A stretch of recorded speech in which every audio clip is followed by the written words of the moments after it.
turn around if I were you.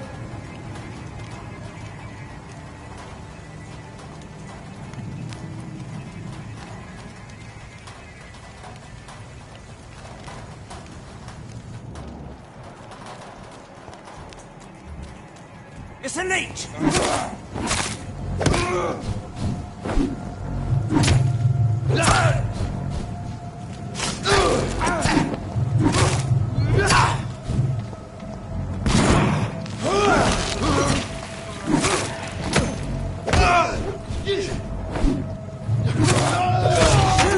Want some of this?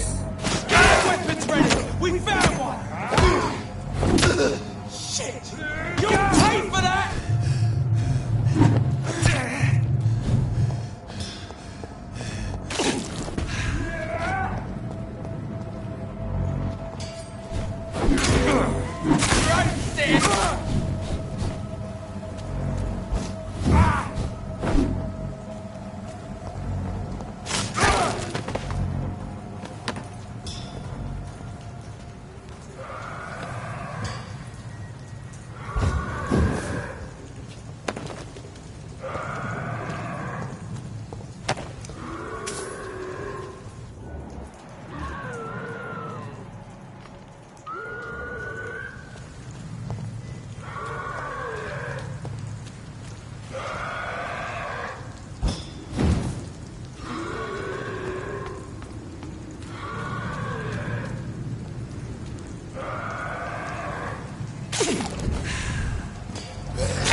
can't believe I'm doing this.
I have this thirst for blood. This is despicable.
It's locked.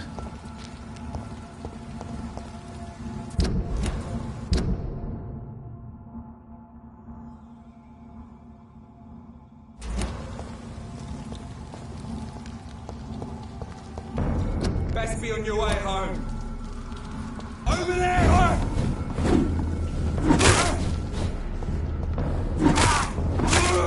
Fuck his boss!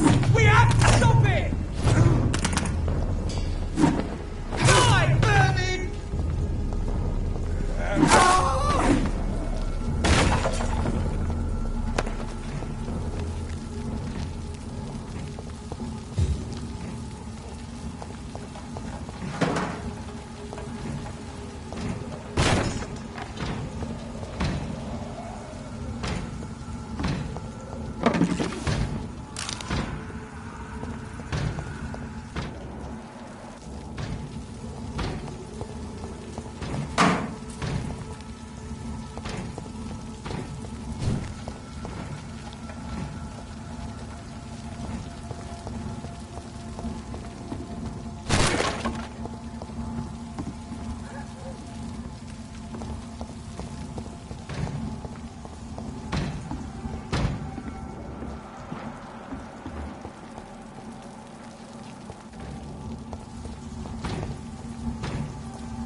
beast! Christ! He's dead!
I cannot enter.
It's locked.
ain't human! Kill!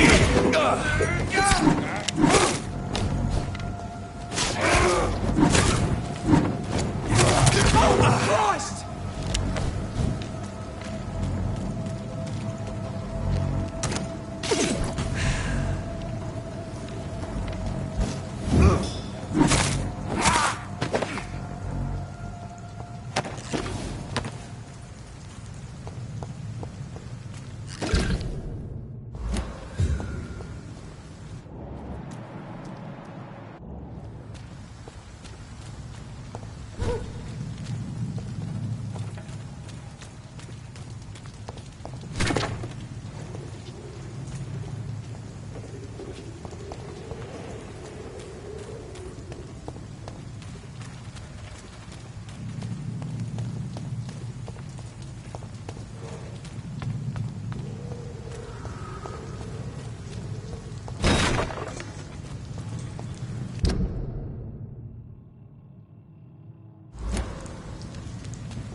Beast! Pay for this! Kill it!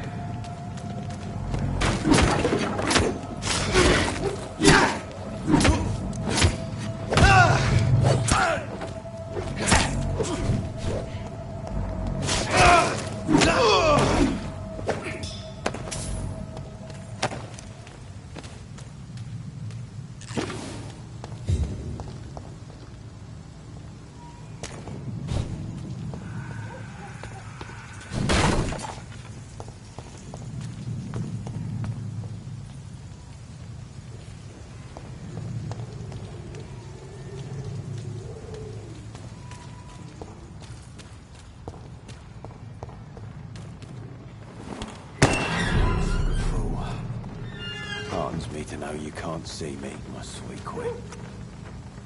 You again. What do you want?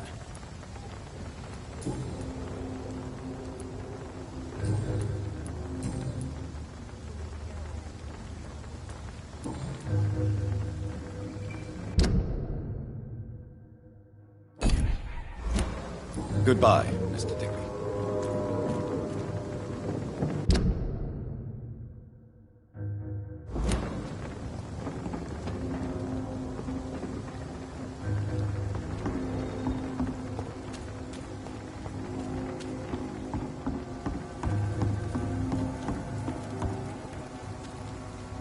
Good evening, Miss Cox. Hello again, Dr. Reed.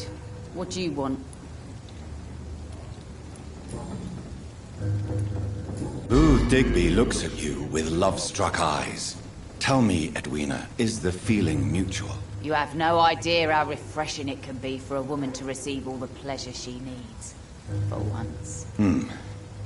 I'll take your word for it. What is it, Doctor? A woman's not supposed to talk about these things.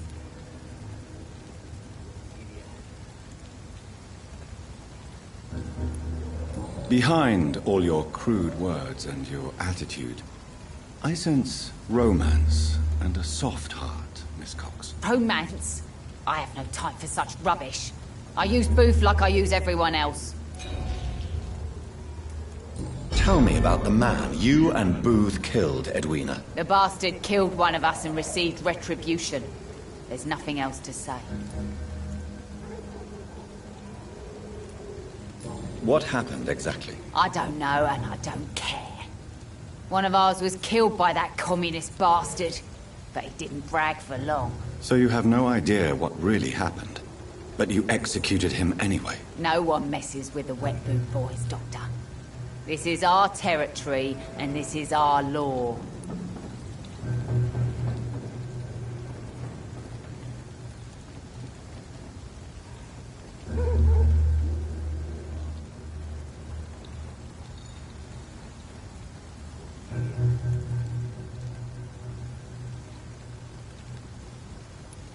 And your conscience is clear.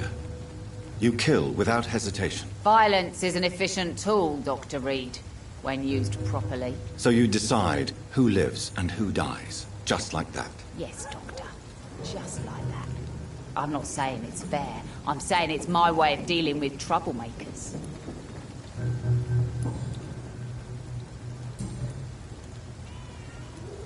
Can I see what you have to sell? As long as you have money, I'll show you all I have.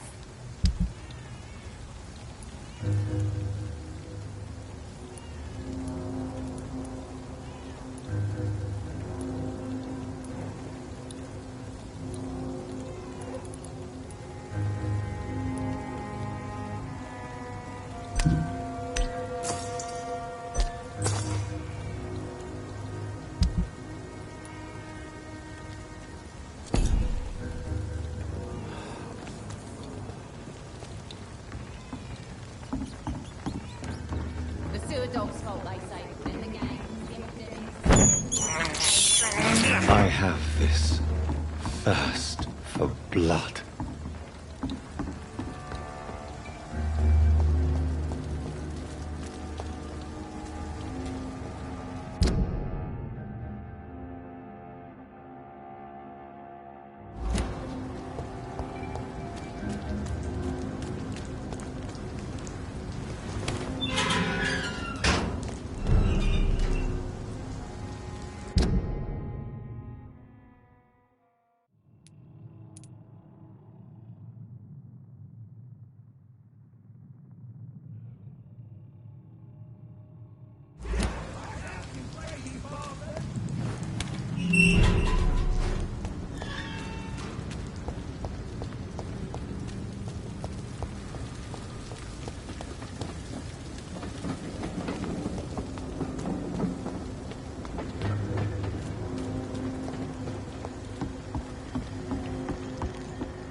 It's locked, all right.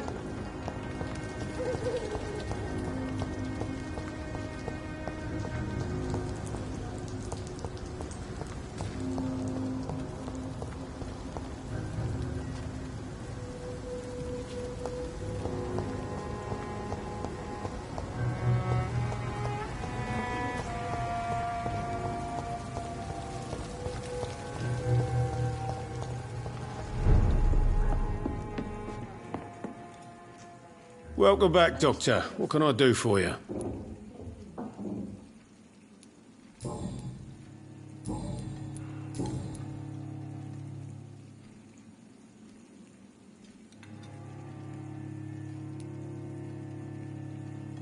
You attempted murder.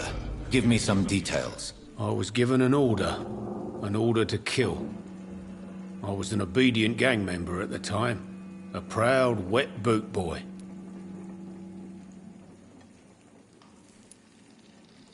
Why did you join the gang? Because I finally felt useful. Do you have any idea what it means to feel respected when the rest of the world shits on you? So you were ordered to kill someone. What happened then? I don't know if you can possibly understand, but I couldn't kill him. I just stood there pointing my gun. Someone saw me. I gave up. Why couldn't you shoot? My target was eating in that fancy restaurant with mirrors and music. He was eating, drinking, laughing. He was having such a good time. I hated him for his bottomless appetite and easy life of easy pickings. And then something happened.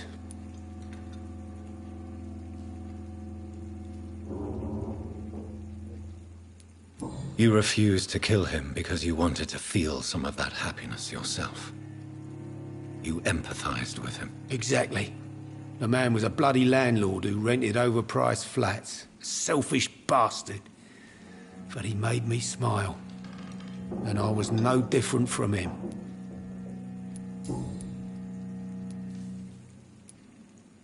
Tell me about your arrest for attempted murder, Tom. I tried to kill someone. I got arrested. I paid my debt and I have nothing to hide.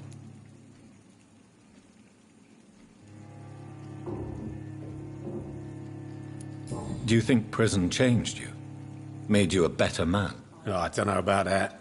All I brought back is bad memories, scars, and an ugly tattoo of a blue turtle. But do you feel cleansed of your sins? All I know is that I'm at peace. I did what I did, but I wouldn't do it again. Does that make me a better man? I don't know.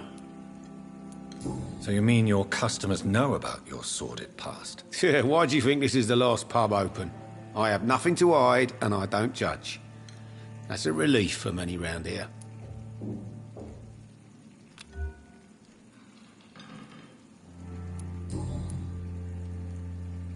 Do you need any help?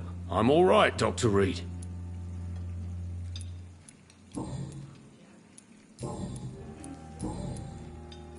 Why not leave town and start a new life after you got out of jail? I grew up in the East End. This is where my roots are.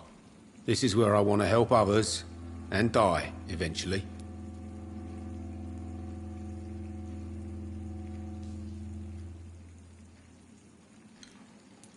Don't you feel threatened?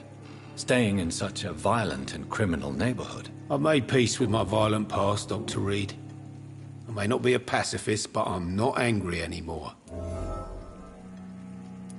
Do you think the docks will always be a hive of scum and villainy? As long as poverty and fear run the show, I don't see how it would change. Misery loves company, as they say.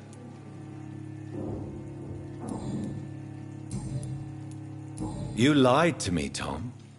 Your warehouse wasn't empty. It was inhabited with armed vigilantes. I'm sorry, Dr. Reed, but I thought those Prewen guards would be willing to let someone like you pass without trouble. That was devious of you, Tom. Next time you can bloody well go yourself. I apologize, Doctor, but it's just that I prefer to avoid the law, its enforcers, and all manner of thugs in uniform.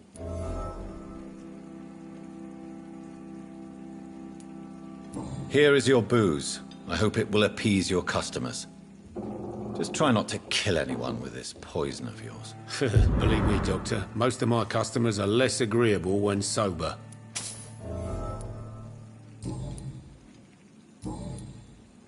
Goodbye, Mr. Watts.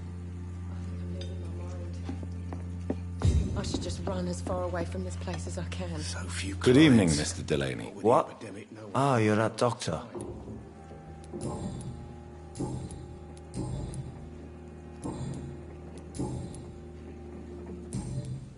Goodbye, Mr. Delaney. He didn't deserve this. You still working at this hour? That's what I call dedication. Were you aware of Tom's past incarceration? That's the first thing he told me when he offered me the job. He didn't want me hearing about his past from anyone else. Did it surprise you to find out about it? Not really. I was already aware of his reputation before I met him. That's why I came to the Turtle in the first place. Most people would have run away because of that. Not me. I thought a man like him could give me stability, you know? At least to some degree. And I wasn't mistaken.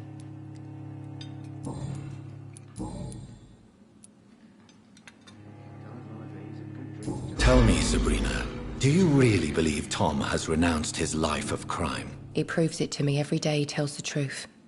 Tom Watts is a good man. One of the best. And you don't think he might fall back into his sordid ways? We can all do terrible things, Dr. Reed. And we never know what we're really capable of until it's too late.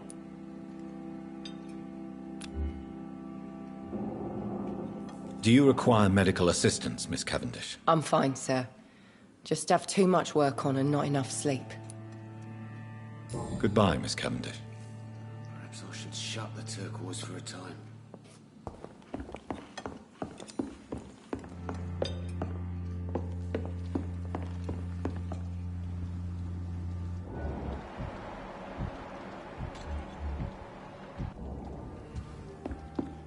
hope I live long enough to see them wet boot boys get what's coming to them.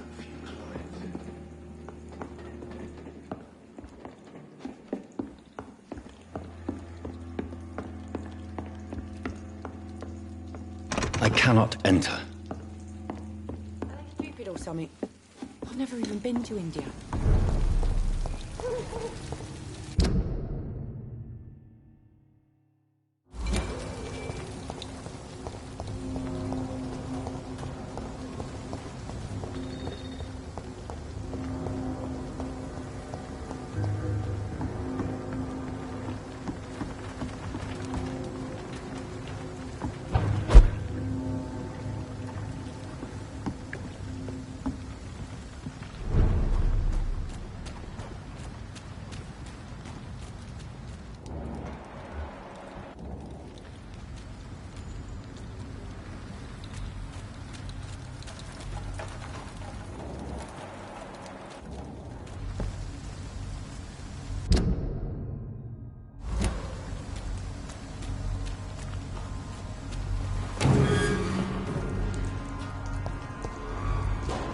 Get them weapons ready! Right, burn him!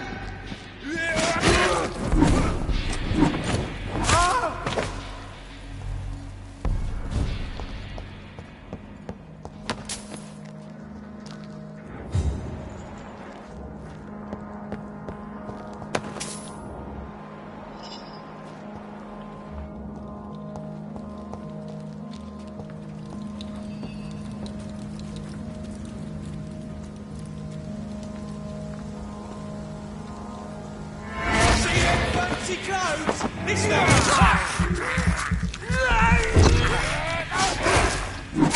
He's dead! Filthy piece of shit!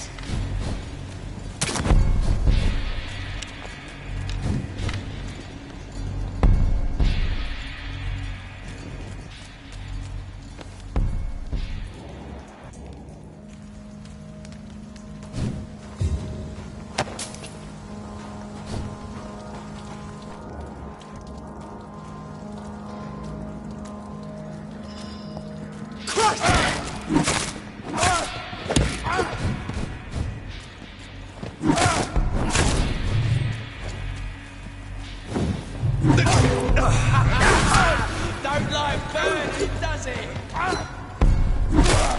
Murdering bastard!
It's locked, all right.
Hello again, Mr. Blight.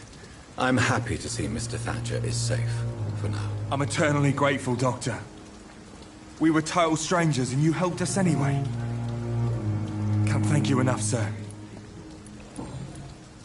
Why do you stay here now that Mr. Thatcher's back? It's complicated. Since the war, Oswald's been really nervous with the idea of entering any hospital. And me, I've got my own issues. Can you speak about them? Rats, sir. Even seeing one, they turn me. Just want to run. It's that fear that stopped me from going after Oswald when he left. What can you tell me about the war, Mr. Blight? If you want to speak about it, of course. War was... well, you know, sir. The stench of death everywhere. Your mates lying bleeding in the mud. Just praying to make it through and get home. Bloody nightmare. I fought in France, too. I served as a field surgeon, but it was not uncommon to repel an assault, especially at night. Yeah. The first time I was wounded, I had to protect the infirmary from hostiles. Twice. Did you know Oswald Thatcher before the war? No. We met in the battlefield. I think we're in the same boat to France. We've stuck together ever since. You are always welcome at the Pembroke Hospital. As a former officer, I'll be honored to welcome a fellow veteran. I'm not giving up on bringing Oswald back to the hospital. I just need to convince him that he needs some help. Perhaps he needs to reach that decision by himself. Could you speak to him? He doesn't usually listen to doctors, but perhaps because you've been through it, you can talk him round.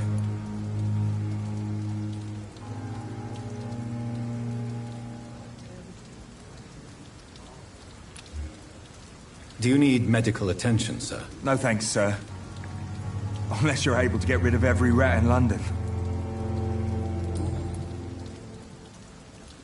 What caused your phobia of rats, Newton? It happened last year following an artillery attack. I was trapped for 2 days in a hole under 2 dead soldiers. And there were rats. Go on. They started eating me as soon as I dozed. Gnawing at my ears, my fingers, lips. I couldn't move. Couldn't call for help. I see. No, you don't. You have no idea what it is to wake up buried under bodies. Fucking vermin eating your flesh. Oswald. He found me and saved me.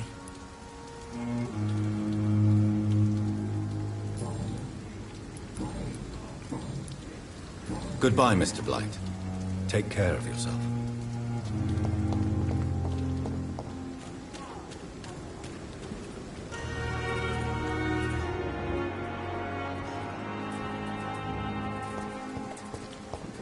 It's locked.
He's dead!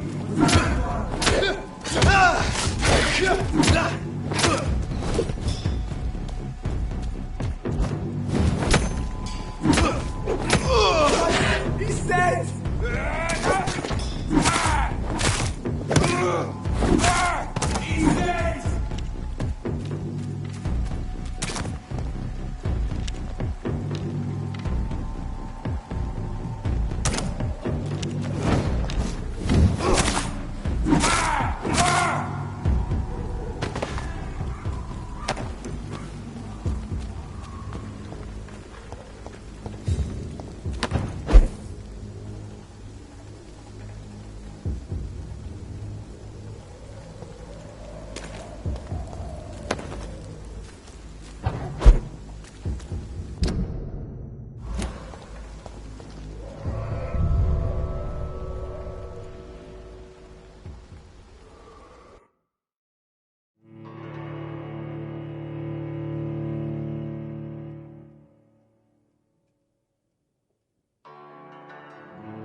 I can't believe I'm doing this.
finish!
Over there! There's one of them fellas! Look at his right!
I have this thirst for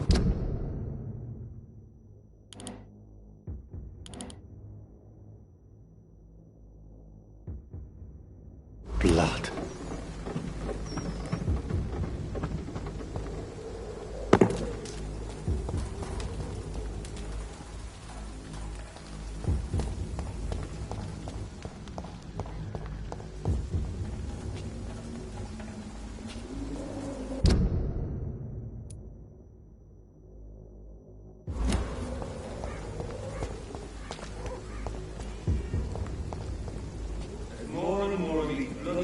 every night.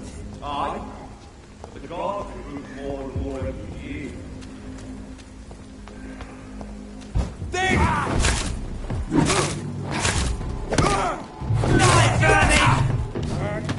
Oh my god!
It's locked, all right.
I cannot enter.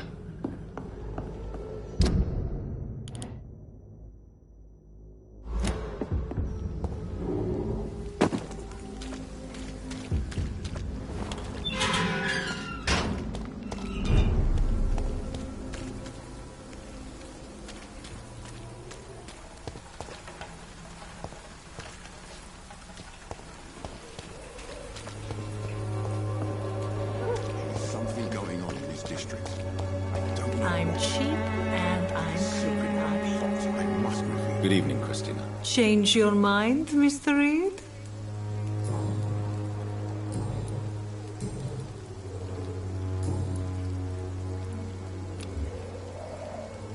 Do you need any assistance, Miss Popper? Your money is the only thing I need right now, Doctor. Goodbye, miss. Take care of yourself as best you can. Good evening, Doctor. Can I help you? Goodbye, Mr. Darby. Farewell.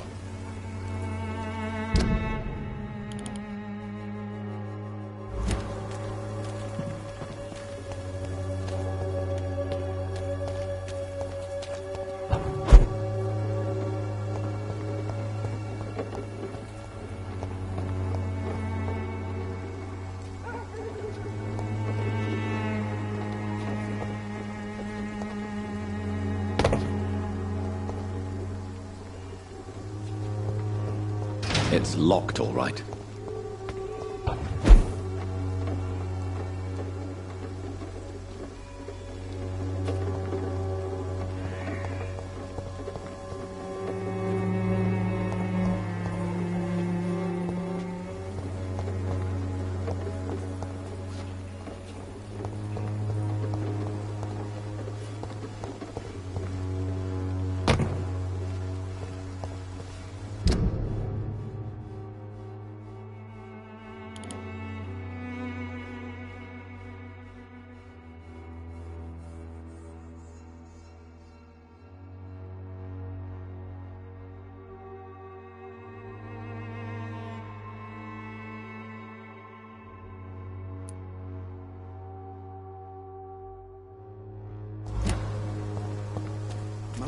don't speak English.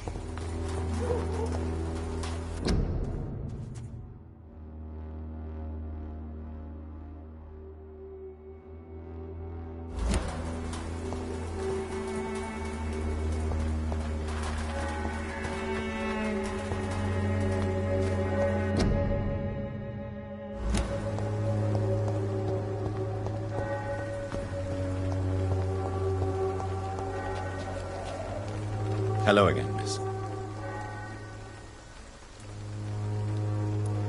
Tell me about Richard Nethercott. I understand he is quite fond of you, Camellia.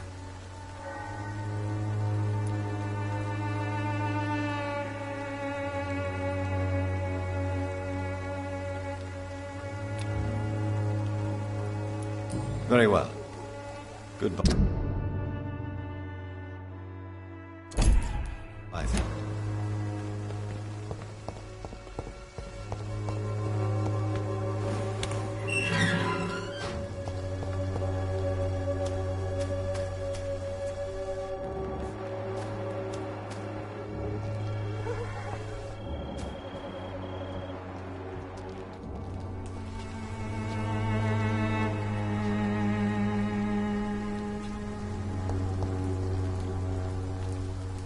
Good evening, Mr. Nethercott. And good evening to you too, my good sir. Can I be of any help?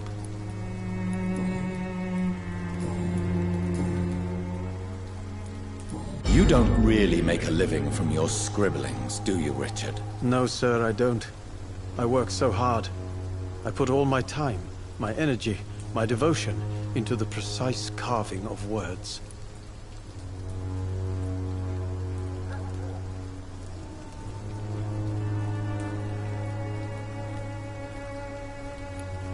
When she was younger, my mother was a painter and a poet. She told me many times how poor her artist friends were and how she helped them. My parents pay for my rent, my food, and my clothes.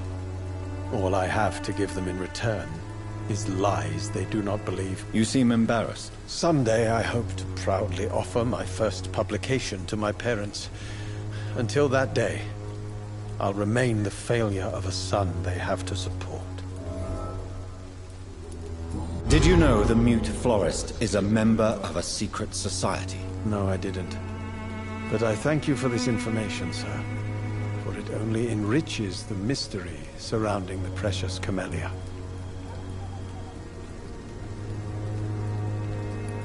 Are you not curious? Is there not more you wish to know? That girl has not an ounce of malice in her.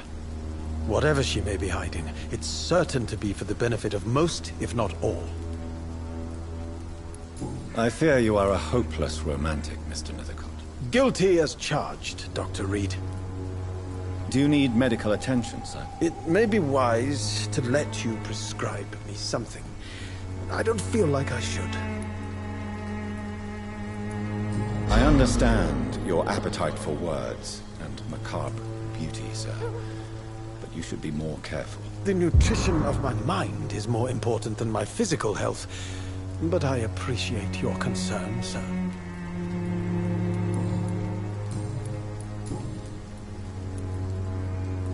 Did you know the Mute Florist is a member of a secret society? No, I didn't. But I thank you for this information, sir. For it only enriches the mystery surrounding the precious Camellia.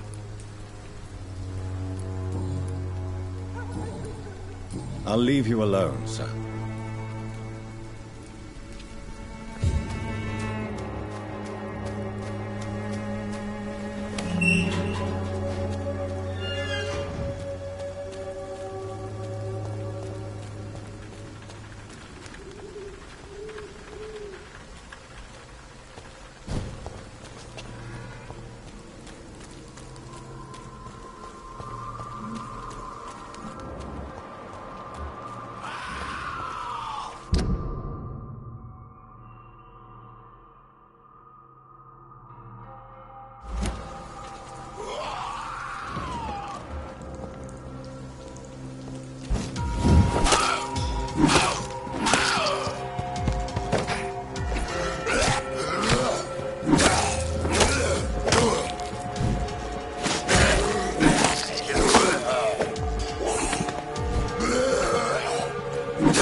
imprisoned by your daily routine.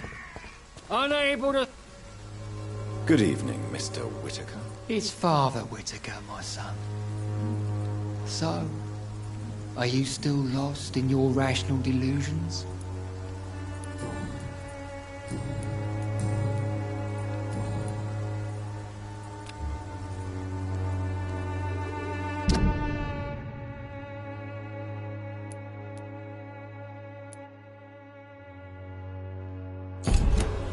I have heard enough for tonight. Goodbye.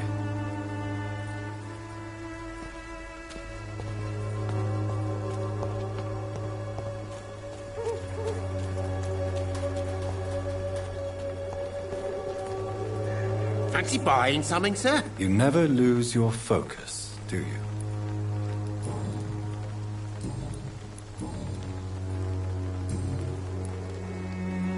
Right then. Show me what you have.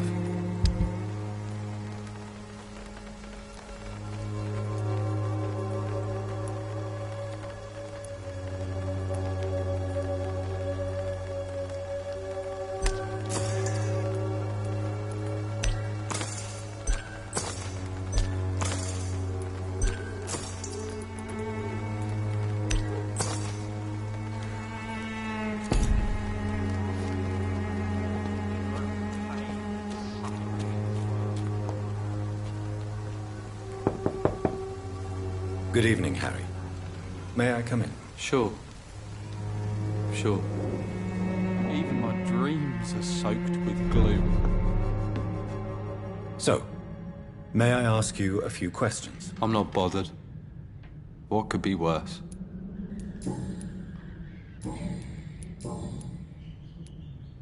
Your father and Mr. Lewis used to be good friends. What happened, Harry? I was young then. I don't remember Mr. Lewis ever coming back again after my mother died. Or was it after my father started bullying him? I don't know.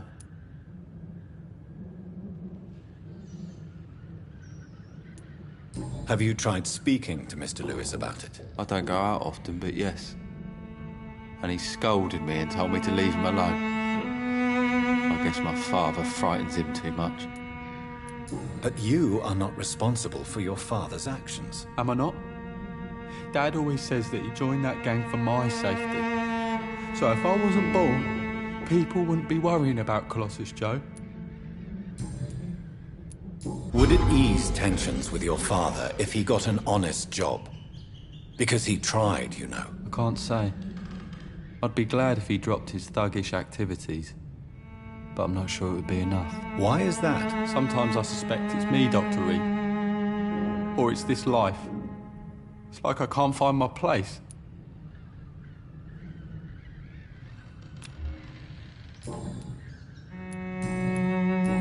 Goodbye, young man. Take care of yourself. Is there only pain and suffering in this world?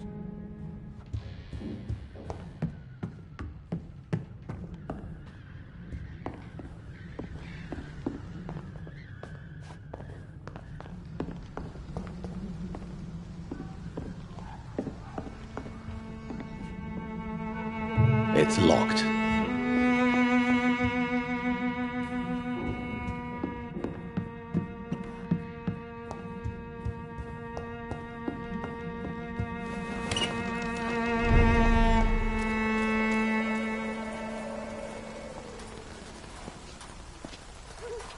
You again? What do you want this time?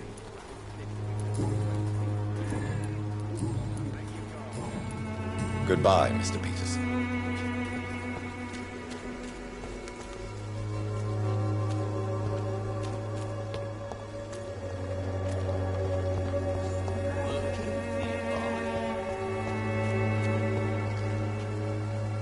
Good evening, sir. Do you remember me? If you're here for a reward, you'll be sorely disappointed. But I'll gladly shake the hand of a fellow countryman. I'm not here for a bounty. I'm a doctor. Dr. Reed from the Pembroke. A doctor?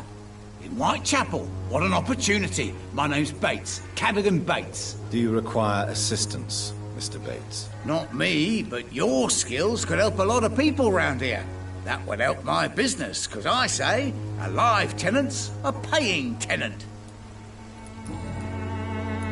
It's unusual to see someone so happy around here, especially considering the current situation. Ha! Why should I be sad now? There've always been wars, disease, tragedy. There always will be. That's an unusual way of seeing things in these trying times. I don't see why I should shed a tear for another man's woes. I'm healthy, and I intend to stay so. What help could I possibly be to your business? That's simple. I already get good money from all those fleeing the war. Can you imagine what they'd be willing to pay if I could offer medical assistance too? Mr. Bates, do not make me regret saving your life in this quarantine zone. I understand, Dr. Reed, you're from a good family. Don't want to get your hands dirty. That's fine. I'll be happy to act as your middleman.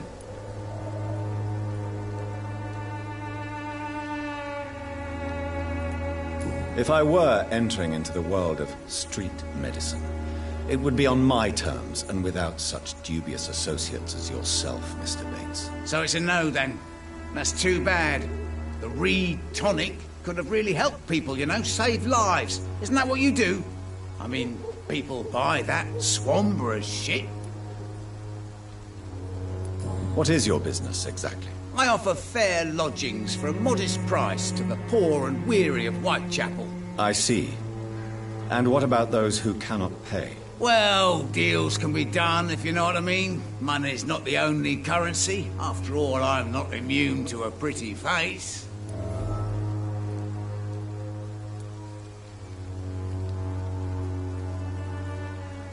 In other words, you take advantage of these poor lost souls. Begging your pardon, I thought you was a man who could appreciate the complexity of the modern world.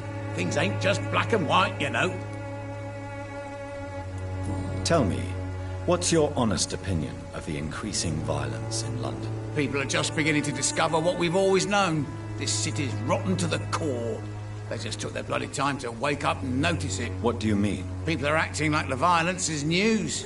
But it's always been savage down here. It just bubbles to the surface every now and again. I'm looking for Dorothy Crane. She's a nurse. What can you tell me about her? Dorothy Crane. Bless her soul. I really should thank her someday.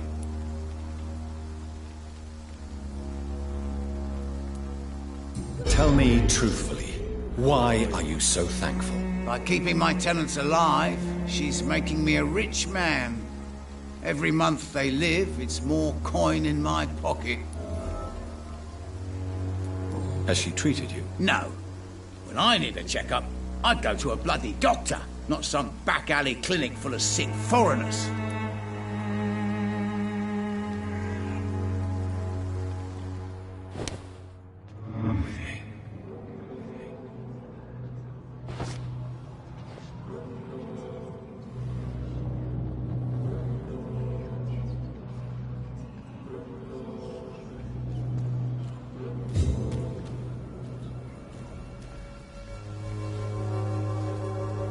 Mr. Bates. Evening, Doctor.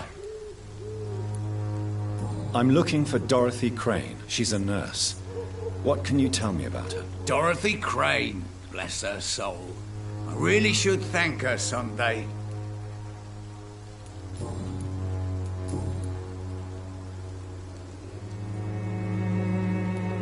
I want to know everything about the recent violence, Cadogan. And I want the truth. Well, rent may be a bit high, and yeah, I've had to evict a few people. But that's business, isn't it?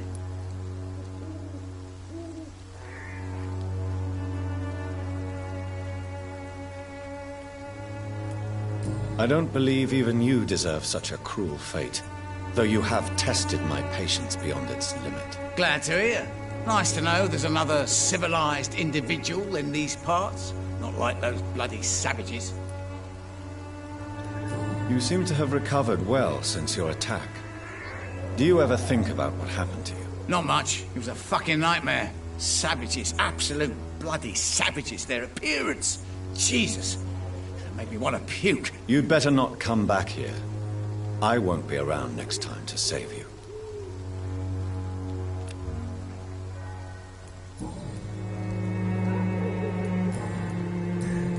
Since I took an oath to help people, can I be of assistance? Well, seen better days, that's for sure. But it was bound to happen with all these refugees about. Infecting you is probably the last thing on these people's minds. Take this, in any case. What? You give me this for free? Don't have a clue about this place, do you? Goodbye, Mr. Bates.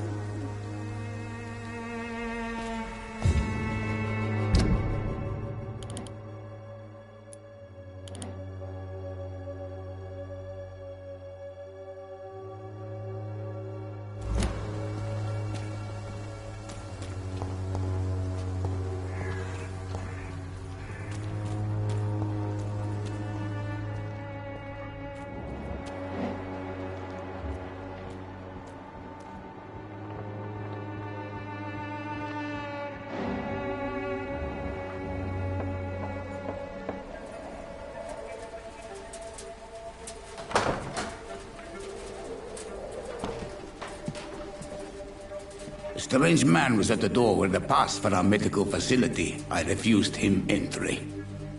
Darius, how could you know he didn't need our help? His clothes were too finely tailored to be from Whitechapel. Perhaps just a friend of that stray poet who is always about. Richard Nethercott? No, not of the same cloth, this man. I suspect some machination from that journalist.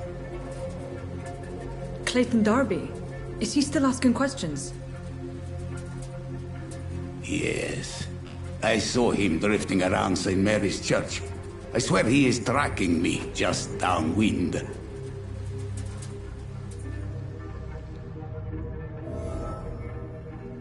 It's locked. I must talk to that journalist or the poet. They must know about Darius. Nearby the church they just mentioned.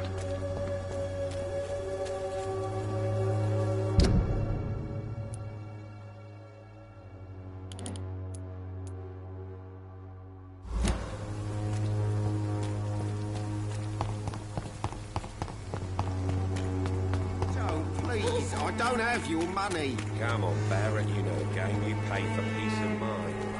Can't you just look the other way this week, Joe? You are blinded by your false faith.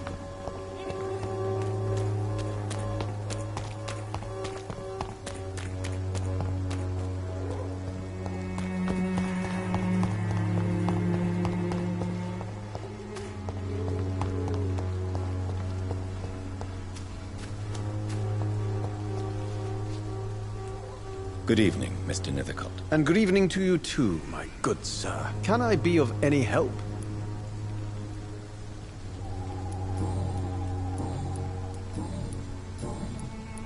May I ask you a few questions about the district? Extraordinary part of town, is it not? I'll be glad to help you, if I can. I'm looking for Dorothy Crane, a nurse who lives in this vicinity. Dorothy Crane. Oh, I love the name. The Crane of Whitechapel. Sounds very mysterious. But, sorry, no, never heard of her. What can you tell me about an old man called Darius? Darius Petrescu? Yes, I know him. At first, I thought he was only a small publisher.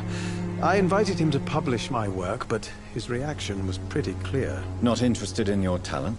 Darius is an old political activist who takes delight in printing tracts and lampoons. Those communist activities only require mediocre writing skills.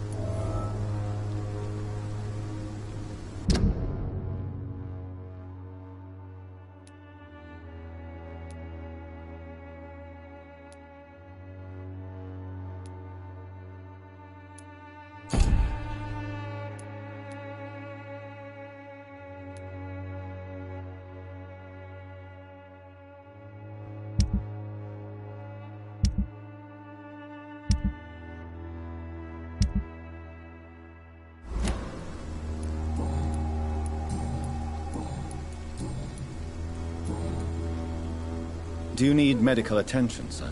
Do you have a pill for inspiration? No? Too bad. I'll leave you alone, sir.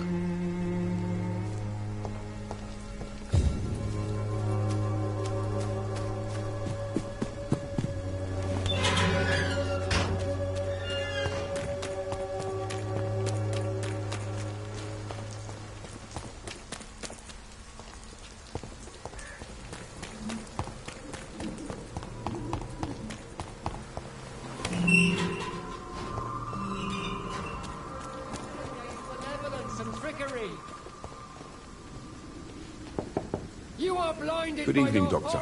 Can I help you? I heard you're investigating an underground medical dispensary in Whitechapel. What do you know about it? Not much, I'm afraid. They are wary of strangers, and I'm not really an acquaintance of theirs. Why do you care?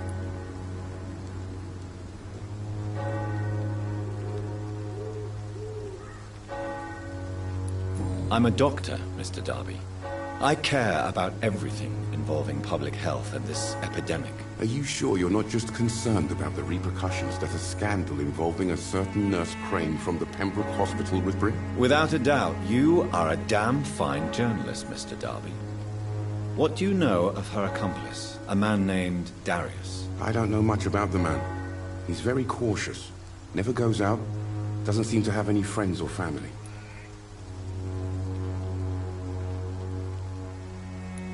He has no relatives at all? No. Except for that strange man, a poet named Richard Nethercott, who sometimes comes by. Darius would never let him in. Where can I find this Mr. Nethercott? He spends most of his time lurking around Whitechapel, talking to himself or declaring verses. These days, you can usually find him behind the church. He never goes out? No. A few days ago, he unexpectedly did. I followed him, but it was just a ruse to keep me away from his house. Really? How do you know? He went to the nearest mailbox, but just before posting his letter, he ripped it up and threw it away.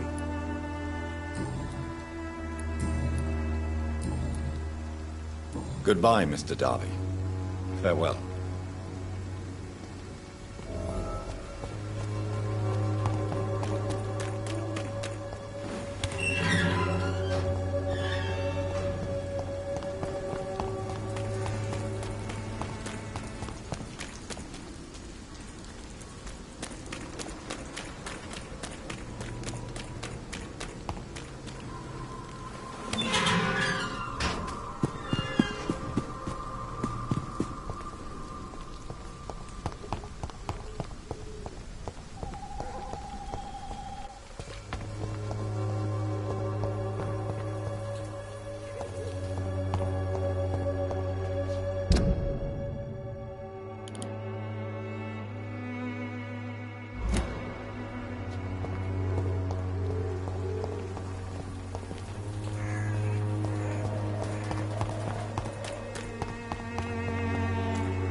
I cannot enter.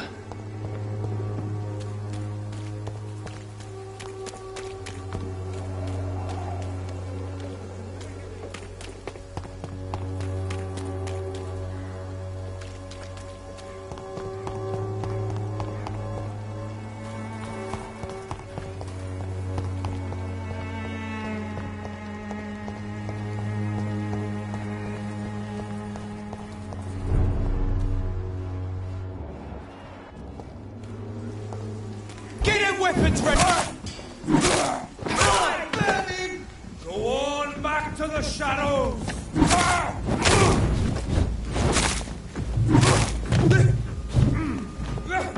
The power of the Lord!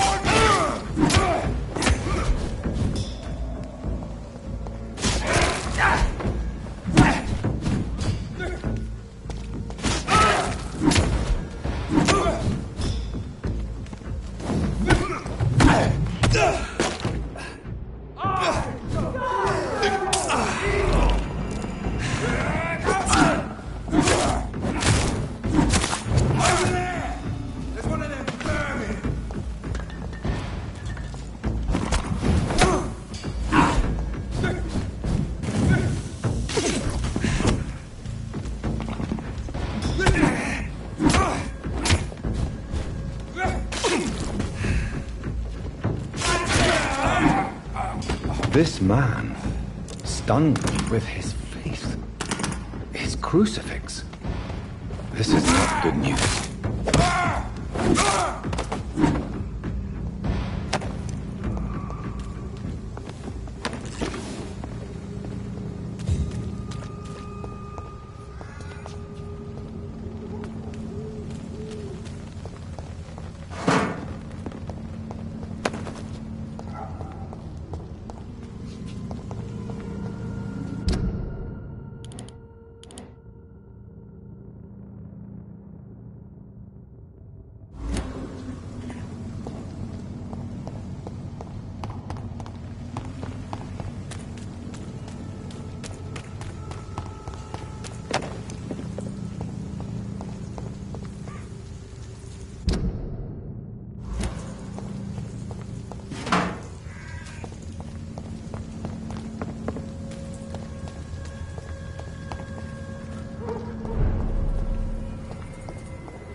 Hello again, miss.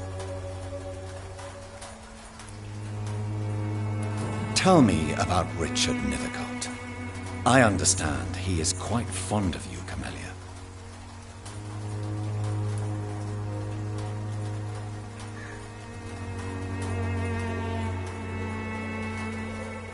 You don't seem to need my medical attention for now. Very well. Goodbye, then.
It's locked.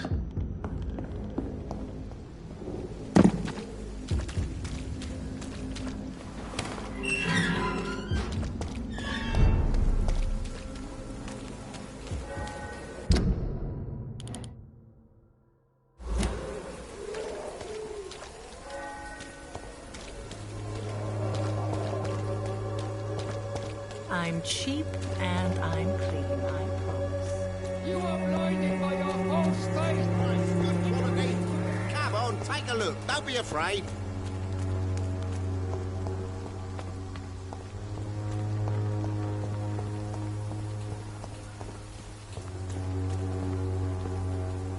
Mr. Bates. Evening, Doctor.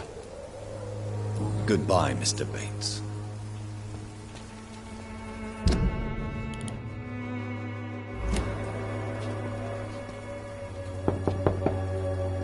I must insist, sir. Please let me see Nurse Crane. I have no time for you, sir.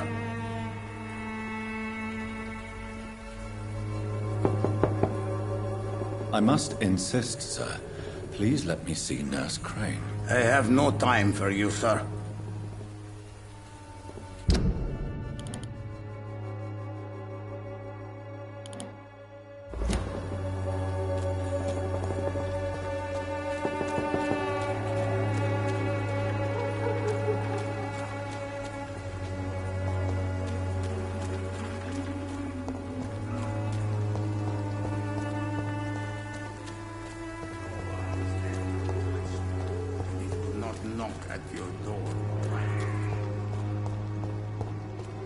It's locked, all right.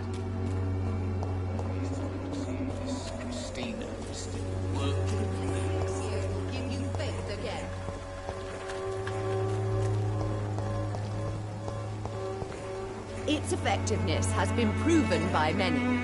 Even the flu is no match for the Swanborough cordial.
trickery. You are blinded by your false faith, imprisoned by your daily routine. Good evening, Doctor. Can I help you?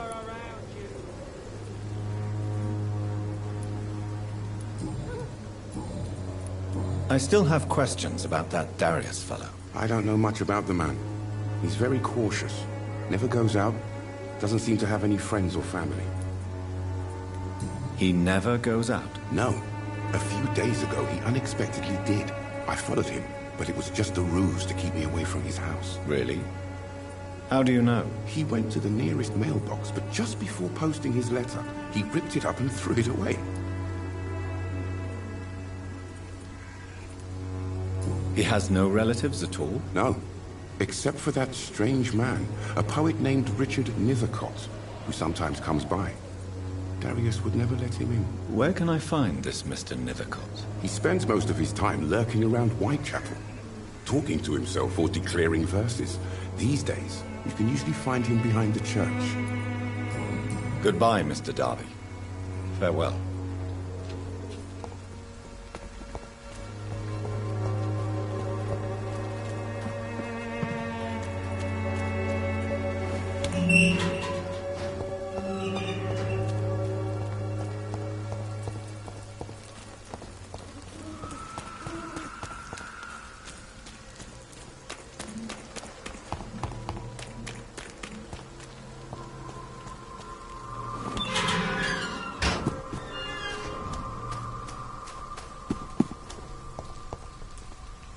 Good evening, Mr. Nithercott. And good evening to you too, my good sir. Can I be of any help?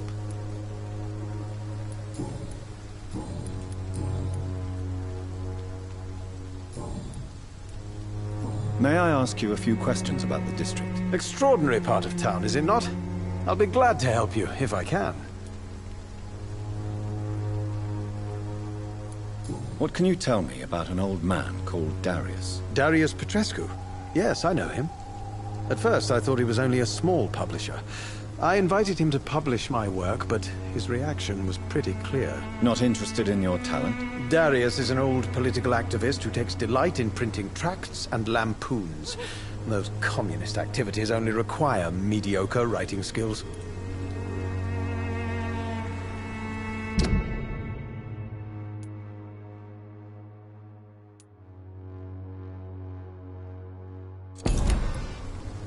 I'll leave you alone, sir.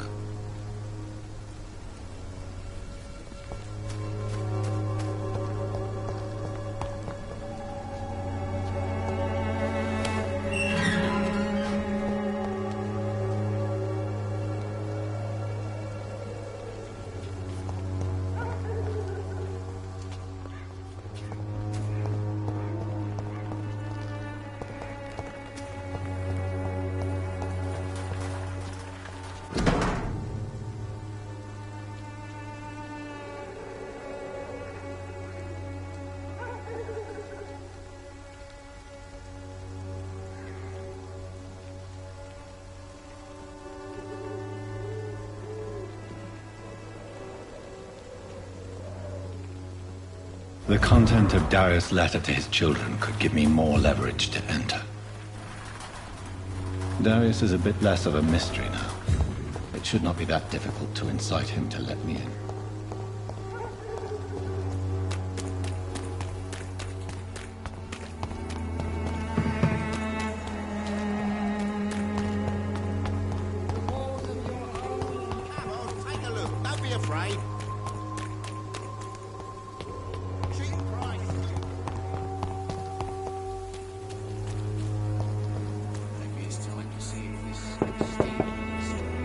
Mr. Petrescu, just 1 minute, please. You again? Go away.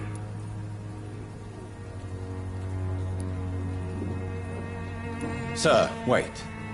Stop this nonsense. I know Nurse Crane is here.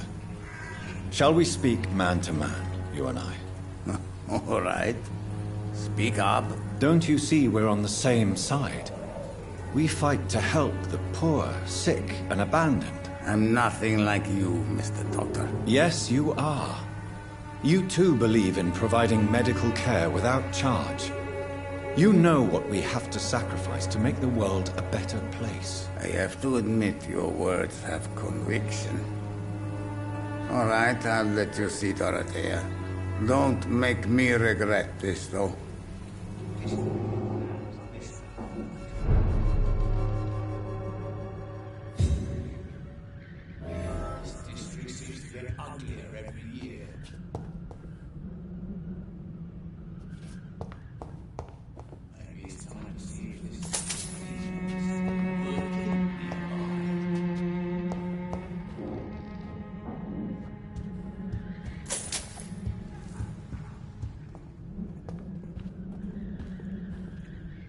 If you want to talk to Dorothea, you must go across the courtyard and take the stairs. We've not been formally introduced.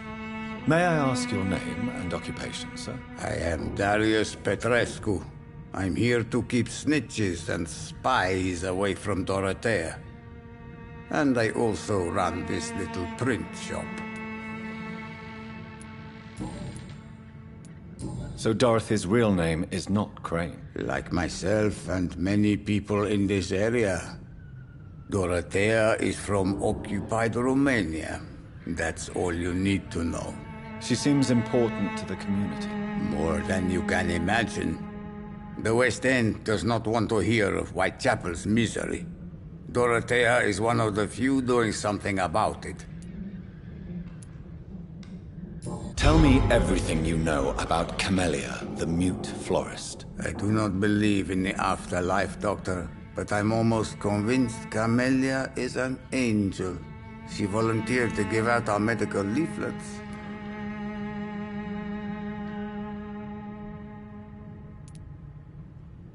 Are you not worried for her safety? She is as brave as she is tough, and clever too. If only I had met her when I was younger. Are you in love with Camellia, Mr. Petrescu? Don't be stupid. If I had met her when I was younger, we could have won our revolution. Who is she, really? Do you know where she's from? She's not from around here, that's all we know. Camellia is not even her name. It's her favorite flower. You say she has no close family? Well, there's that awful poet who constantly follows her around like a lost puppy. A good man for sure, but a very poor writer. Tell me everything you know about Camellia, the mute florist. I do not believe in the afterlife, Doctor, but I'm almost convinced Camellia is an angel. She volunteered to give out our medical leaflets. Did you refuse to publish Richard Nethercott's previous works, Darius? Yes. His manuscript is as pompous as he is starched. Now there's a man who loves the sound of his own voice. You could have told him so. As a great writer recently said, politeness is the most acceptable hypocrisy.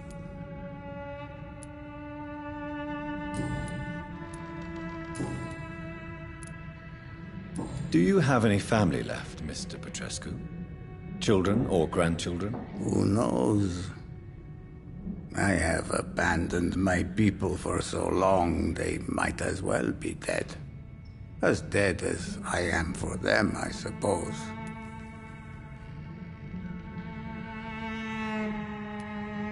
Don't be embarrassed, sir.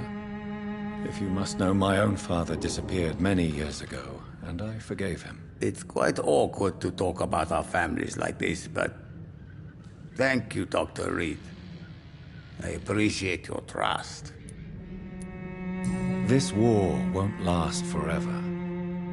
Did you ever think of returning to your country now it's free? No. I have taught strength and determination to my sons and daughters. I'm an old, dying man who only has memories of better times to cherish. How did you meet Nurse Crane, Darius? Why does she trust you? I'm her oldest friend in England. Dorothea and I share many ideas about this country and about the country we left. You mean occupied Romania, don't you? Even if not directly, I fought against your enemies. Really? Then perhaps you have more in common with Dorothea than meets the eye, Dr. Reed. I know you fought for your country when it was occupied, Darius. Tell me more about it. I know my days are numbered, and I know I won't see my homeland again. But I fought for Romania all my life, and I will until my last breath. But Romania escaped the grasp of the Austro-Hungarian Empire. It's a free country again. It is not the country I fought for. My homeland is not appeased, Doctor. And I still see a dark future ahead for my people. Goodbye, Mr. Petrescu.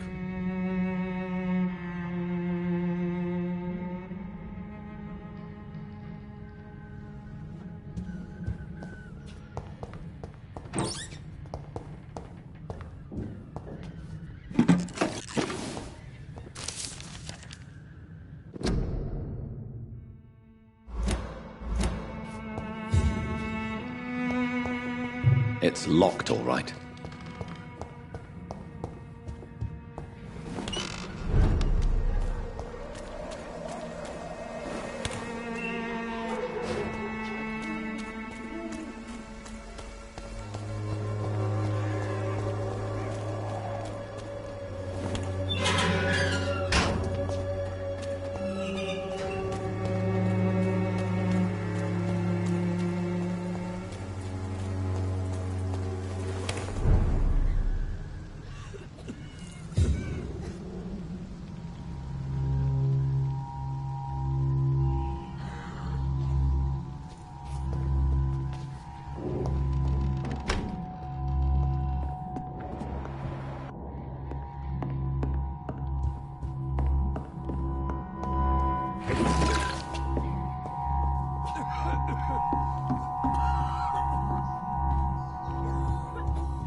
Convulsions, Doctor.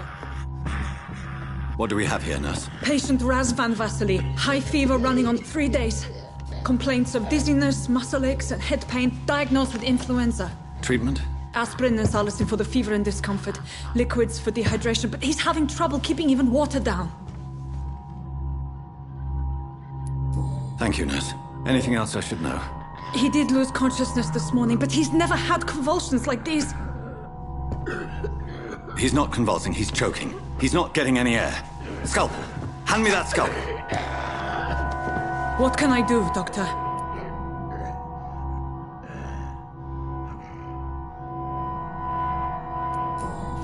It's too dangerous to operate with these convulsions.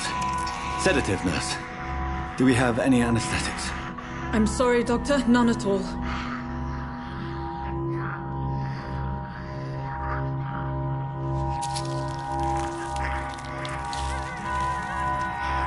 I need to perform a tracheostomy. Short pipe. That rubber tube will do. We're going to cut a passage for air through the neck. Yes, Doctor. He's breathing again, but he's coughing up blood. Internal hemorrhaging. I need to make another incision into the chest cavity to drain the fluids from the lung. Prepare another tube. A thoracostomy. Doctor, we've nothing to fight the infection. We need an aseptic environment. Don't question me, nurse. I need a drain. Now. Yes, Doctor.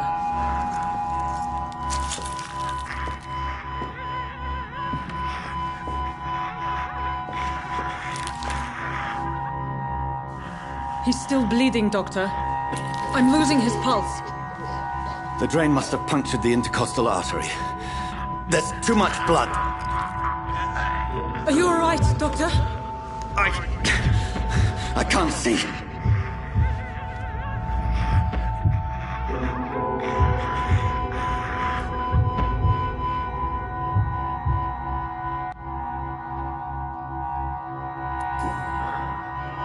I must first suture the artery.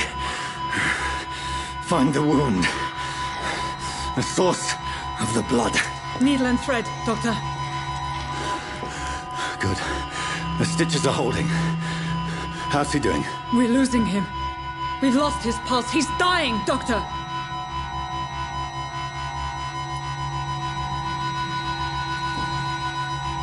Cardiac massage, now. Cardiac... What? Are you making this up as you go along?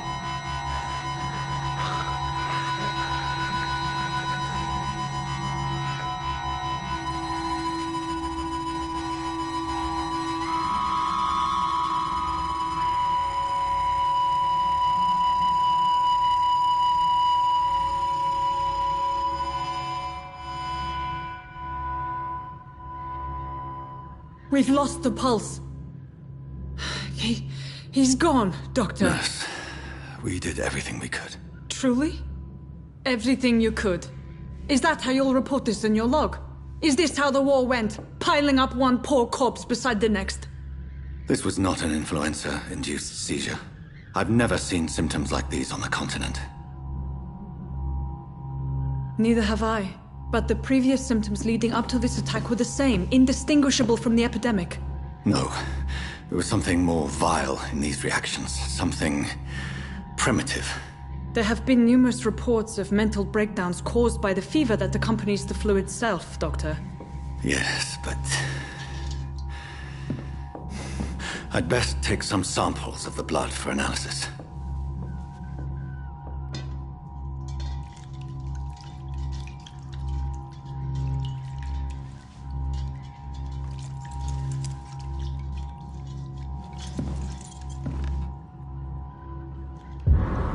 I doubt you're here to test my bedside manners.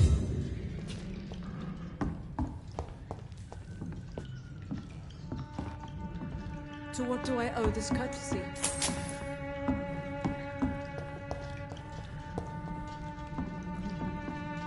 I suspect it was more than intuition alone that led you to us. So, how might I be of service, Dr. Reed?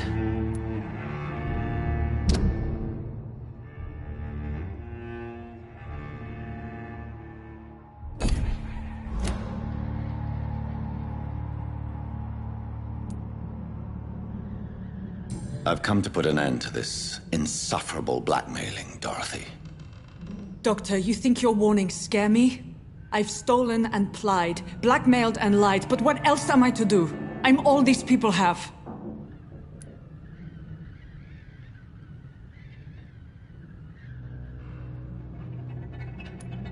But why Lady Ashbury? Why her, of all people? She's pristine and proper, all right. But that she-wolf in sheep's clothing murders the poor for sport.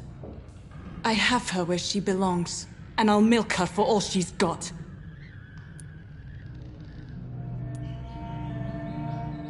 Dr. Swansea is a sensible and honest man. He wouldn't have refused your friend's care at Pembroke. It's easy for you to say, Doctor. These people cannot go to the police, nor to the hospital. They don't even speak English. They depend on me for everything. So, the end justifies the means. Is that your defense? I know you're kind, Doctor. Just another fine-heeled, silver-spooned gentleman who was given the world on a platter. You know nothing of poverty. Nothing of the shame, the hunger, the loneliness. You've convinced me of the sincerity of your actions and their noble justifications. But all the same, blackmail is a crime, and it will stop, Nurse Crane. So, are you going to turn me over to the authorities?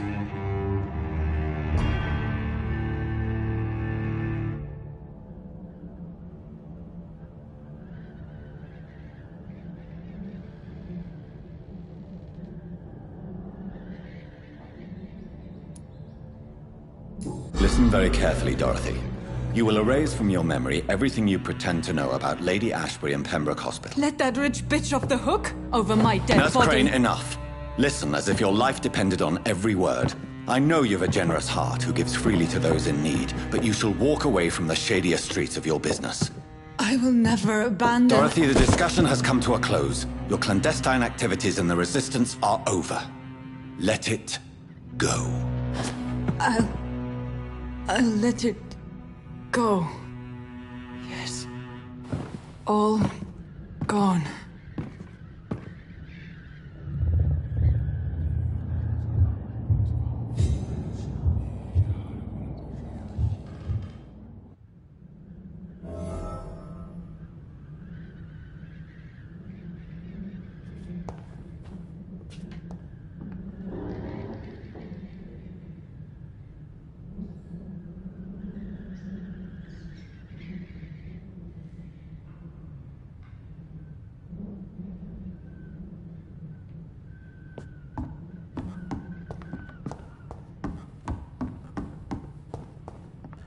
It's locked. I cannot enter.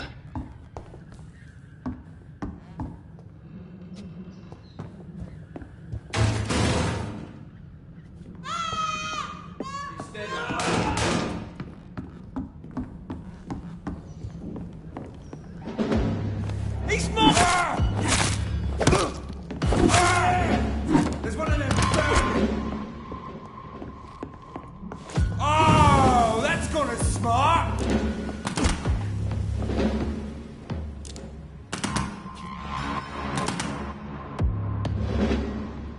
Got a taste of this.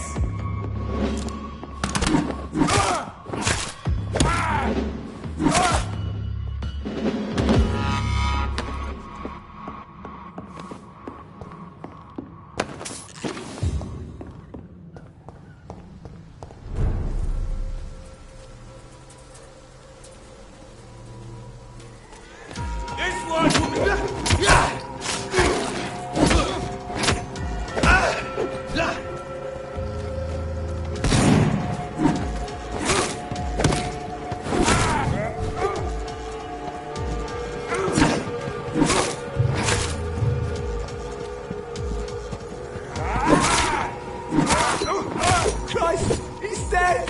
That big fucking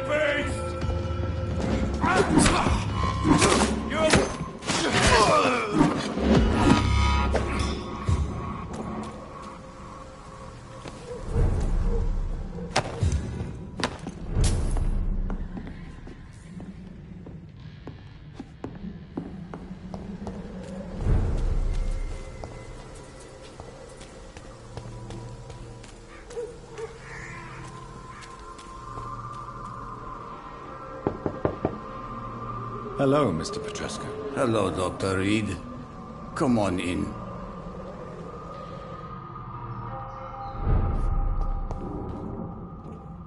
Yes?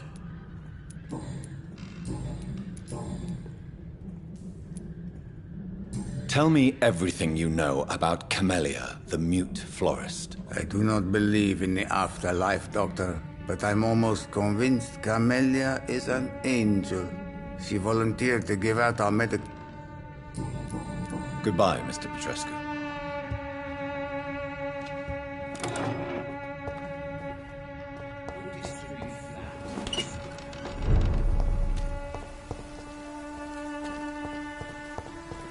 This district seems to get uglier every year.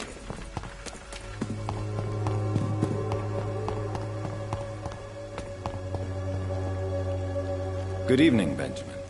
Can I help you? I'm afraid not, Mr. Reed. What is it, Benjamin? It was the war, wasn't it? Your nerves are shot, aren't they? I need some answers, Private. From one soldier to another. The doctors called me a liar. A coward. Put me in a straitjacket, locked me up. Finally, they sent me back to the front lines with a handful of tablets. It's a pity that doctors still practice such barbaric methods. It's a dishonor to our profession. Now only the pills stop me thinking about this shit. To not hear the explosions. I'm even scared of the dark these days.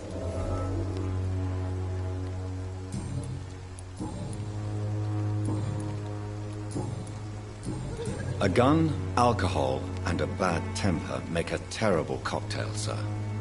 Goodbye for now.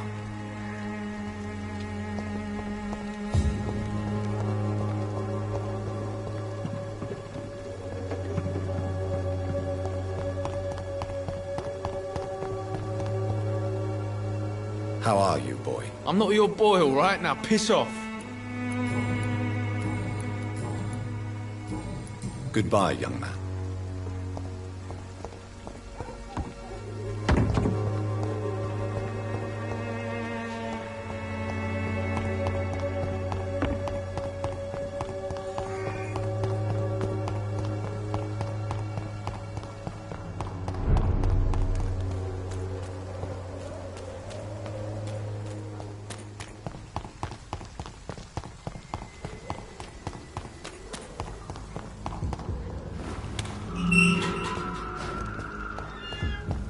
Human blood.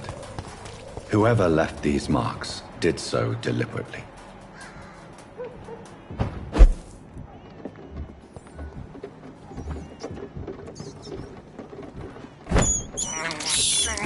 This is despicable.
can't believe I'm doing this.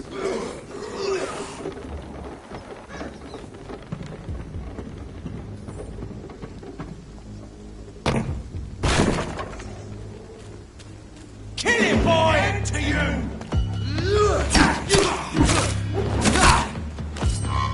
Murder, boys!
Crush the leaf!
I would ask you to avert your eyes, sir.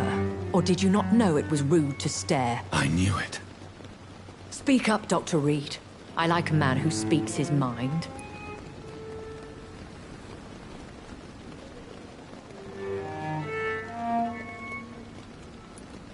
You killed him.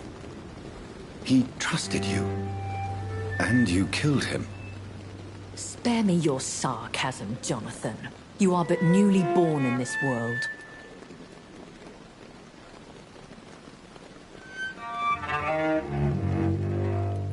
So in the end, the accusation was true, wasn't it? The situation is somewhat awkward nonetheless. I have not been observed sustaining myself for many decades. I have to say I'm a trifle embarrassed. Anyway, I have concluded my inquiries concerning your blackmailer. I see. Please excuse my agitated state. Under normal circumstances, I wouldn't let anyone see me in this condition. The case is closed, your ladyship. The person who took advantage of you has, shall we say, seen the error of her ways. So who was it? My lady, the blackmailer was dealt with using the utmost discretion. The culprit's identity is of no relevance. Thank you, Jonathan. That is exactly what I needed from you. You have proven your loyalty, so, as a friend, please accept this small token of my appreciation. Thank you, my lady. If you have an inclination to learn more about vampires or your current situation, I will be glad to aid you in your quest for knowledge.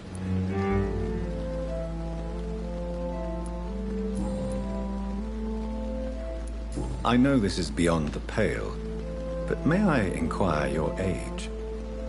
Really? And I thought you were gentlemen.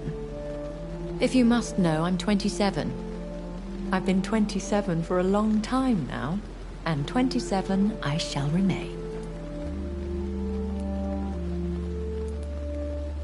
And who bestowed upon you this eternal youth? My maker. He left this isle a long time ago. Very well. But I believe there is more to this than you are saying. A lady has to have some secrets. Why does Dr. Swansea allow you to feed on the patients of the hospital? Dr. Swansea is a good and compassionate man. He is trying to find a solution for our hunger. Until that happens, he is clever enough to understand that I only feed upon the dying.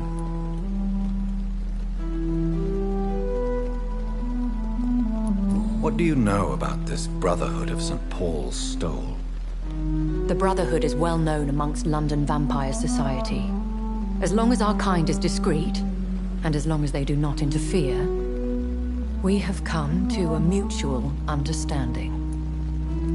And no one suspected you of the murders? As you well know, suspicion has recently fallen on me of killing for pleasure. But you have my word, Jonathan. I take no pleasure in taking a life. Why did you save me in the canning factory? I could hardly stand by and watch such a promising young blood as yourself be torn to shreds by some gutter scowl. What type of vampire is a Skull? Not a true vampire. The deformed offspring of lesser vampires. It is a shame these creatures run wild, slaves to their baser instincts. William Bishop wasn't the vampire that created me, then? No, Jonathan. Whatever their strength and demeanor, Skulls are the progeny of careless vampires. It cannot be the other way round.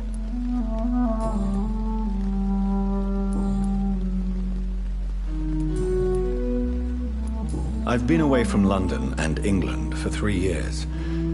This isn't the city I remember. Things have gone from bad to worse here, Jonathan. I've lived in this city for a long time, and I've never seen it like this. The Spanish flu has hit London that bad? Yes, but it's not just that. I've heard things. Things I've not heard for a very, very long time. There are whispers in the shadows. Something far worse than the Spanish flu is here in the city. What is it you fear? Fear has long since flown this form. But there is something malevolent circling us.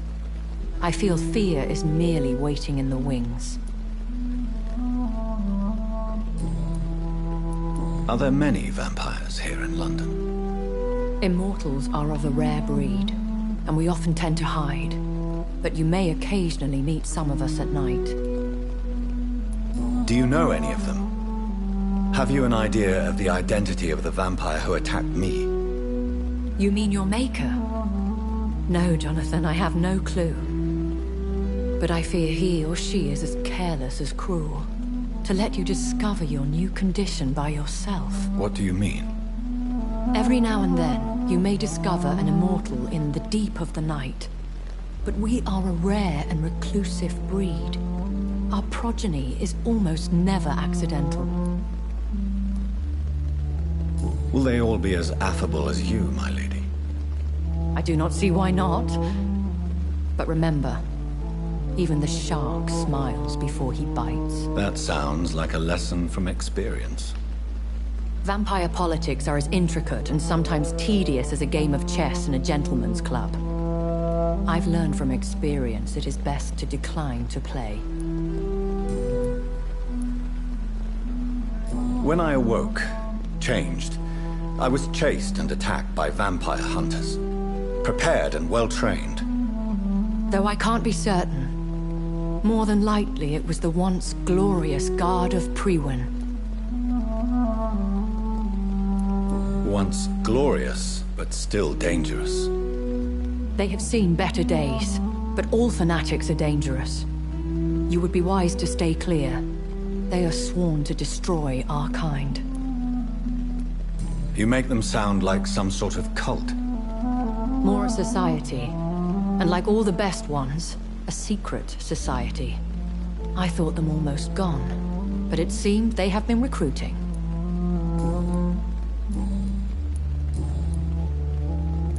I've been hearing a voice talking in my head.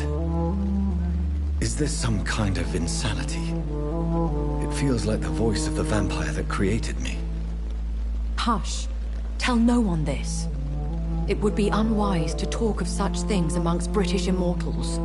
Speak no more of your maker. Excuse my forwardness, but... are you my maker? Me? Goodness, no. Only a foolish immortal would create a progeny without taking precaution, and I'm no fool. How could this cause offense? Only the powerful immortals can mentally call to their progeny. No vampire or hunter will sleep easy, knowing that an unidentified elder is stalking the streets of London. I don't understand. Why was I created and then left for dead? That is a question only the one who made you can answer. It's not normal practice. I doubt even if you find him, he will answer you, considering how cruelly he treated you. So me being a vampire could have been a mistake. I very much doubt it, Jonathan. Contrary to the legends, it is not as simple to make another vampire by just biting someone. I'd like to avoid creating another vampire by mistake anyway. Tell me, how is it done? The process is dangerous. It could even kill your potential progeny. If you did decide to sire an offspring, they must drink of your blood, Jonathan.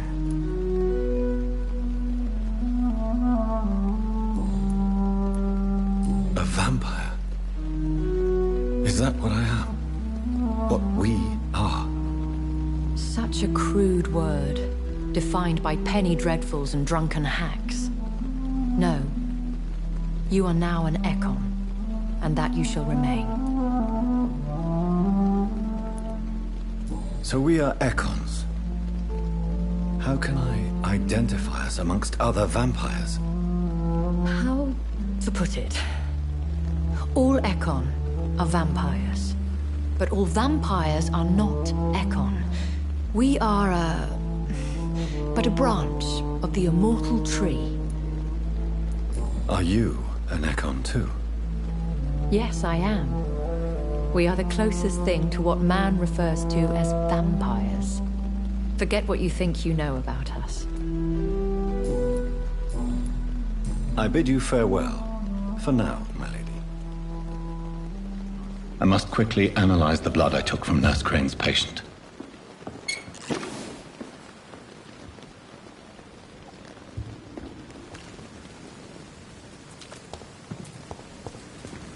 It's safer here than anywhere else.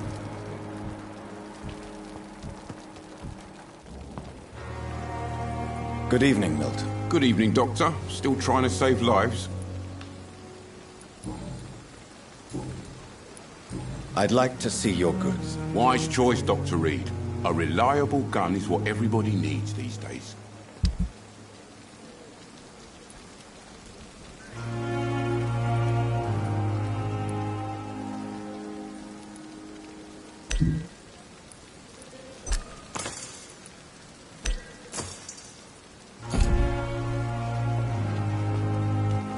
Another night with the glorious battalion.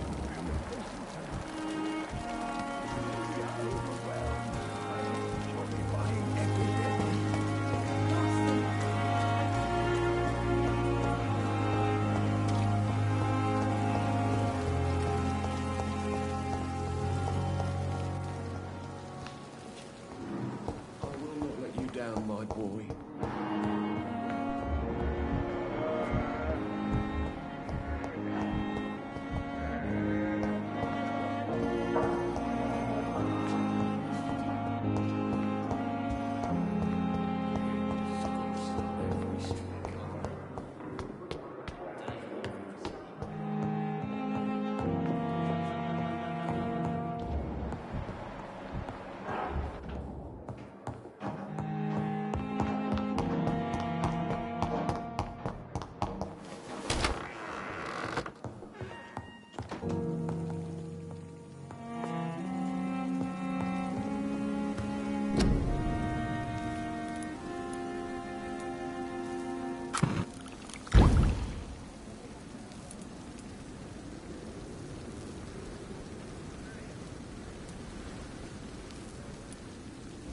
Razvan Vasily was infected by Spanish flu, but also has the highly unstable blood of the Scowls.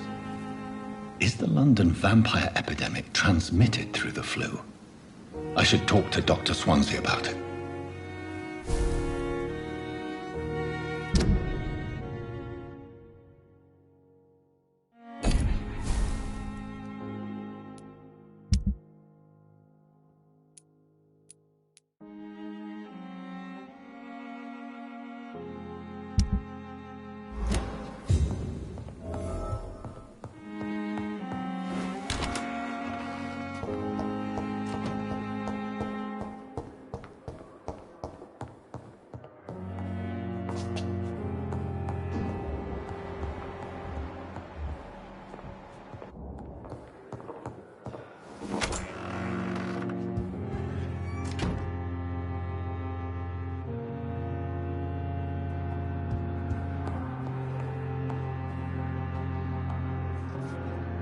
Evening, Edgar. Could I get your professional opinion? Please speak, but I have something important to tell you. This strain of flu, it's very different from the one I saw in Europe. It's downright peculiar. Really? What makes you say that? I've just looked at the blood of one of our recently deceased. I see. Do you have anything more to go on? This disease spreads and looks like the Spanish flu, but its effects differ greatly. The London strain is different from the continental one. This is very interesting. Did you find something else? Yes.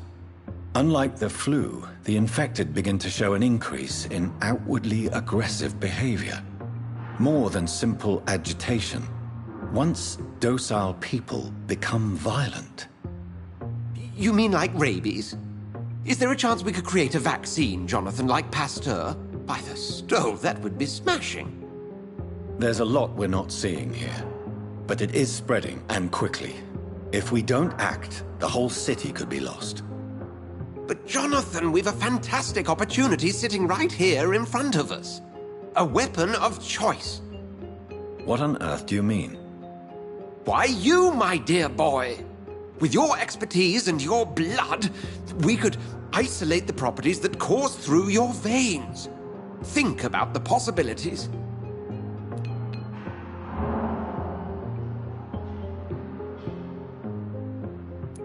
And why not? What did Stoker say about the Children of the Night? Well, using my blood, I could create a whole army of vampires. Surely you're joking. We'll discuss this more later. Thank you for your time. No, thank you, Jonathan. But as I said, I needed to talk to you. I have some rather bad news. Yes? I'm afraid it's your sister. My sister? She's to be buried this evening at Whitechapel Cemetery. Your mother published the obituary this morning. I see. I'm sorry, Jonathan. Please accept my condolences.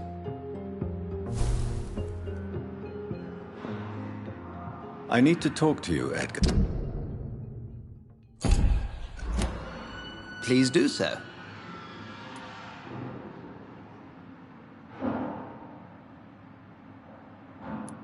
Do you know anything about the vampire hunters in the East End?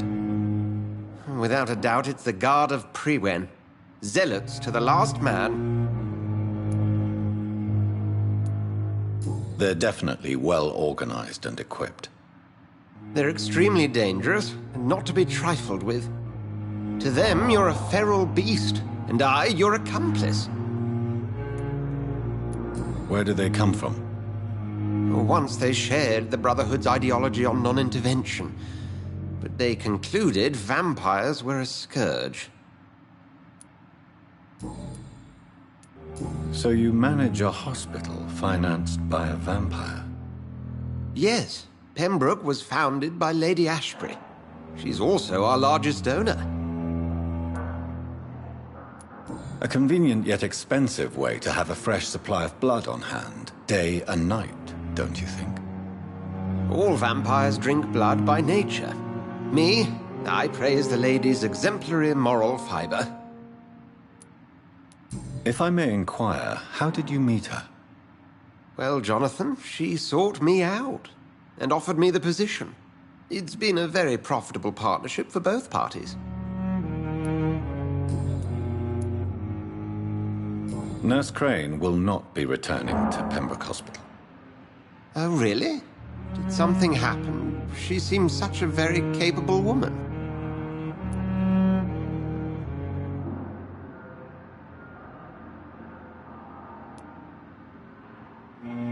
Perhaps too capable. Nurse Crane also ran an illicit dispensary in Whitechapel. I had to ask for her resignation. I see. Well, we'll just have to manage without her assistance. We'll talk later.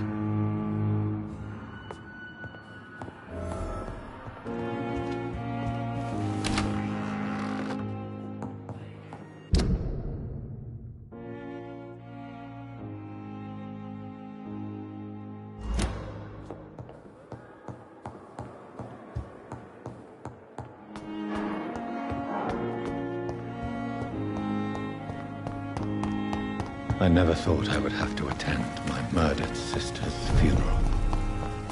Mary, I can't forgive myself. I'll find the truth about what happened to us. I swear.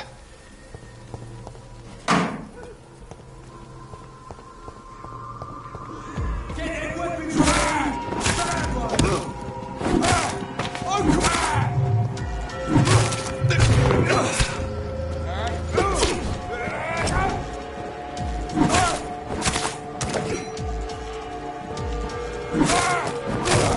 Filthy piece of shit!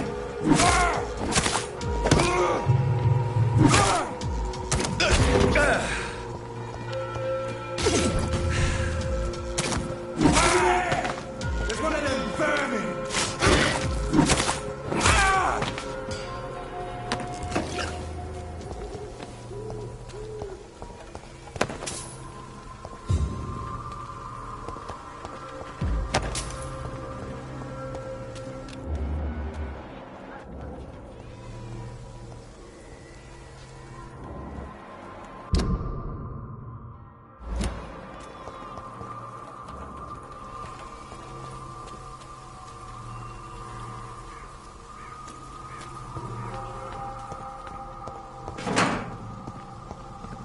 Last warning, sir!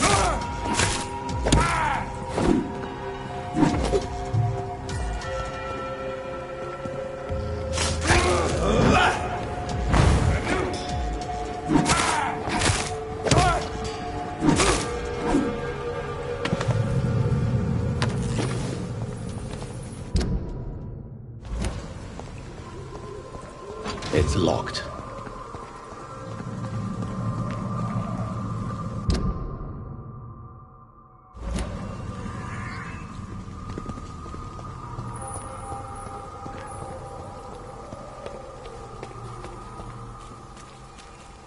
Bloody monster!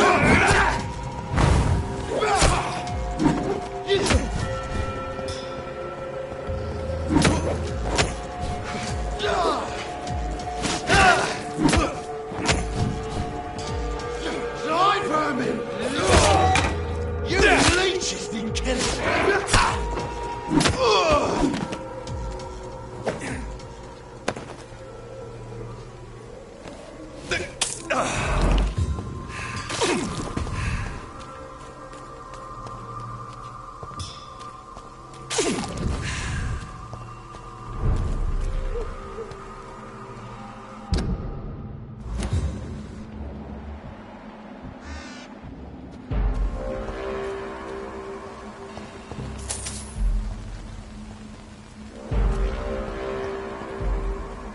Sorry, sir, no admittance. Take it.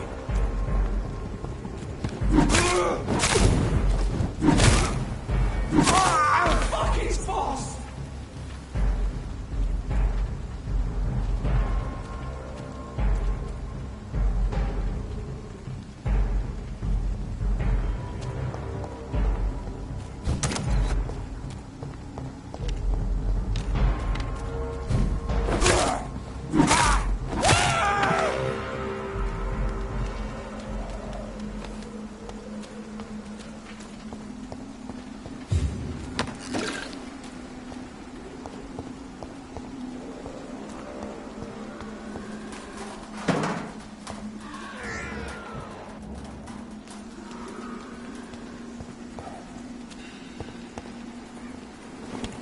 Dear sister, I don't know if I have the strength.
Are you all right, miss? I don't know. Who were those people? They wanted to kill me. Why? They've lost their minds in the epidemic. They won't come back for now. You seem to know a lot about them, sir. I'm Dr. Jonathan Reed. I'm investigating this disease. I am Xiaoxun. Thank you so much for helping me, Mr. Reed. I must go to the cemetery now. Goodbye.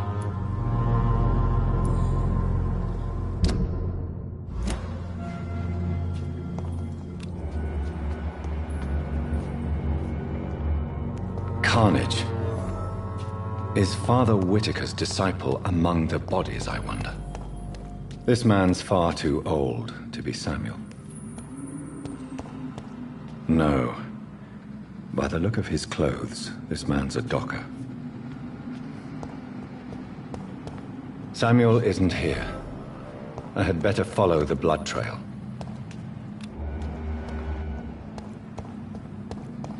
It's locked, all right. Shouldn't you go back home, where you'll be safe? Maybe later. But for now, I need to talk to my husband at the cemetery, Mr. Reed.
Since I can't reveal myself to my mother now, I must find a discreet spot to attend the ceremony.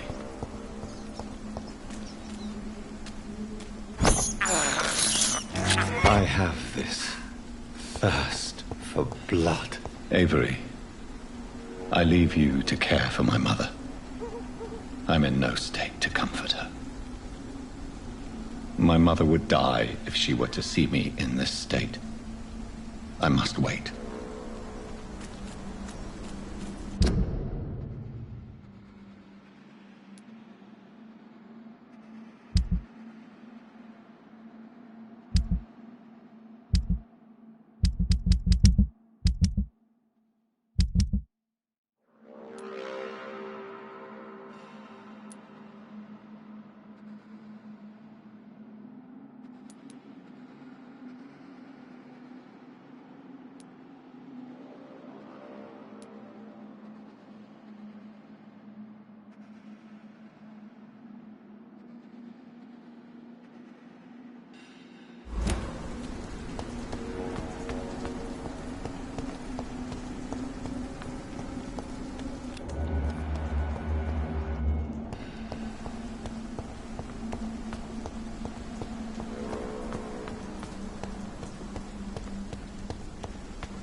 As I feared, Samuel no longer preaches the good word.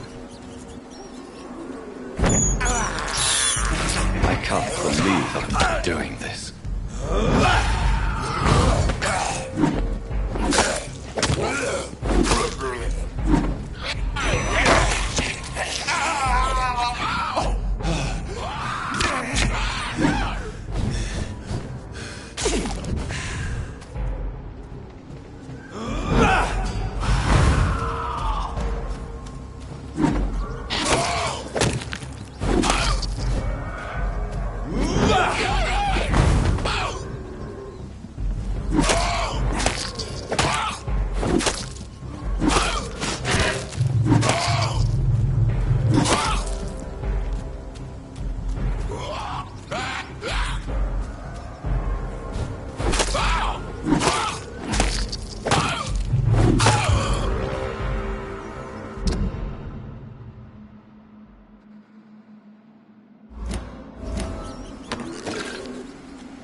I can't believe I'm doing this.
It's locked, all right.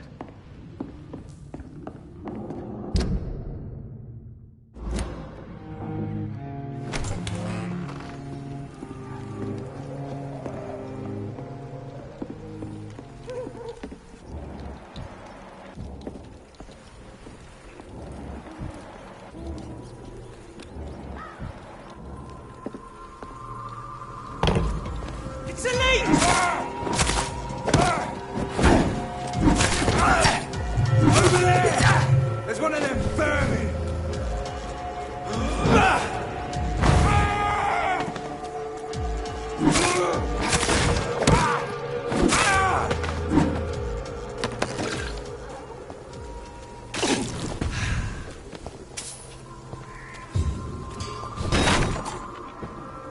I cannot enter. I have this thirst for blood.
I can't believe I'm doing this.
Are you all right, Miss Shun? My name is Xiao Shun.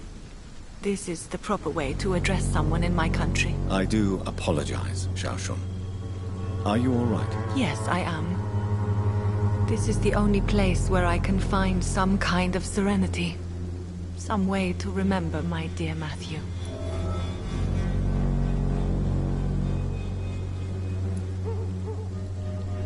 Have you recent news of Nurse Crane and her dispensary? I heard that she used to help the refugees, but unfortunately you don't see her around anymore.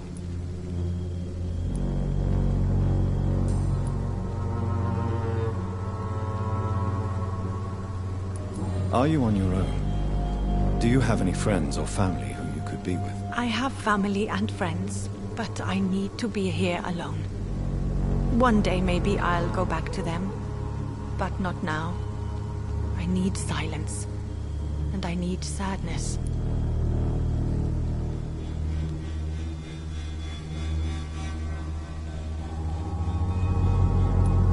I've seen many deaths in my life, and we all grieve in our own way. Some stay silent, or need to shout. Others need company, and some just can't stand it. Thank you for your sincere words, Dr. Reed. I sense you trying to help me, even if I don't quite understand why. Tell me how your husband died, Xiao Shun. Matthew died of the Spanish flu, like so many others. It's a mundane cause of death these days, but for me it meant the end of the world. At this time, there is so little medical science can do to defeat this terrible epidemic. I'm truly sorry. The worst thing is not his death, even if it tears me apart. The worst is not to have seen it coming, to have lost him so quickly, even before realizing it. Did he hide his condition from you? Matthew was a smiling type, a happy sort. Everything that I am not. Did he laugh at his death to come, or did he not realize what was going to happen? I'll never know.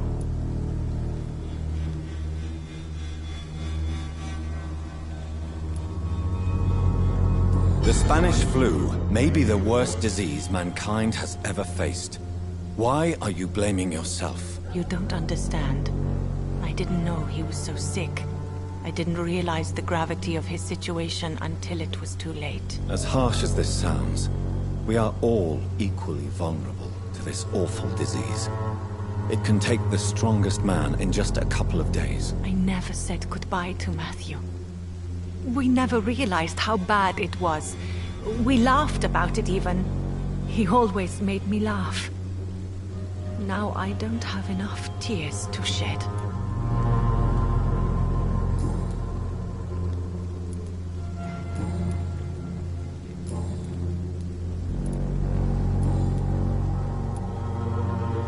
You realize you can't stay here forever, don't you? Eventually you'll have to leave the cemetery. Why? Why should I go? Since this is the only place I can find peace of mind.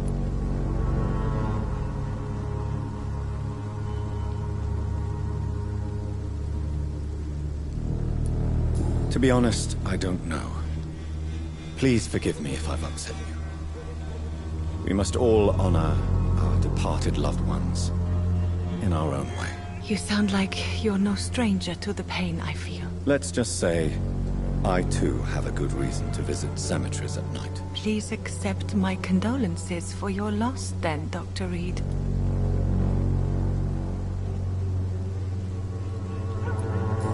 you a doctor yourself? Is this why you feel so guilty for not saving your sick husband? No, I am not. But I still need to blame someone for Matthew's death. And who else, if not his wife, who did not see it coming? I'm a physician, one of the best in the country. But I was unable to save my own sister, Mary. She died in my arms. Why tell me this? Is it supposed to make me feel better? No. But I wanted you to know that you have done nothing wrong. Unlike me. May I ask what caused the death of your sister? You could say she was also killed by a terrible disease. A disease I have sworn to fight and cure, no matter how long it takes. Thank you for sharing that with me, Dr. Reed. Maybe it's time we start to rebuild our lives, you and I.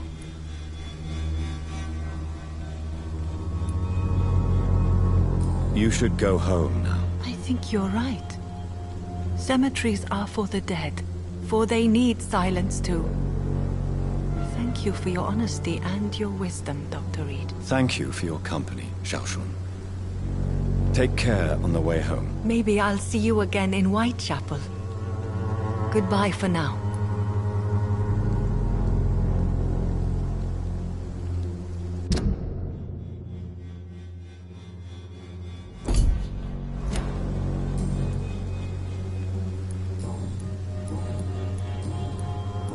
Goodbye for now. You know you can trust me. Why have you not spoken to me?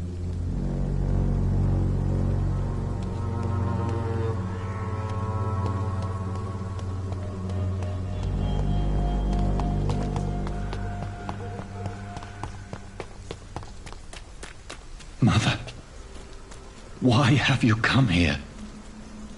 This is proving far worse than I imagined.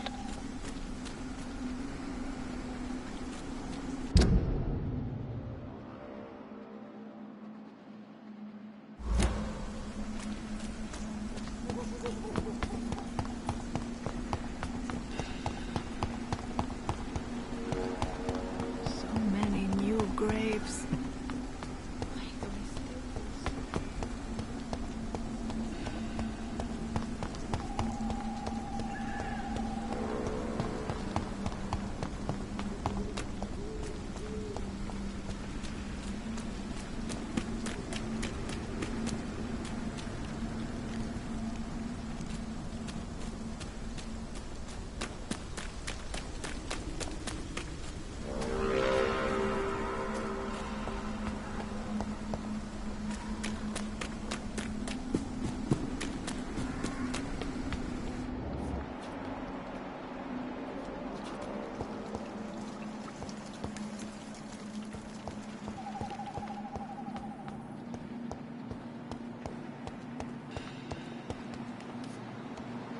This man's far too old to be Samuel.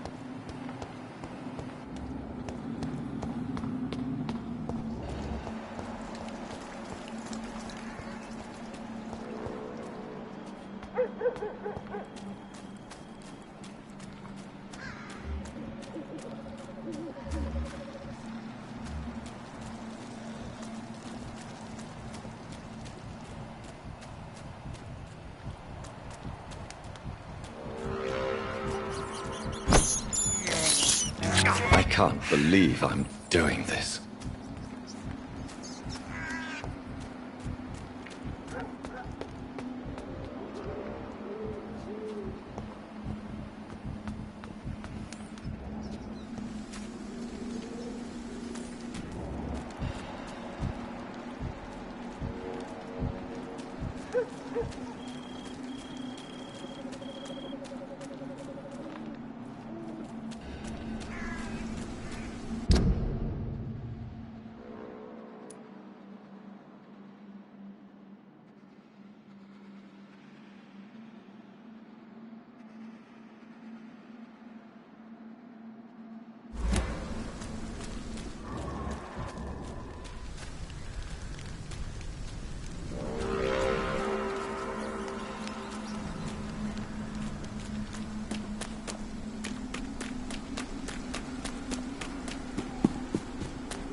Snap it, Leech!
imprisoned by your daily routine, unable to see the true horror around you.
can't believe I'm doing this.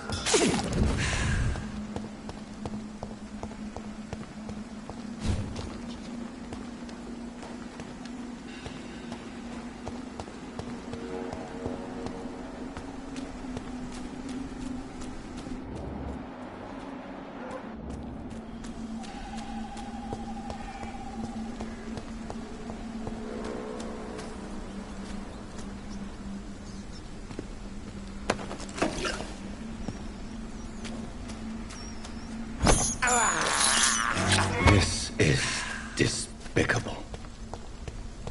My mother would die if she were to see me in this state. I must wait.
Hello, sir.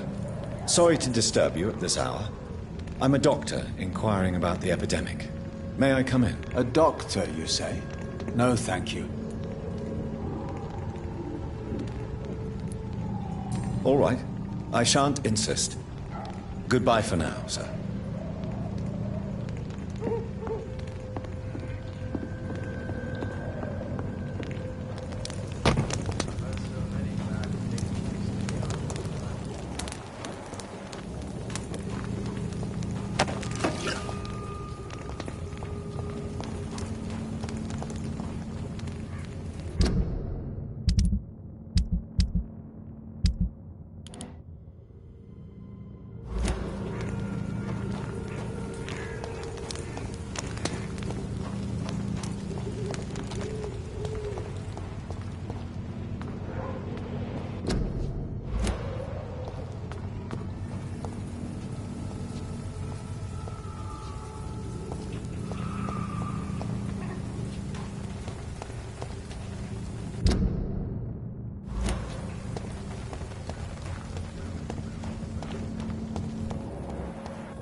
Hello again, miss.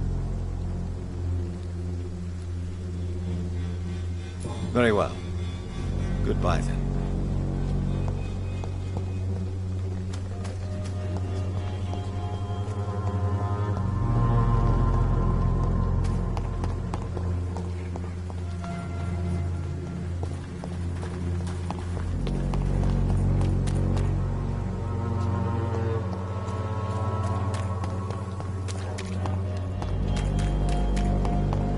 There is no protection against malevolence and trickery.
Good evening, Mr. Whitaker. It's Father Whitaker, my son. So, are you still lost in your rational delusions?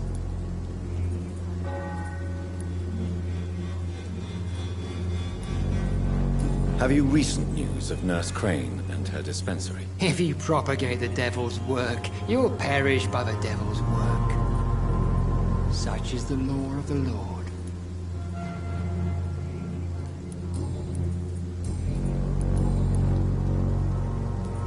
Tobias Whitaker, confess why you burnt those people alive. I have done what no one was ready to do. I will smite the flesh of the unclean to protect the righteous.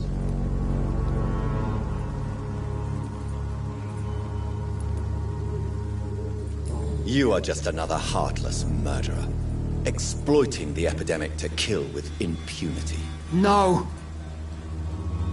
No. The only way to contain the spread is to strike at the source itself. The proliferating sick.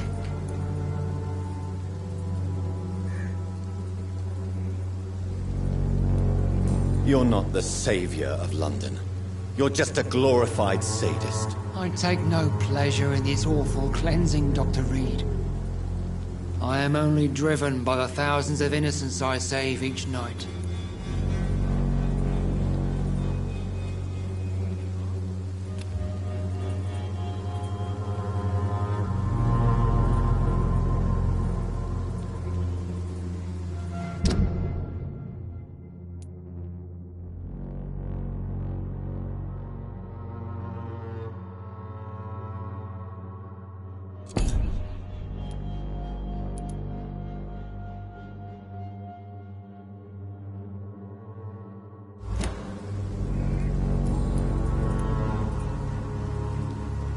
Why did you send Samuel to the cemetery, Tobias?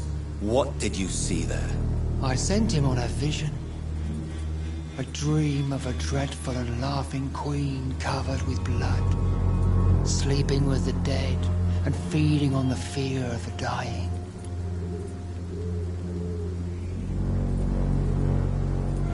A laughing queen dressed in blood. Tell me more. This epidemic is her feast, the announcement of her return.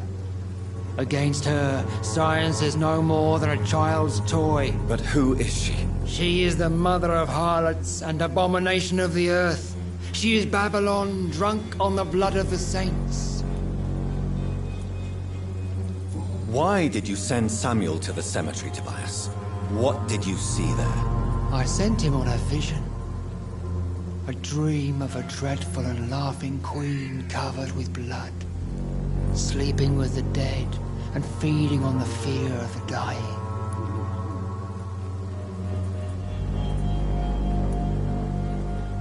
You sent a man to die because of a stupid vision.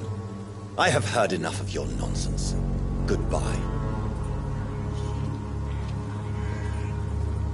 Good evening, Mr. Whitaker. It's Father Whitaker, my son.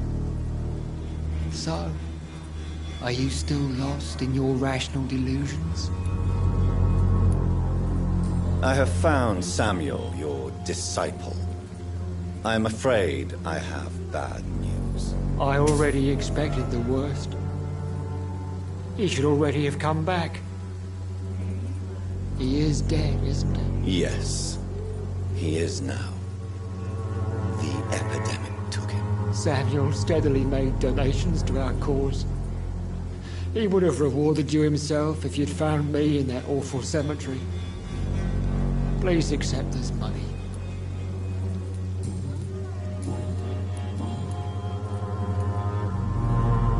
Your disciple, Samuel, stole from the dead in Stonebridge Cemetery. I have proof of his crime and proof of his death. No! Samuel was the best of us. So devoted, so zealous. He gave all he had for the cause. He tirelessly preached the good word.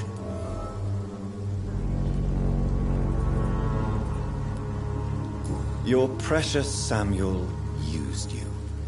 He was an immoral crook. If that's true, then he will be my burden to bear during this endless night. He defiled the dead with his petty thefts. That's how he financed your misguided crusade. Think what you will. When this city is saved, he will be praised for his devoted fortitude. He walked boldly into the mouth of abomination.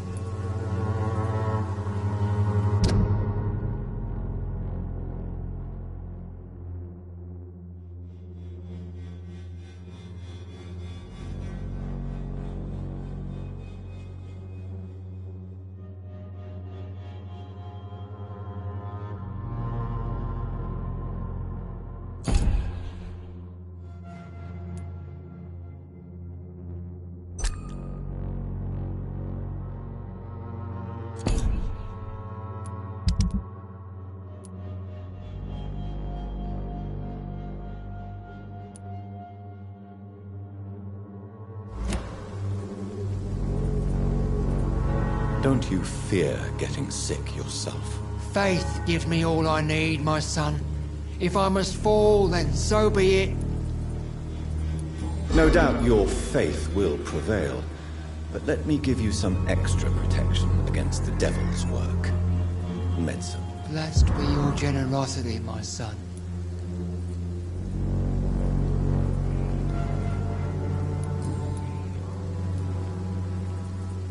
Your disciple, Samuel, stole from the dead in Stonebridge Cemetery. I have proof of his crime and proof of his death. No! Samuel was the best of us. So devoted, so zealous. He gave all he had for the cause. He tirelessly preached the good word.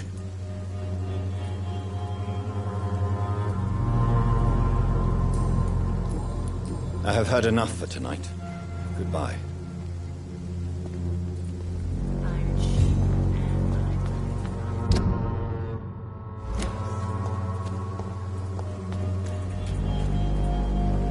Good evening, Christina. Change your mind, Mr. Reed? What do you know about Nurse Crane and her dispensary? 2 girls I know went to the dispensary yesterday. Nobody has seen them since. I worry about them, in case bad things happen.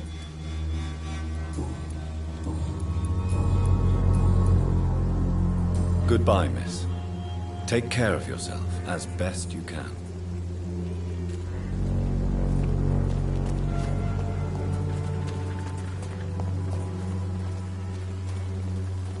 You again? What do you want this time? Have you recent news of Nurse Crane and her dispensary? I saw her wandering the streets. Yesterday, I think. She didn't recognize me. People say she's lost it. It's a sad story. Goodbye, Mr. Peterson. Fancy buying something, sir? You never lose your focus, do you? Do you have any news of Nurse Crane and her dispensary? It appears those who dare to get healthcare from that bitch are never seen again. Something fishy going on there, for sure.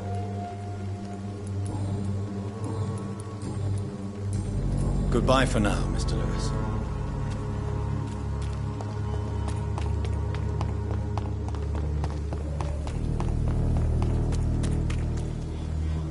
Mr. Bates. Evening, Doctor. Have you heard anything about Nurse Crane and her dispensary? Not really. A man such as yourself, knee-deep in the muck of Whitechapel, must know more. Speak now. Heard it closed after the owners died. Refugees don't want to come to Whitechapel no more. Scared, I hear. You sound disappointed. As long as she was there at the dispensary, it attracted more immigrants and kept my place full. Such a shame. Why am I not convinced? Maybe it's because you lack faith. Being a skeptic must be useful for a man of science. Goodbye, Mr. Bates.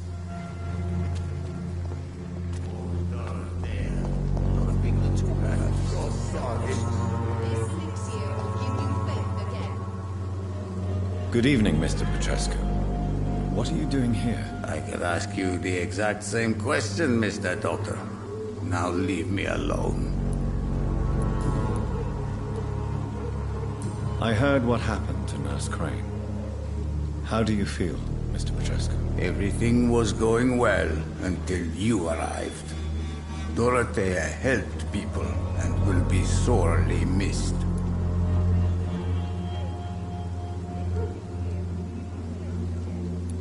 Maybe you should consider the bigger picture.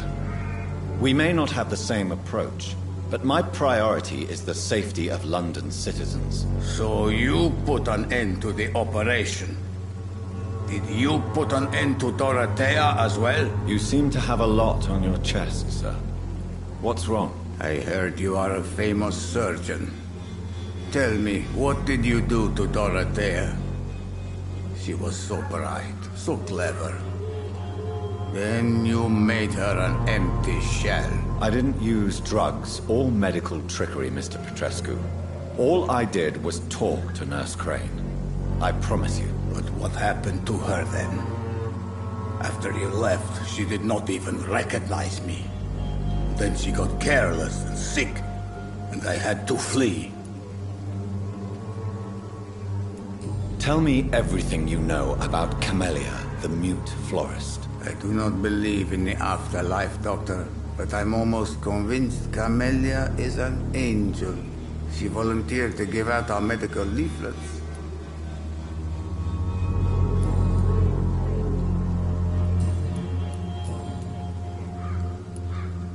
What do you plan to do now that Nurse Crane is gone? I'm not sure. Strange men came to see me after Dorothea's death, with strange weapons and very odd stories. What kind of stories? Stories all Romanian children know. It was as if I was home again. Vampires, Mr. Doctor. Vampires. You believe them? Aren't you too old to hold a weapon or listen to scary stories? Yes, I am old and alone and will die soon, but if these stories are true, maybe I have found myself another cause. Are you living on the streets, Mr. Petrescu? And why not? Those who believe they'll be safe behind walls are blind. What about your house? My house is always open to any poor soul needing a roof. All my work here is lost now that Dorothea is gone, thanks to you. Why are you so aggressive? I remember the night you came here and convinced me to open my door to you, sir. I'd like to punch you right on your chops.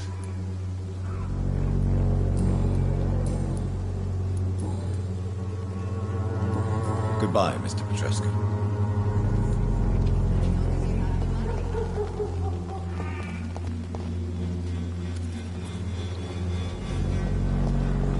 When science fails you, this elixir will give you faith again.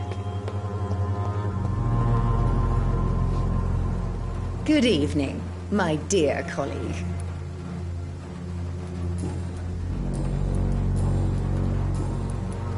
Have you any news on Nurse Crane and her dispensary? It seems her dispensary isn't so busy nowadays. Good thing for the Swanborough cordial. Goodbye, Miss Swanborough. Perhaps we'll talk again.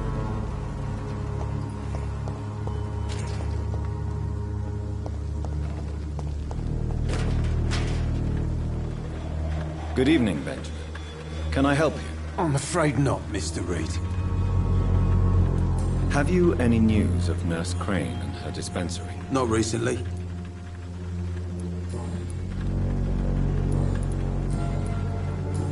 A gun, alcohol, and a bad temper make a terrible cocktail, sir.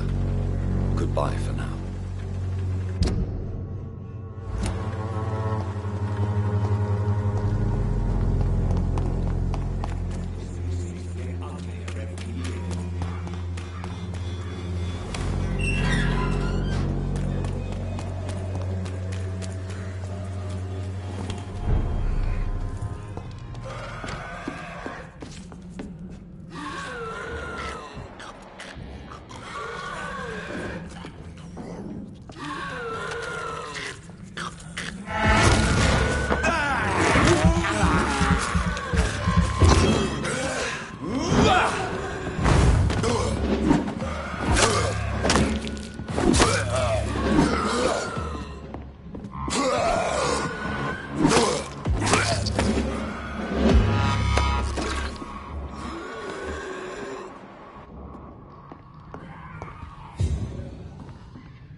daily routine. Good evening, Mr. Whitaker. It's Father Whitaker, my son. So, are you still lost in your rational delusions? I have had enough for tonight. Goodbye.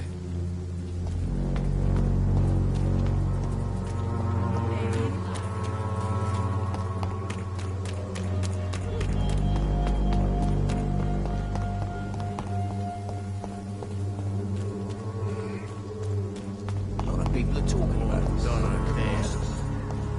Perhaps I should look into it.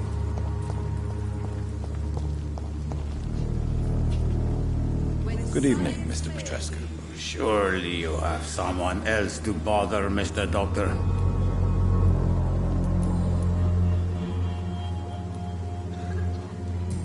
Goodbye, Mr. Petrescu. Maybe it's time to see if this...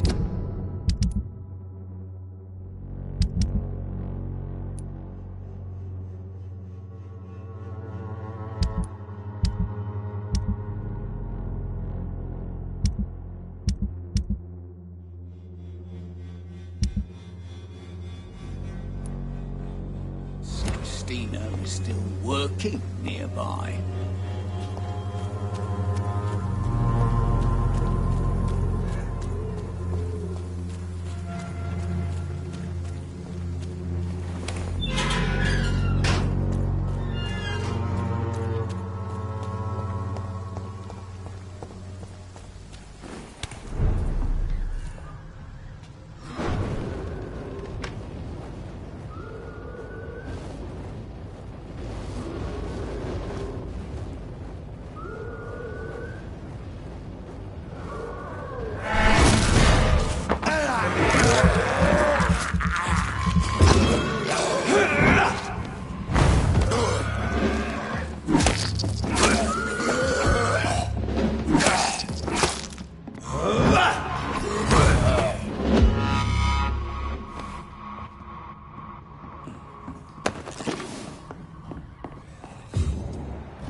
Taking up my father's business.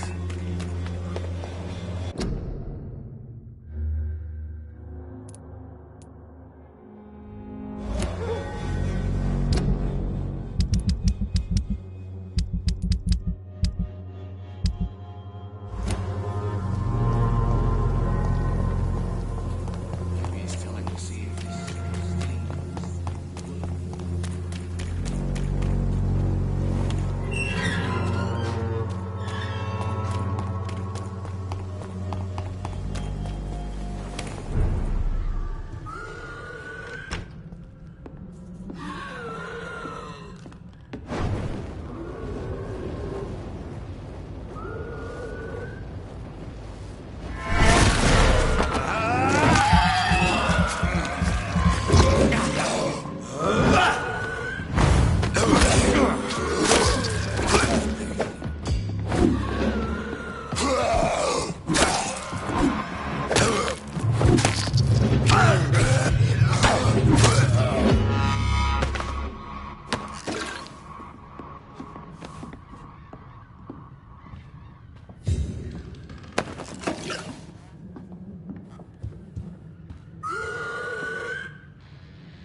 can't believe I'm doing this.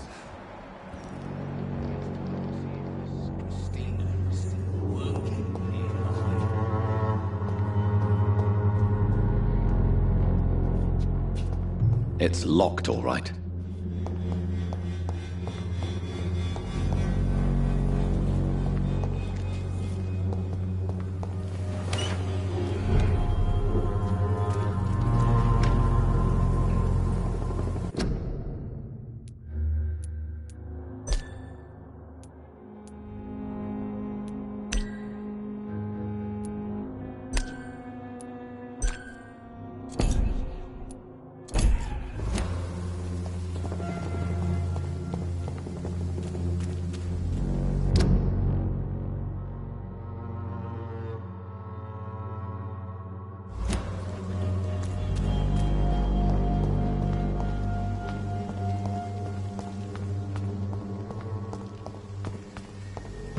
No civilians allowed, sir.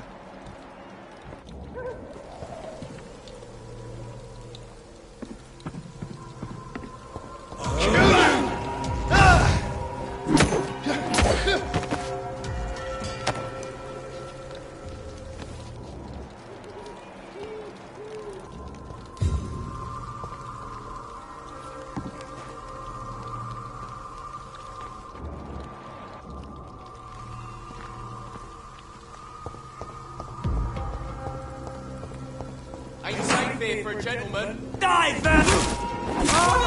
He's dead! There's one of them vermin!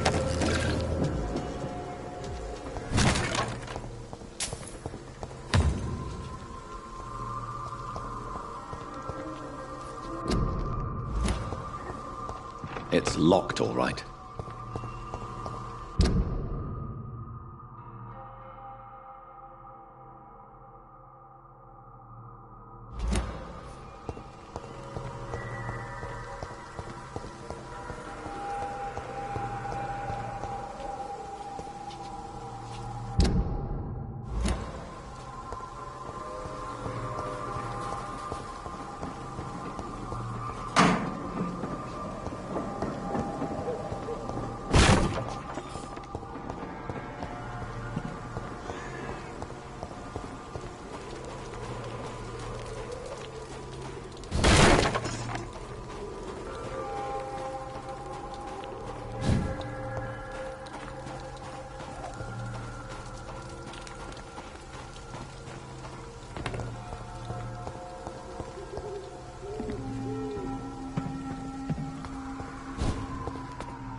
This is despicable.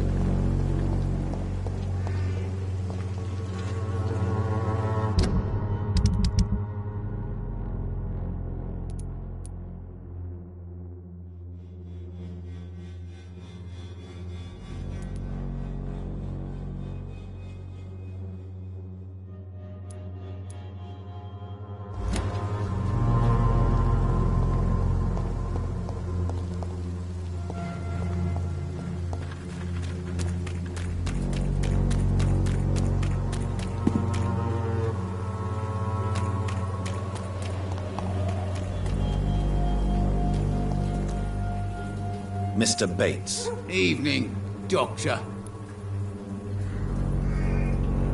Since I took an oath to help people, can I be of assistance? I'm all right. Cheers. Goodbye, Mr. Bates.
This could be the box Lewis thought he lost. There's a letter inside.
cannot enter.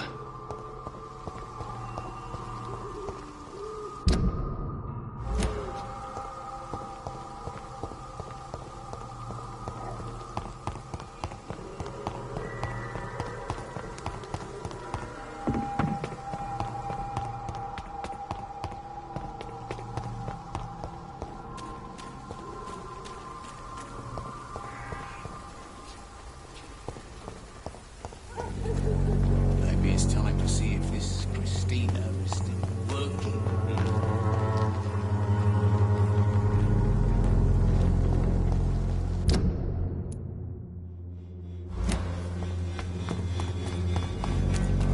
I should never have taken up my father's business.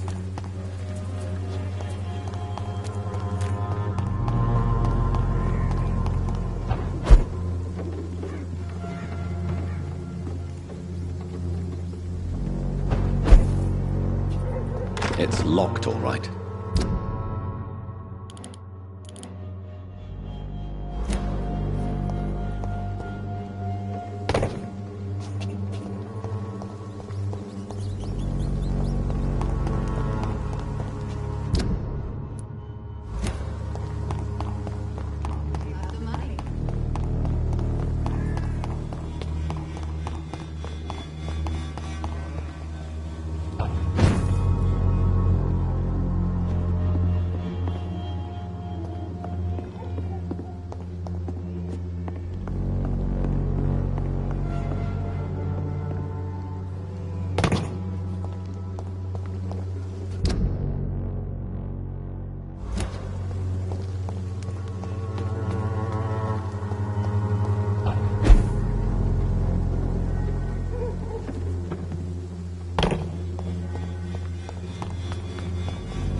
I cannot enter.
It's locked, all right.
The flower's dying. It needs water.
The flower's dying.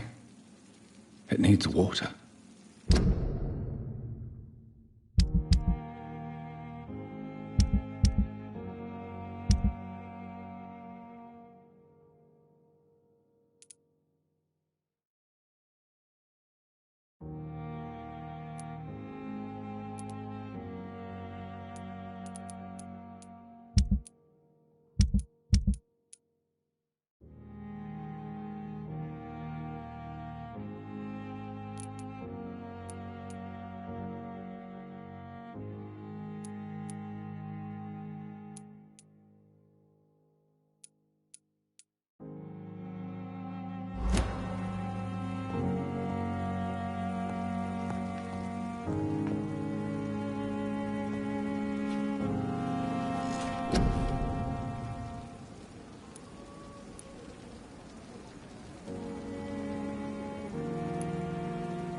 flower's dying. It needs water.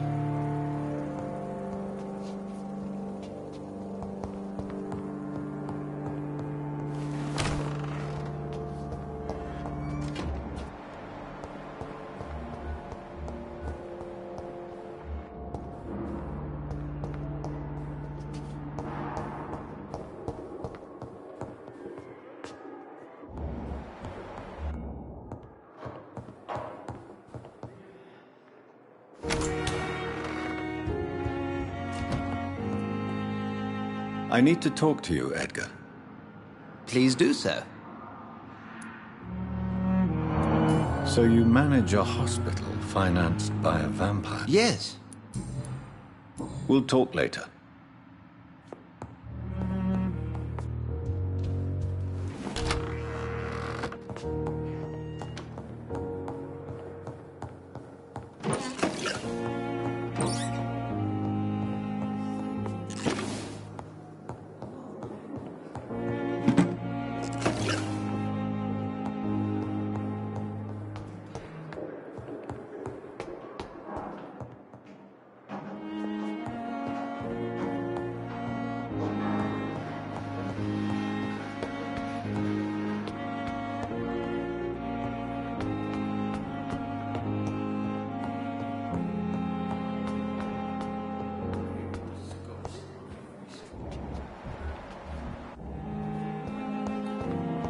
It's locked.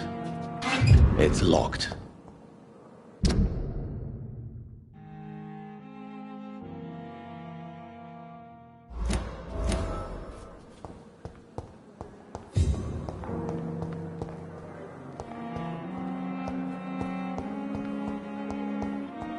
I wish I could be sick again. Good evening, Miss Howcroft. How are you tonight? I need blood, Doctor. Warm, rich, vibrant blood.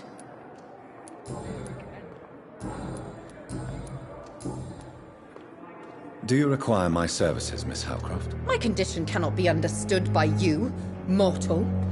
This curse is beyond your science.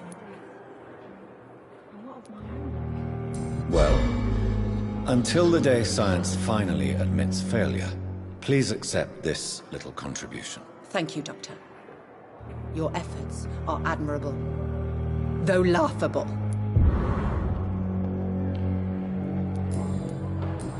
I'll leave you, Mistress of the Dark, to your nocturnal activities. I wish I could be sick again.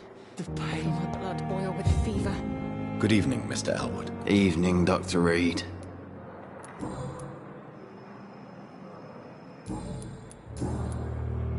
Soldier, do you need assistance? Not really. I think I caught something in this bloody hospital. I swear I'm dead, yet smiling inside, Dr. Reed. As long as you remain here, I will make sure you don't have to worry about your health. Don't think you can do much about it. Damage is done. Goodbye for now, Mr. Elwood. Fear and disgust on every street corner.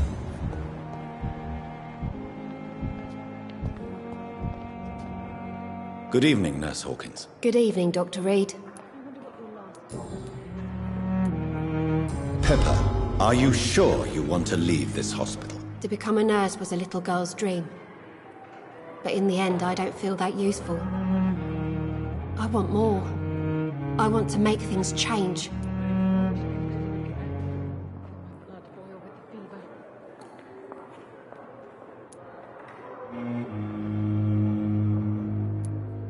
But you're doing something important here.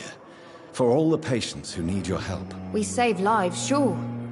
Each time we send a cured patient home, it's a relief beyond words. But since the epidemic, I feel so powerless.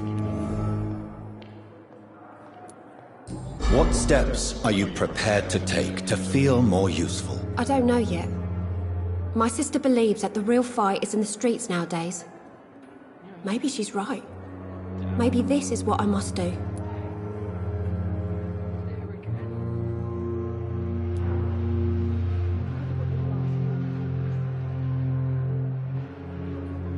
And what about Milton Hooks?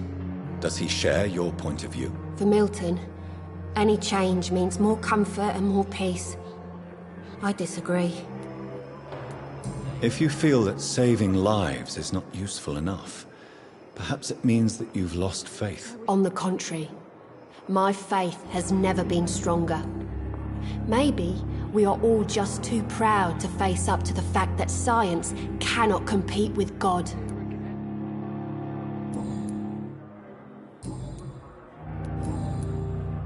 Do you need medical help yourself, nurse? I'm afraid I've contracted some illness, Dr. Reed. Not under my watch, nurse. Take this. You'll feel better. Thank you, Dr. Reed. Goodbye, Nurse Hawkins.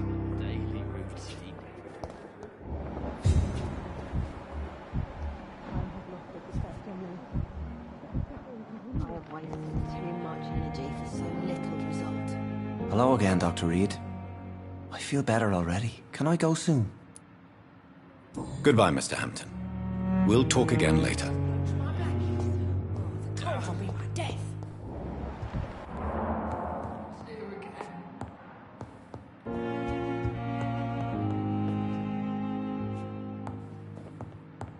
Liars and thieves, every last one of them.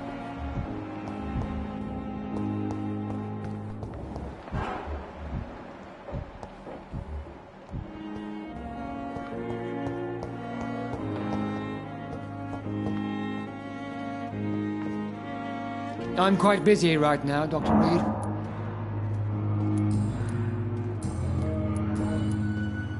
Do you need my assistance? Don't be ridiculous. I'm capable of dealing with this myself. I've just not taken the time to do so. Then you are lucky that I have taken the time to do so. Consider it a gesture of solidarity between professionals. I wish this hospital could have received as much attention from you, Dr. Reed. We do not see you in surgery very often.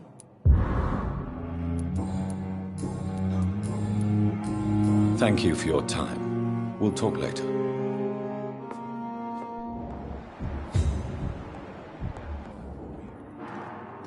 Good evening, Dr. Strickland. And good evening to you, Dr. Reed.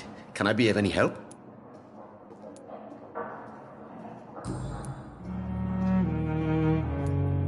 Tell me, Thoreau, what's the real cause of your dislike for Dr. Ackroyd? He refuses to admit that your blood transfusion technique is the only way to save Mr. Fiddick. I'm convinced we must use it. What Dr. Ackroyd really said is that you lack the skill to perform this operation efficiently. Is there anything you have to say about this? It's a false conceit. Dr. Ackroyd secretly envies your reputation. His jealousy blinds him. I'm not the real target here.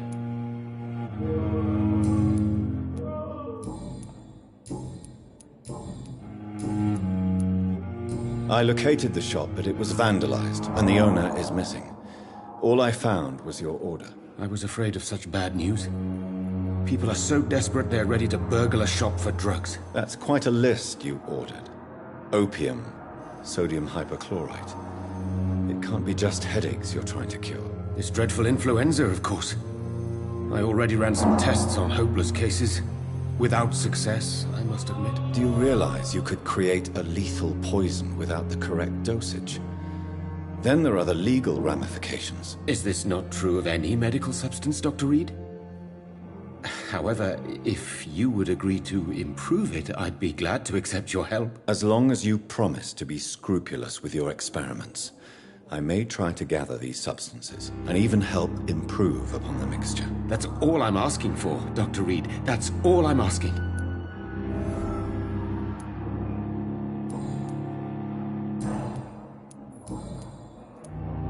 I want to know about these secret tests you run, and if they can save people from this epidemic.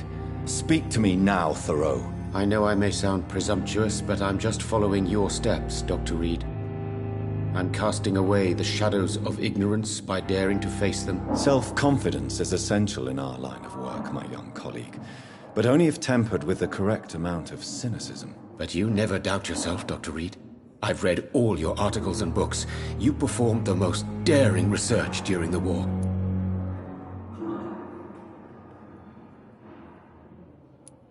You have my support, Dr. Strickland. I know exactly what it feels like to battle an unknown disease with only your mind and force of will to help you. Thank you, Dr. Reed. You don't know what that means to me.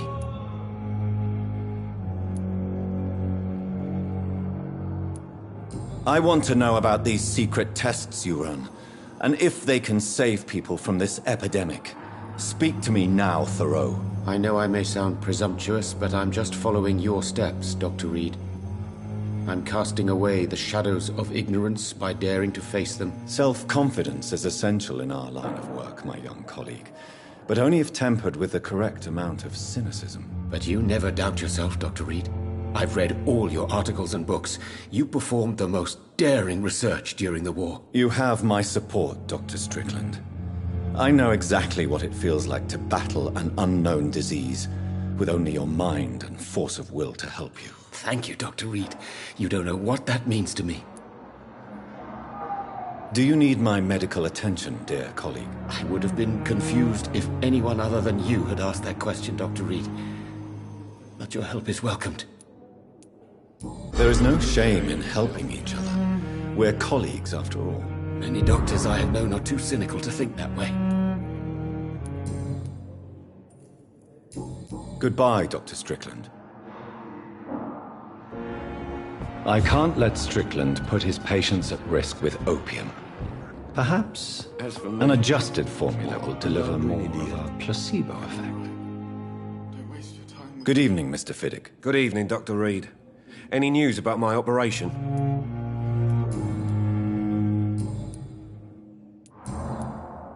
Is there anything else that's bothering you? Can I help in any way? Really?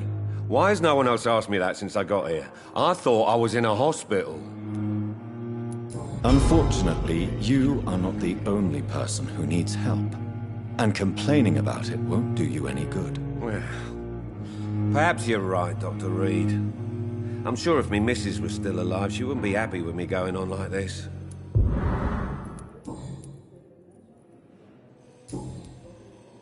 Goodbye for now, Mr. Fiddick. I'll see you later. I will not let you down, Mom.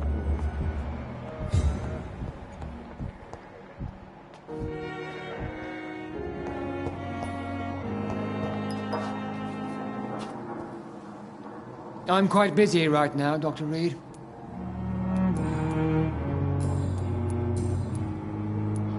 Do you think Dr. Strickland has any chance of curing the Spanish flu by himself? His wish to cure the sick is not driven by pride, but by an idealistic view about our mission here.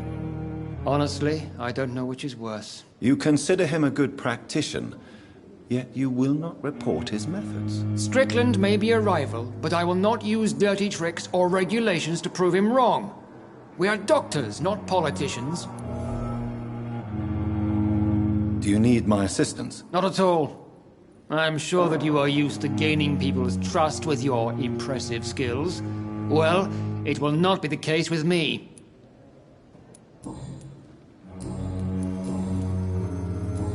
Thank you for your time. We'll talk later.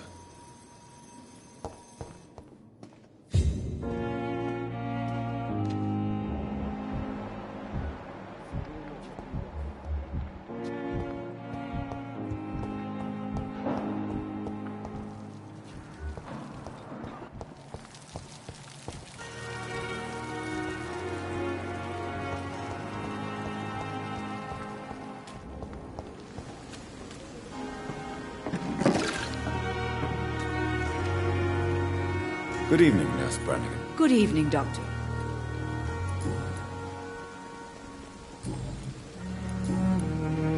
Do you require medical assistance, Nurse? I will be fine, as soon as I can get some sleep. Nurse, you won't be able to help people if you're sick. Take this, and do try to get some rest. I'll try, Dr. Reed. Thank you. Goodbye, Nurse. Call me if you need assistance.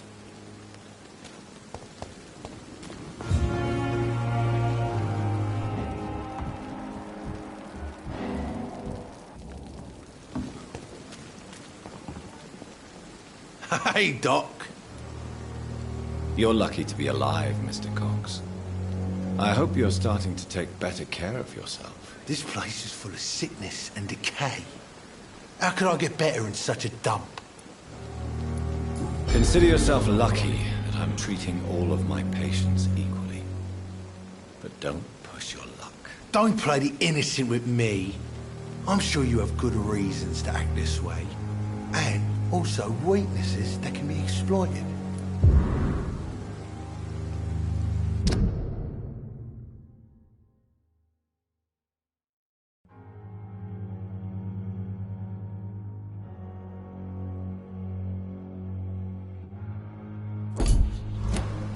I'll leave you for now, Mr. Cox.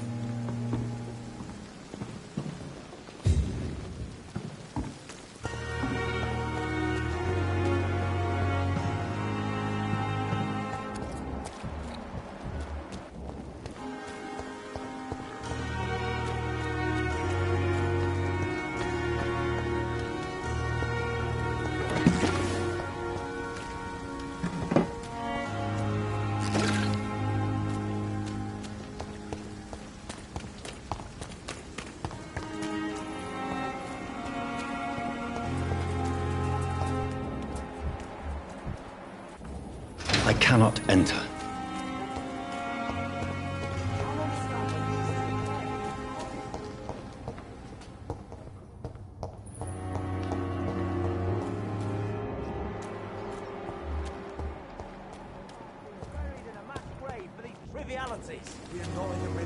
It's locked.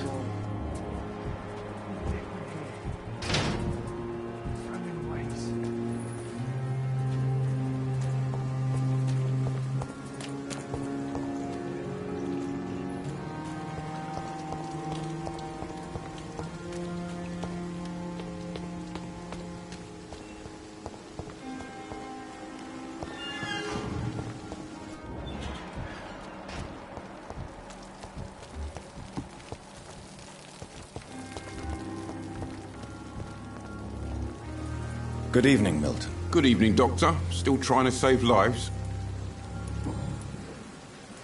Do you know that Nurse Hawkins is thinking of leaving the hospital? That's not a surprise. We've talked about it already. Does it not bother you? Sometimes I think she may be right. We should run away while we can. Question is, where can we go? Where is it safe?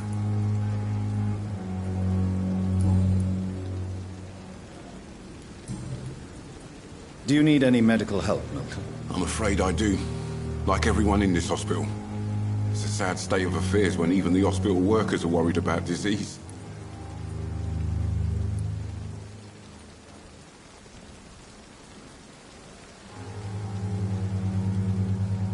I'll see you later. Yeah.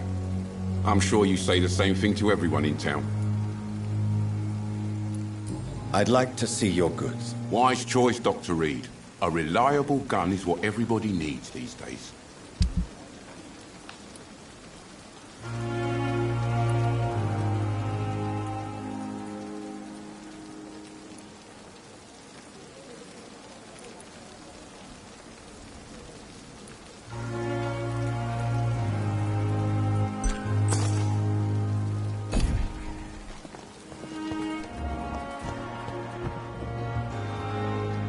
Jonathan, are you all right?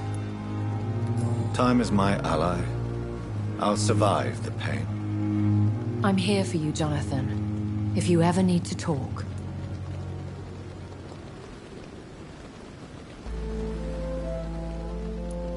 Could I ask you some delicate questions? Ask, and I will answer if I choose.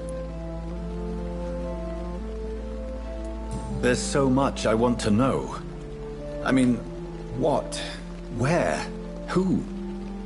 Slow down, Jonathan. And please, not all questions should be answered. Please tell me. Are you Lady Ashbury? Is that your real name? Yes and no. I was born Elizabeth Samantha Mary Englewood. Out of pure vanity, I cannot tell you when I was born. Where? I mean, you don't live here. I have a house in London, where I reside with my daughter. A daughter? Is she, No. Charlotte is a perfectly normal young lady. And if you must know, I adopted. Perhaps you'll meet her someday. How do you live with the guilt? I can't answer that, Jonathan. But we have to accept our nature. Nothing good can come of fighting who we are.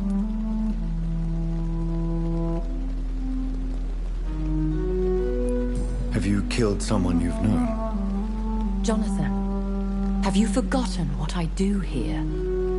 I need to meet the men and women I kill. Have you ever killed family? I will not answer that. In time, perhaps. Tell me, why do you finance this hospital? I'm lucky to be in a privileged position to help those less fortunate. Kindness takes the edge off the years. And our Dr. Swansea? He's fine with this culling of patients? Dr. Swansea is a man firmly rooted in the realities of the modern world.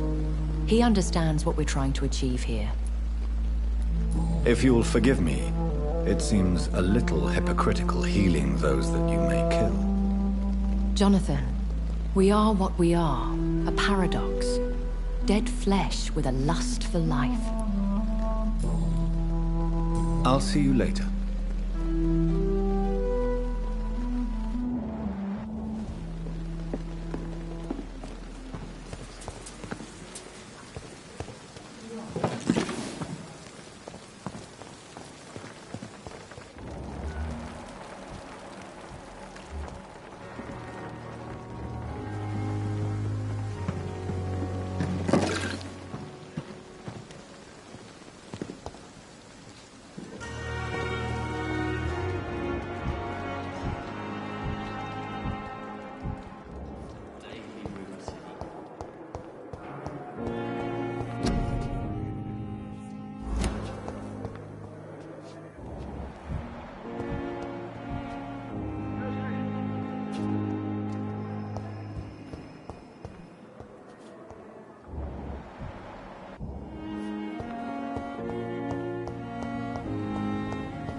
It's a leech! Kill it!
Best be off home.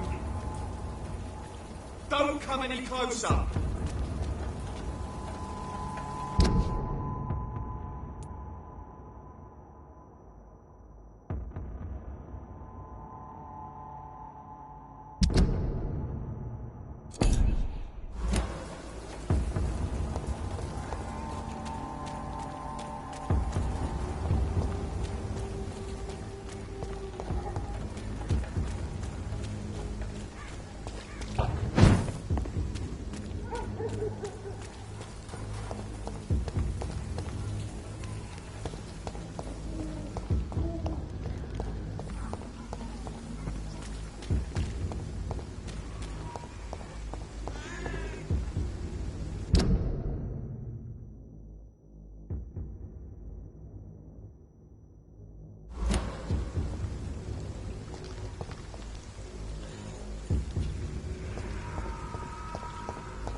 Spotted! Watch out, boys! Ah! Over there! There's one of them burning! A leech! A leech! Snap it, leech!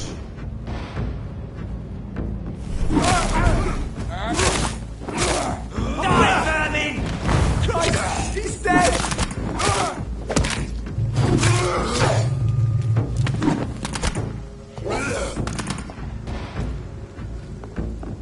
Take a breath of this!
This is despicable.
Ain't safe here for a gentleman. Crush the thing! I'll kill it! It's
Avery, I leave you to care for my mother.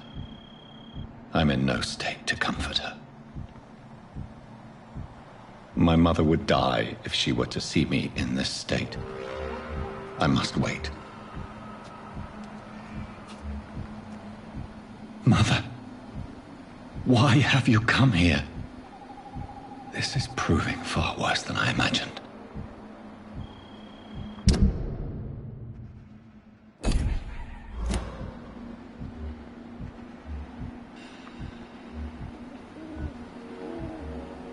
My mother would die if she were to see me in this state. I must wait. Mother, why have you come here? This is proving far worse than I imagined.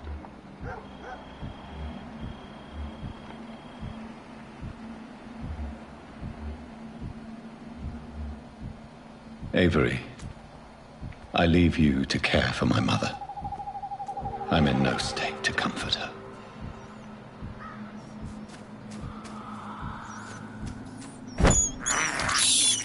I have this thirst for blood.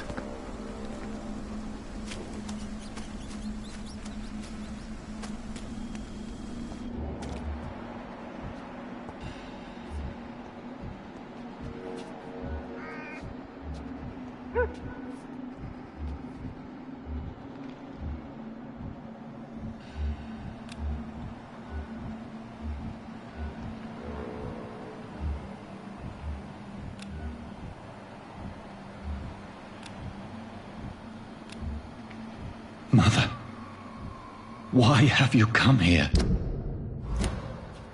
This is proving far worse than I imagined.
Good evening, Mr. Nethercott. And good evening to you too, my good sir. Can I be of any help?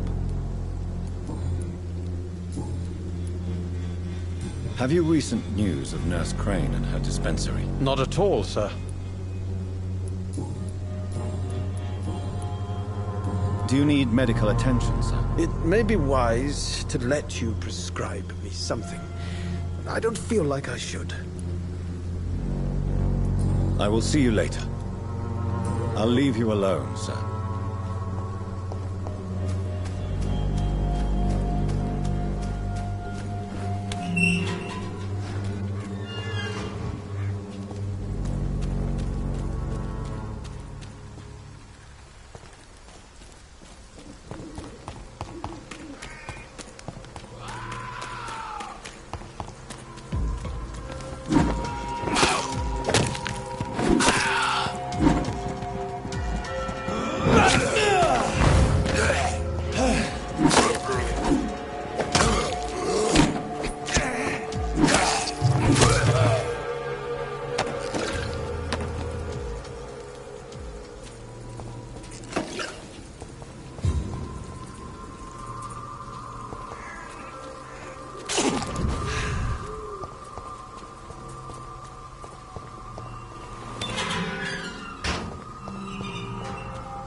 You are blood. Good evening, Mr. Whitaker. It's Father Whitaker, my son. So, Are you still lost in your rational delusions? Don't you fear getting sick yourself? I've been touched by God's grace. I am perfectly healthy. I have had enough for tonight. Goodbye. Pay me a glass and I'll be gentle.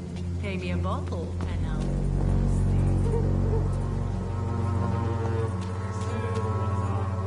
Good evening, Christina. Change your mind, Mr. Reed? Could this be the scarf you lost, Miss Popper? It is much more than a scarf to me. It is the only thing that connects me to my family and my country. Thank you so much.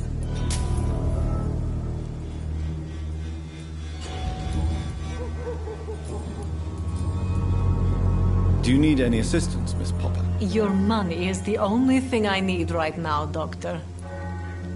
Goodbye, miss. Take care of yourself as best you can.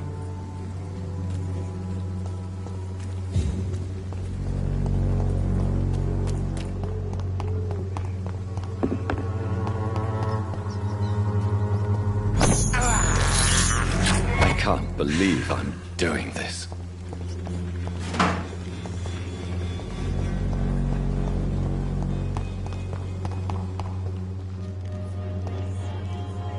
Good evening, Mr. Petrescu. Surely you have someone else to bother, Mr. Doctor.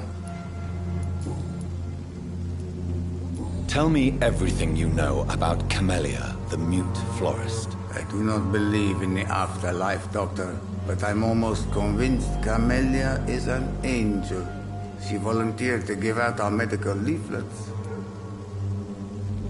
How do you feel, Mr. Petrescu? Do you need my help?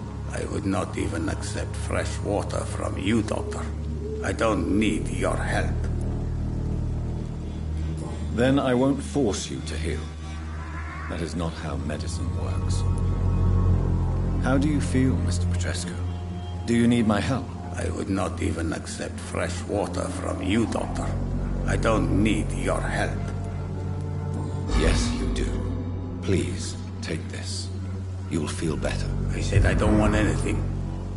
But I'll keep this for those who really need it.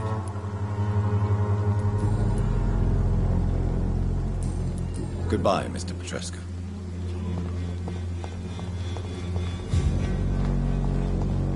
When science fails you, this elixir will give you faith again. Good evening, my dear colleague.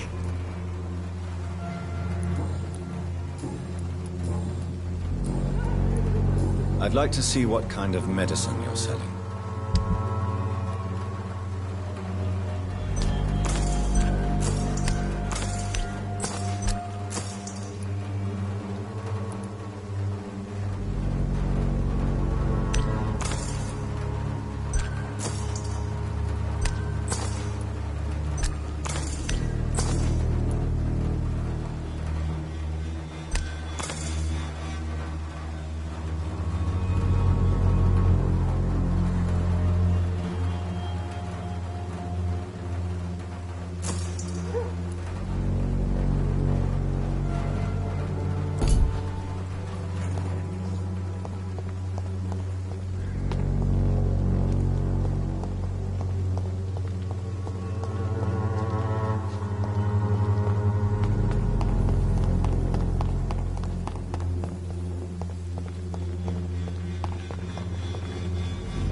I cannot enter.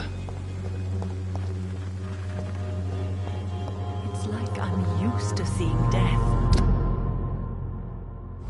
I hope this feeling will disappear someday. Good evening, Zhao Shu. 晚上好, Dr. Reed. It's good to see you again.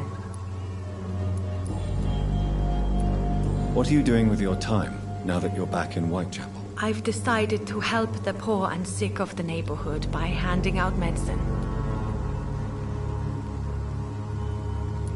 Giving out medicine? How can you afford to do that? I am a rich widow, Dr. Reed. My departed husband left me enough money to last the rest of my life. I can spend some on those who don't have any. That's very charitable of you. But why do it at night? I've noticed that the most desperate people tend to go out after dark. Hence my presence, to help them when I can.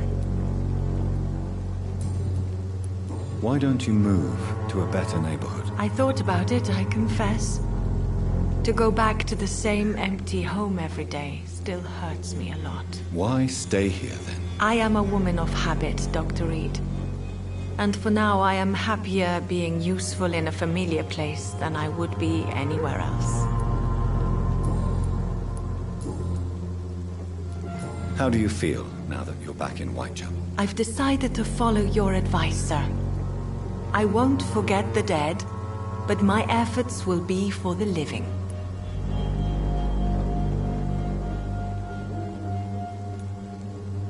Do be careful. These streets can be as dangerous as that terrible place where we first met. That's true. And maybe it's the best reason to help people around here. Do you still think about your departed husband? Of course I do. I'll never forget my beloved Matthew, but... how do I put it? Now I miss him more than I want him back. I know what you mean. And I think it means you're getting better. Maybe death will take me the way it took Matthew. Without warning and without mercy. But until then, I live on.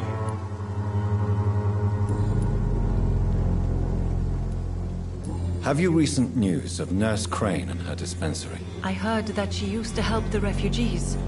But unfortunately, you don't see her around anymore. How do you feel? Physically speaking, I mean. I'm as well as can be expected, Doctor. Goodbye for now.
I am the resurrection and the life. He that believeth in me, though he were dead, yet shall he live. And whosoever liveth and believeth in me shall never die. We commend unto thy hands of mercy, most merciful Father, the soul of our sister departed, and we commit her body to the ground. Earth to earth, ashes to ashes, dust to dust.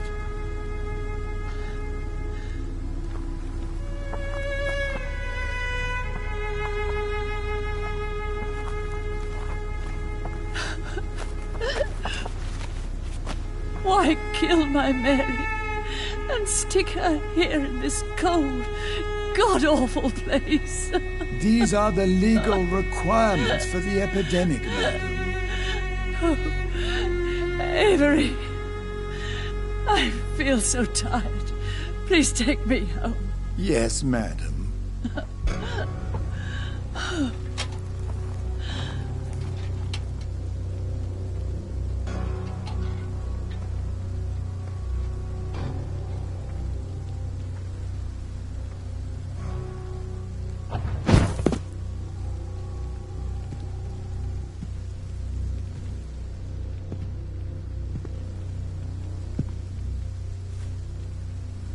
Oh, Mary.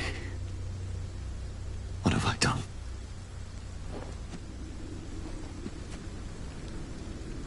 If I could only change one thing.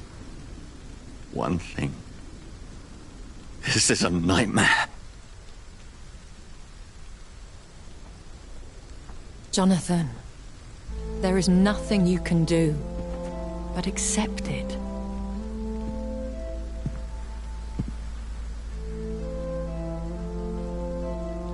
What brings you here? I thought you could use the company. I am so sorry for your loss, Jonathan.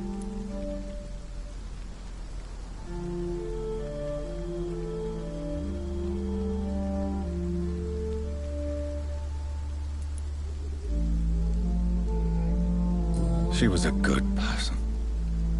Vibrant, full of life. She was kindness incarnate, my Mary. You're a good person, Jonathan. And a young Ekon. A newborn cast into the night without so much as a candle to guide your way. She had been scouring the most dangerous parts of London in search of me. And it led to her death. Jonathan, don't. I still hear her last thoughts. They echo in my head. Her mind shattered, and it haunts me. Jonathan, stop. Listen carefully. You must come to terms with this. You must learn to live with what happened.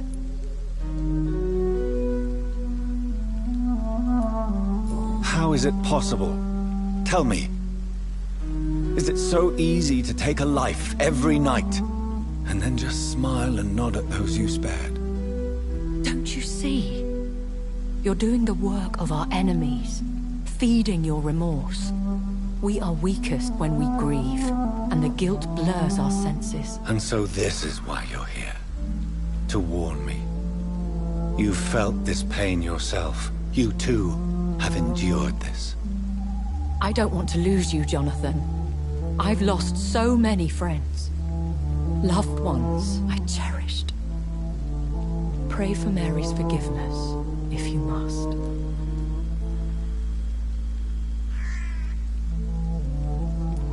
I'm not a religious man. You should know that. This is not about you forgiving yourself. This is for her. This is you telling Mary how sorry you are. What should I do then? St. Mary's Church is not far from here. Go there and make your peace. Find the solace you need. My lady wants me to confess. No, Jonathan. It's you who wants to confess, I think.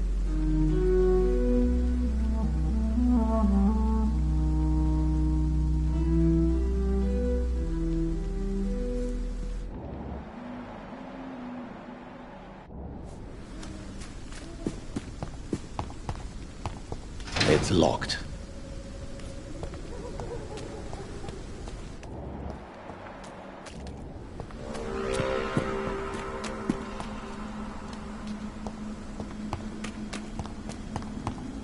It's locked, all right.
Good evening, sir.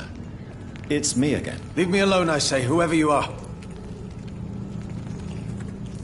All right. I shan't insist. Goodbye for now, sir.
And off to church he goes, a newborn seeking divine consent to lick the blood from the soft and pointy crown. Who are you?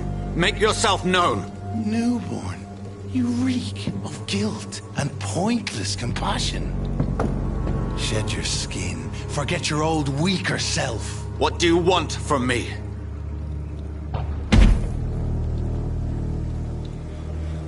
Ascalon does not approve of lone wolves who bring unwanted eyes to our pastures. So your name is Ascalon? Ascalon's will is vampire law. Learn them, abide by them, or I shall return as your judge and jury.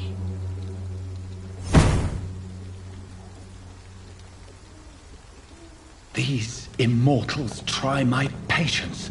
with their plans and unsolicited counsel.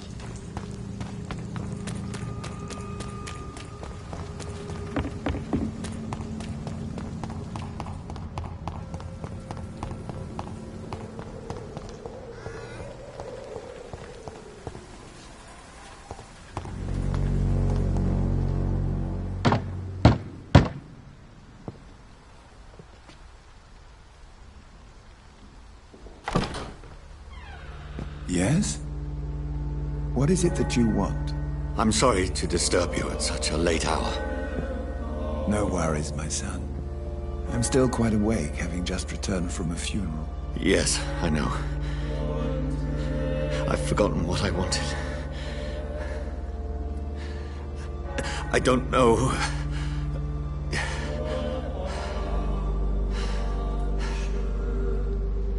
May I help you, child? You seem somewhat perturbed. I haven't the strength to cross the threshold. I wish to pray, to cleanse my soul. The church is shut by order of the bishop. But I'm still the vicar of St. Mary's, if that is any use to you, my son.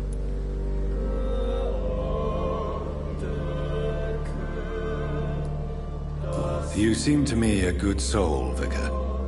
But this is a personal matter. There are no secrets from God, my son. If your heart needs comfort, consider me your chapel. For I can be as silent as stone.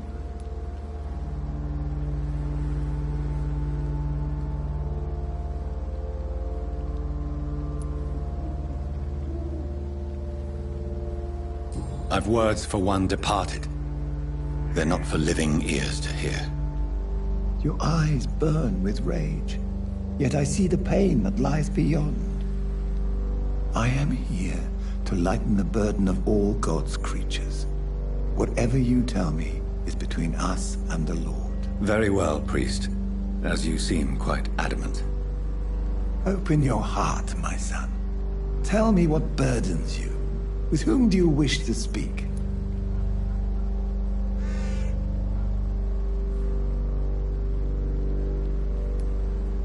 She was my sister. You seem so troubled by the loss of this girl. What happened to her?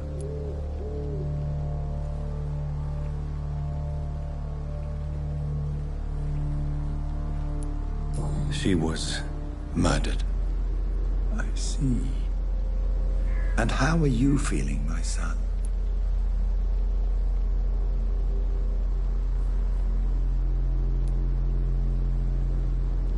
I feel responsible. The pain is consuming me. I have a final question for you, my son. This is of the utmost importance. Ask your question, Vicar. What words would you like to say to your poor sister?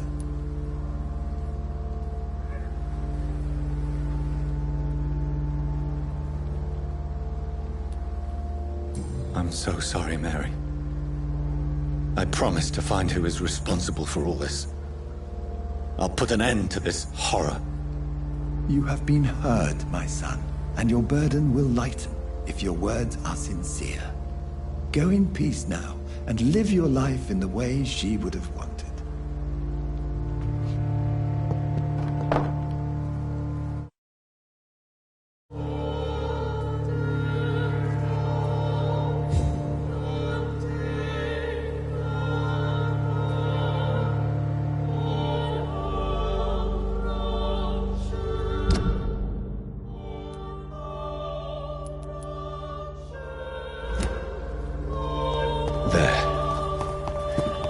I confessed to that vicar. Do I feel better? Don't speak English. Only time will tell.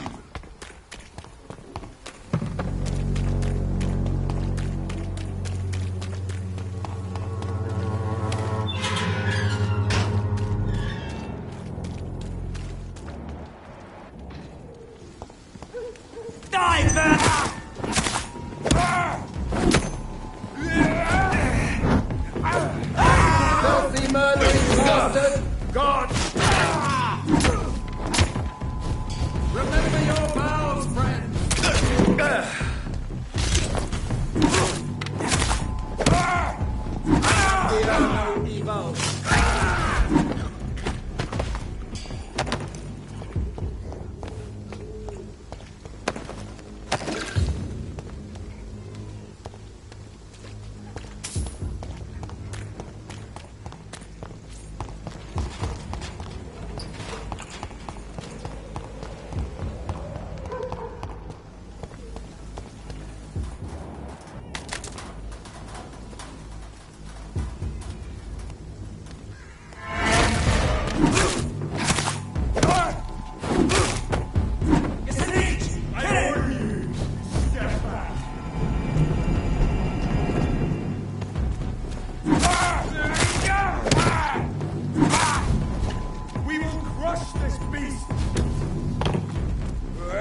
are you?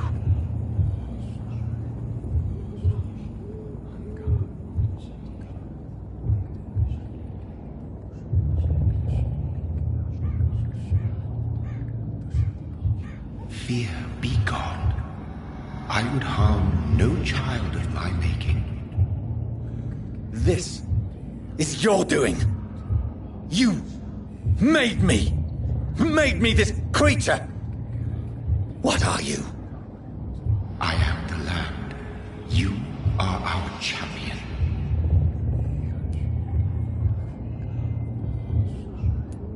Tell me what you are. I am the whitened bones and blackened soil. The land made blood coursing through thy veins. What is it you seek? This age is sickly. An ancient poison, an older rage, brewed in a cauldron newly forged. This has something to do with the epidemic. Seek truth, my champion. Defeat the serpent of knowing with iron spur.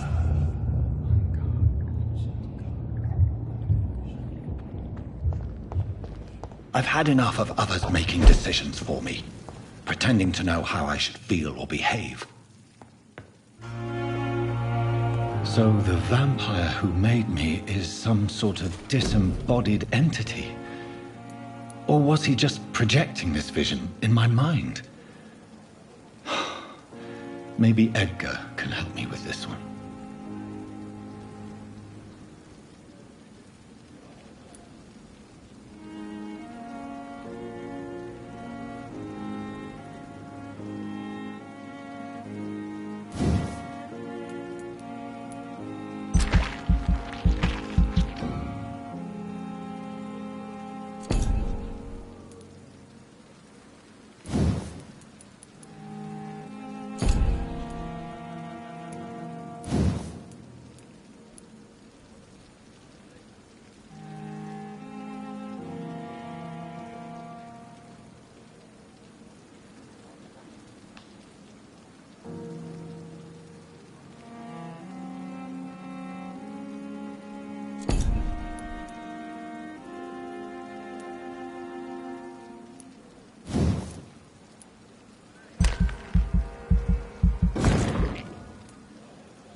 The flower's dying. It needs water.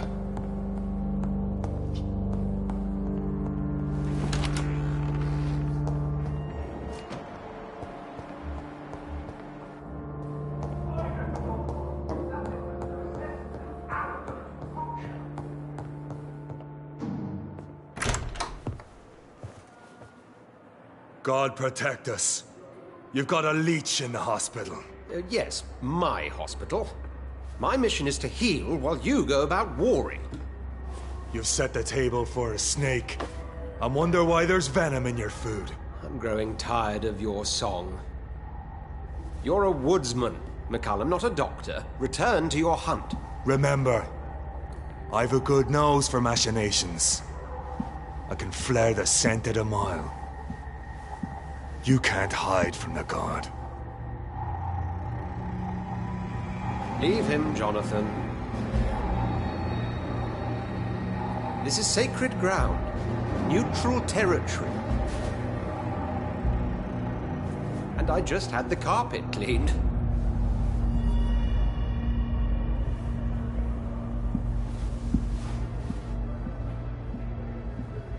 By the sacred stone, this is very bad news. Bad news indeed. What happened? The hospital has been attacked. We have injured patients, at least one dead and several missing. This has spiraled out of control. Even the most infirm are asking to be allowed to return home.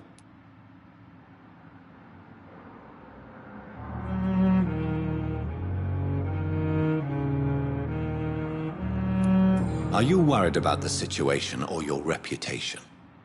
Now is not the time to think of oneself. Of course, you're right. But we cannot afford a public scandal. It would ruin us. We must restore order, and quickly. You mentioned a dead patient. Who is he? She, Jonathan. She was Miss Harriet Jones. I found her room like a slaughterhouse. Blood everywhere. The duty nurse is taking care of the mess.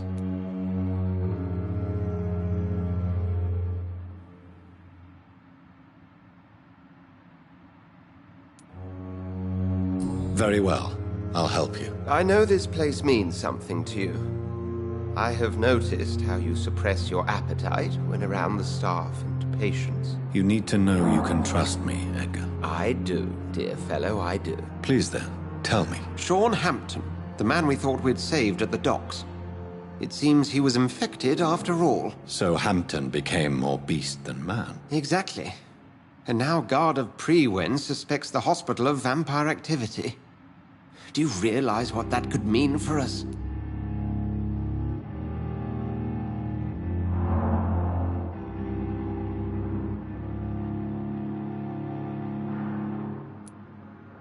Well, they are not far wrong. The hospital is almost crawling with vampires. McCullum is a fanatic. The Guard will stop at nothing. You don't know what they're capable of, Jonathan. Very well. Since I brought Mr. Hampton here, I will put an end to this. If you don't mind, I have a few questions. I'd be delighted to help you if I'm able.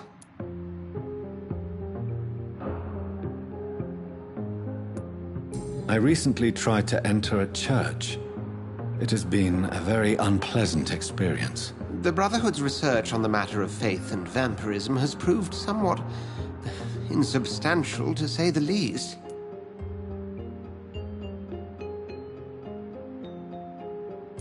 Is this proof that I'm cursed in the eyes of the divine? The wrath of the Almighty? There's no way of knowing. It could be subconscious guilt, or irrational fear, or deep-seated beliefs. It's hard to explain in terms of science, that's for sure. I'm sure Lady Ashbury will have far greater insight into this matter than little old me. Who was that man in your office? Geoffrey McCullum, actual leader of the Guard of Prewen. I suspect he's the man behind the rebirth of this old and dusty society. What do they hope to achieve? Their ultimate goal is the eradication of all vampires in the country. They see you as a threat to mankind, Jonathan.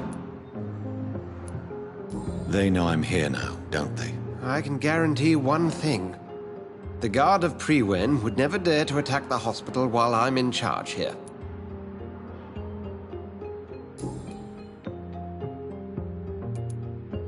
What exactly happened here while I was absent? Hampton turned, quite violently as it happened.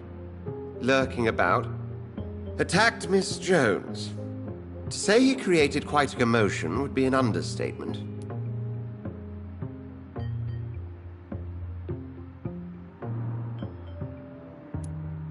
Are you sure it was Hampton who killed Miss Jones? There was blood everywhere, but no body. And you know the state she was in. I fear for what he did with her. Hopefully he just hid the corpse. How did the Guard of Prewin come to hear of this? McCallum has spies everywhere. He will jump at any opportunity to disparage the Brotherhood and show his contempt. I just recently met the strangest creature in Whitechapel. He was immense. He mocked me and accused me of hypocrisy. Perhaps it was a skull. London's streets are overflowing with them these days.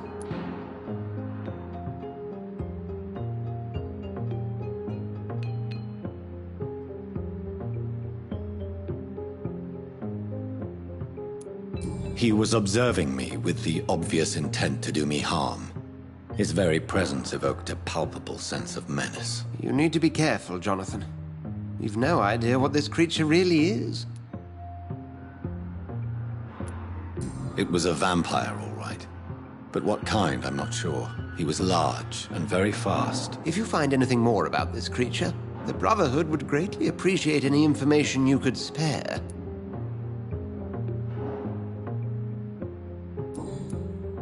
Thank you, Edgar.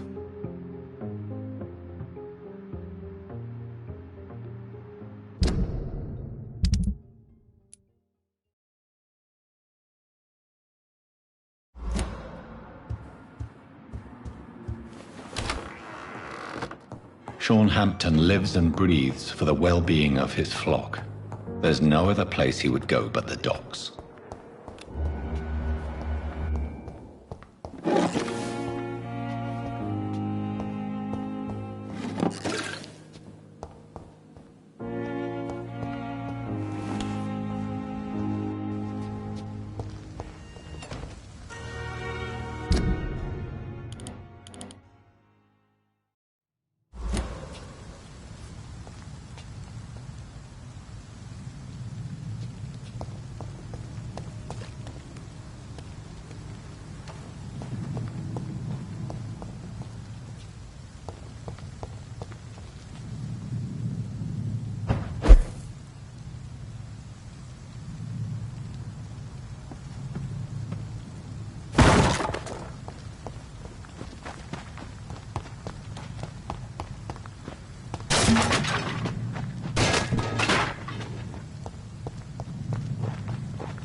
It seems the Prewin are redoubling their patrols in the district. I must be more careful. Fear no evil. We do the Lord's work here.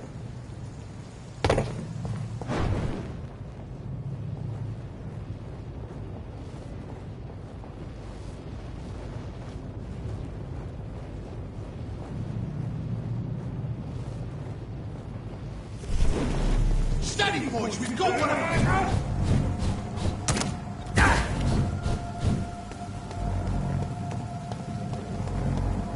It ain't human! Kill it!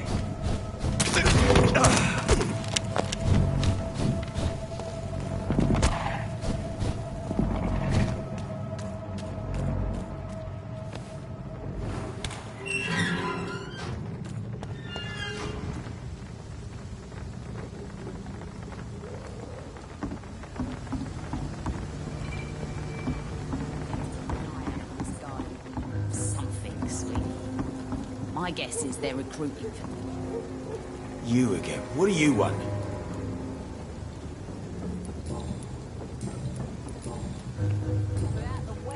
Do you know where I can find Sean Hampton? I need to talk to him. The sad saint. Why on earth do you want to talk to him? He was one of my patients at the Pembroke Hospital. Oh, yeah. I heard the poor bastard had been abducted by some cunt. You better ask Tom Watts. He knows Sean Hampton well. Goodbye, Mr. Digby. Everyone's throwing the blame. Good evening, Miss Cox. Hello again, Dr. Reed. What do you want? I'm looking for Mr. Sean Hampton. Do you know where I could find him? The sad saint? I heard he was mugged or something. Yes, he was. But he left hospital recently. You don't say. Well, I suppose it's good news for the homeless and the useless. Ask them, they must know something. Goodbye, Miss Cox.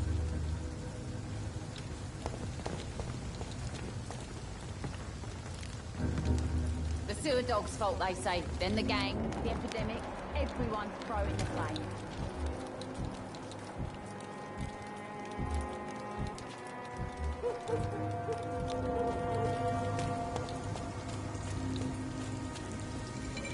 Mark my words, miss.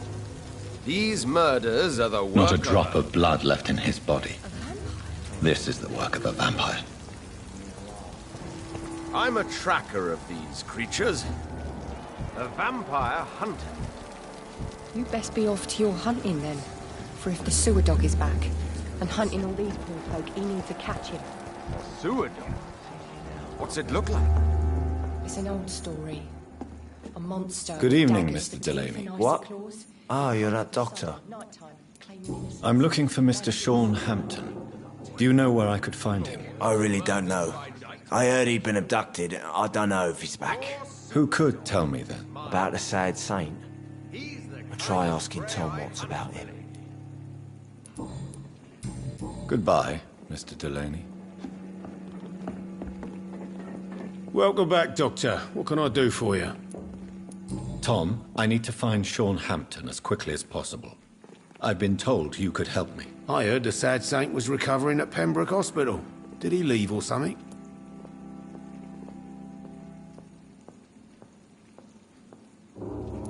The important thing is I find him, quickly. Why not try his night asylum? He takes care of those who need a meal or a roof there. Where is it? It's in an old warehouse, northwest of here. Just follow the bank to the west and go north when you reach the end of the pier. I believe he returned to his flock. Can you confirm that? Oh, I bet you're right. Sean can't help but worry about the poor and sick. Oh, I guess it has something to do with what happened to him as a baby. Please, tell me. Well, I don't like to gossip, but I heard that the sad saint was abandoned as a baby in front of a Catholic orphanage in Dublin. That would explain his faith and need to help everyone.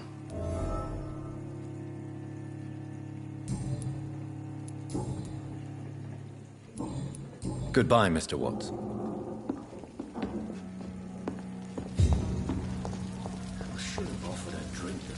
Good evening, sir. Have you witnessed any suspicious activity or strange events recently? And what do you define as a strange event? More to the point, who are you? My name is Ichabod Throgmorton, vampire hunter extraordinaire and warden of the East End. A vampire hunter? Really? I know what you're thinking. I'm just another lunatic howling at the moon, but I'm not. The bloodsuckers exist, and they're close. Mr. Throgmorton, I'm Dr. Jonathan Reed. I'd like to hear more about these vampires you're hunting. A man of science? Well, I'll be glad to enlighten you. What can you tell me about this neighborhood? Did you hear about what happened to Jack Gillingham? Oh boy. It's a shame I wasn't around to protect him. It's impossible to protect everyone. The violence seems endemic in this part of town. But it's my duty. I am convinced Jack Gillingham was killed by a vampire. These evil rodents are spreading like a plague. So, how exactly are you protecting these people? I'm curious. I patrol late at night, investigating anything unusual. I try and encourage people to stay indoors, but people are careless. Can I help in any way? Actually, yes. I plan to put up posters to alert the population to the vampire threat. Are you asking me to paste posters about vampires around the docks? If you wouldn't mind. If you did that, then I can focus on my patrols. How do you identify a vampire? It's simple, really. They can't stand daylight.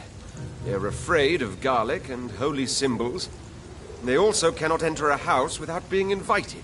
Have you ever killed one of these creatures. Yourself, I mean. Of course I have.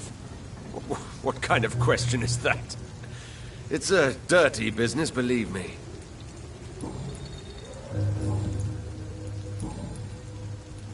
Have you heard of the Guard of Priwen? Of course. They're dedicated hunters. A little militant for my taste, but they do let anyone join. Were you ever tempted to join the Guard yourself? I did think about it, but I'm more of a silent hunter. They're more of a sanitary militia. So you hunt alone? That sounds risky. Vampires are just like every other predator. They hunt when they're hungry and follow certain patterns. It's just a matter of observation and patience.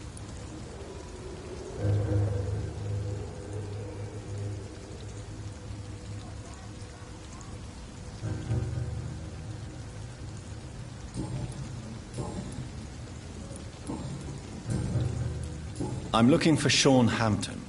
Can you help me, Mr. Throgmorton? The sad saint? He should be at his night asylum at this hour. But I cannot tell you how to find it, sorry. Really? Why is that? It's nothing personal, Doctor. I'm sure your intentions are good, but people who sleep there, they have plenty of reasons to hide. I could make you tell me, but I respect your refusal. You really believe Sean is a saint, don't you? All I will say is this. Gossip has it that when he was a child, he was molested. By a priest of all people. Funny thing is, though, it only strengthened his faith. Maybe at least you can tell me who could help me find him. Tell you what, go and chat with Tom Watts. He's a bartender and good judge of character. If he talks to you, then it's fine by me.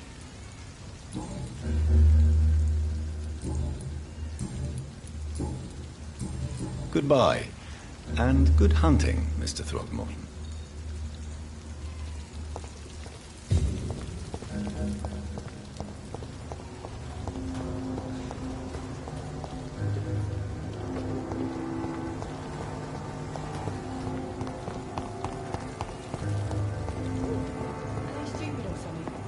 I've never even been to India.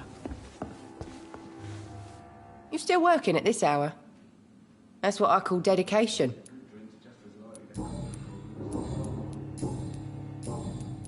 Miss Cavendish, would you be willing to help me locate Sean Hampton? You better ask Tom, sir. Why not answer me directly? We respect the privacy of our customers here, sir. Only Tom can decide who to speak to and what he'll say to them. Goodbye, Miss Cavendish.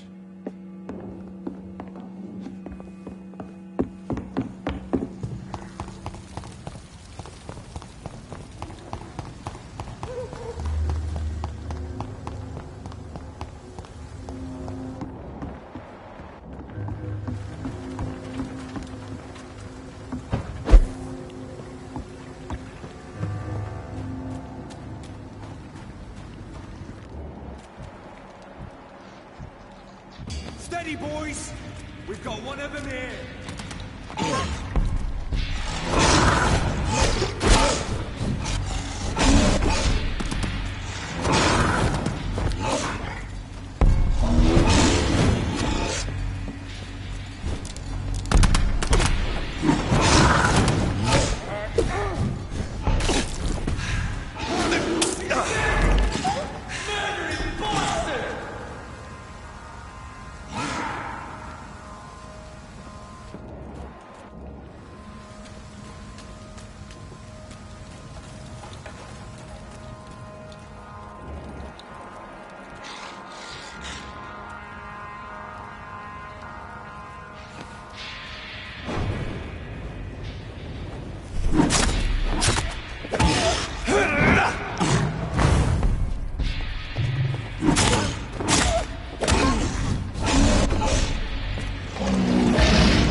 Look at it!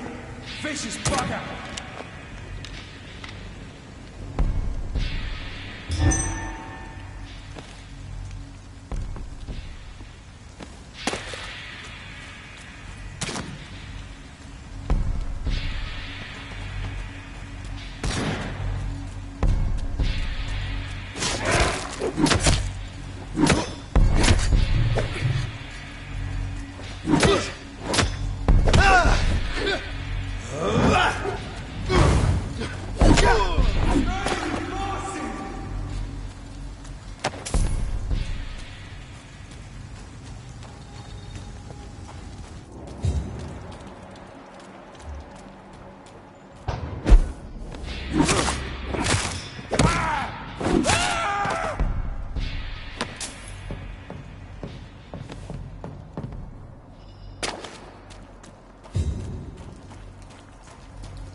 Over there!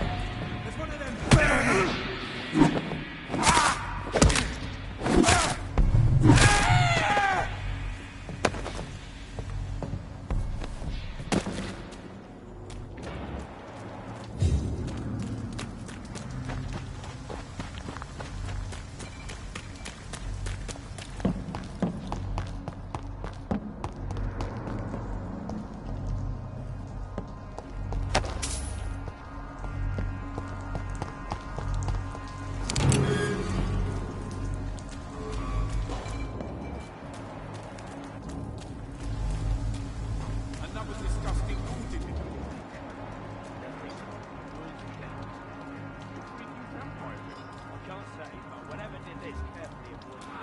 Seems like the guard of Prewin is on Sean Hampton's trail, too.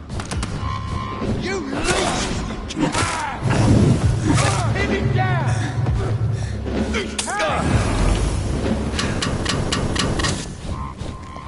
Want some of this?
you to hell!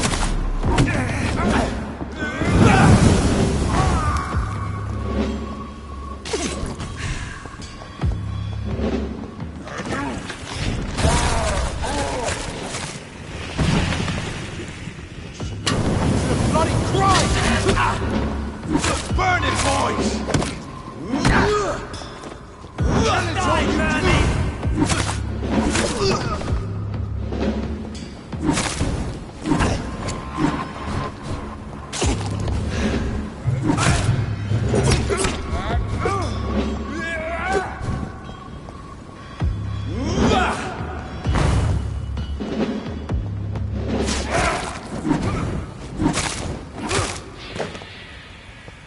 The wounds on this corpse are deep, the result of rabid rage.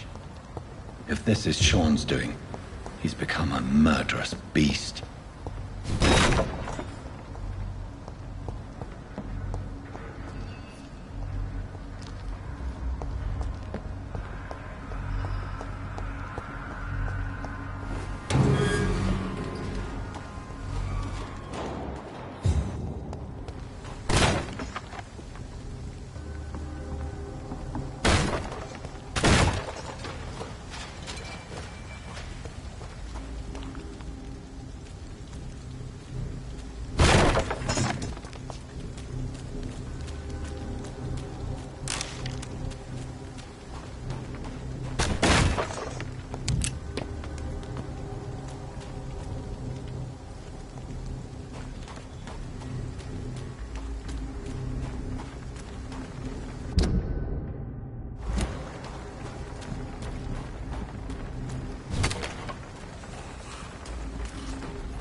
Best be moving on. Stop right now!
Please, sir. Come and have a gander.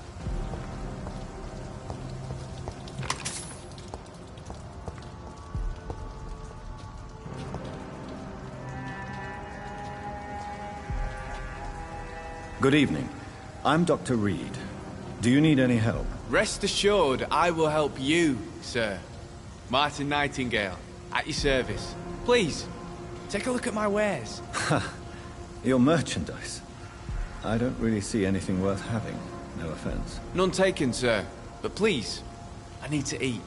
Perhaps if you keep looking, you'd see something that takes your fancy. Let me be frank. You're as much of a businessman as I am a werewolf, right? Who the hell are you to question me? It's hard enough to stay clean when you don't have a place to sleep. I'm doing my best here. I meant no offense, Mr. Nightingale. I was merely pointing out the fact that you're unlikely to survive long if you continue wandering this path. And what should I do then, sir? Should I join the Wet Boot Boys like so many others? No thanks. I'd rather be a bad seller than a dead gang member. What can you tell me about the neighborhood? Have you got any friends around these parts? Not really. Miss Gillingham smiles and says kind words, but I know she's lost her marbles, especially since her son died. How interesting. I don't suppose you know what happened to her son. Jack! Rumour has it he tried to tackle some gang lads. I didn't know him well, but I heard he was a nice enough chap. His old ma still thinks he's around. Tell me about this crazy woman. Madness is often mistaken for other conditions. The poor woman's mad, all right. Kind and all, but she has so much trouble remembering things. She's taken me for a son more than once.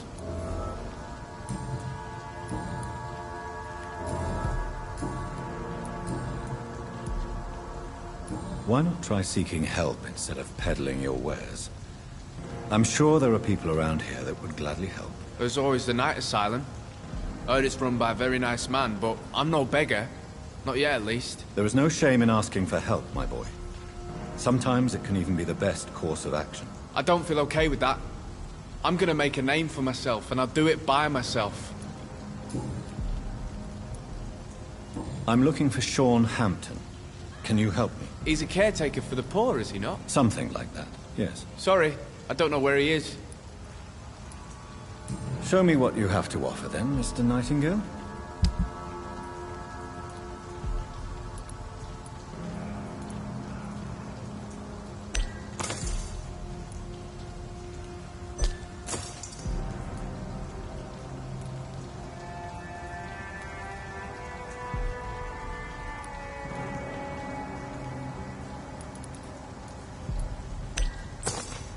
Please, sir! Come and have a gander!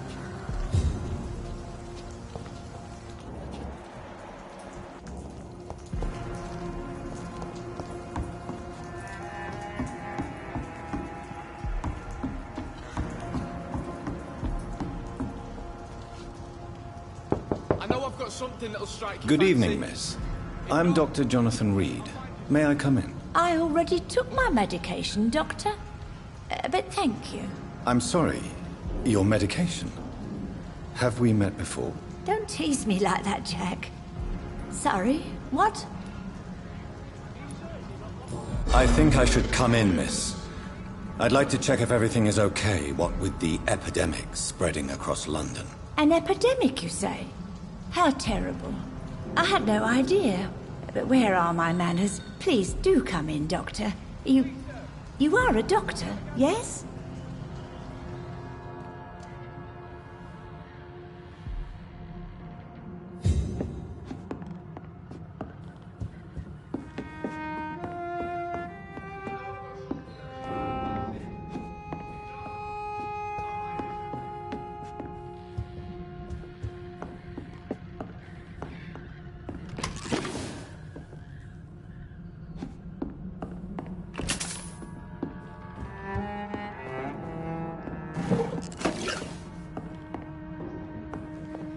It's locked, all right.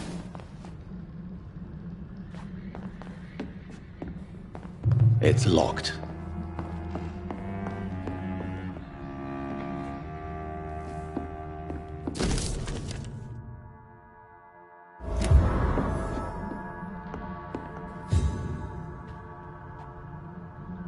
Oh, Dr. Tippett. Oh, what brings you back here?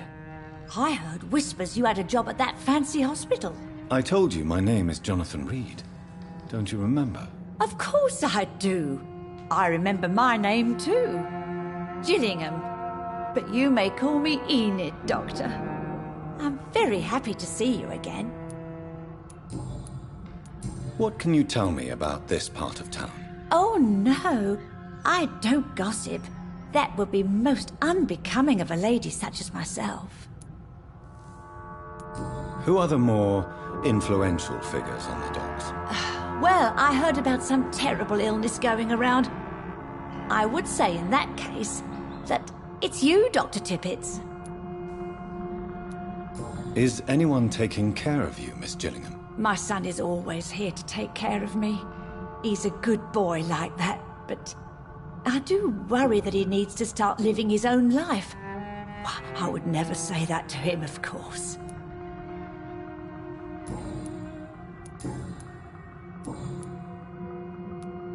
I'm looking for a Sean Hampton. Do you know where I might find him?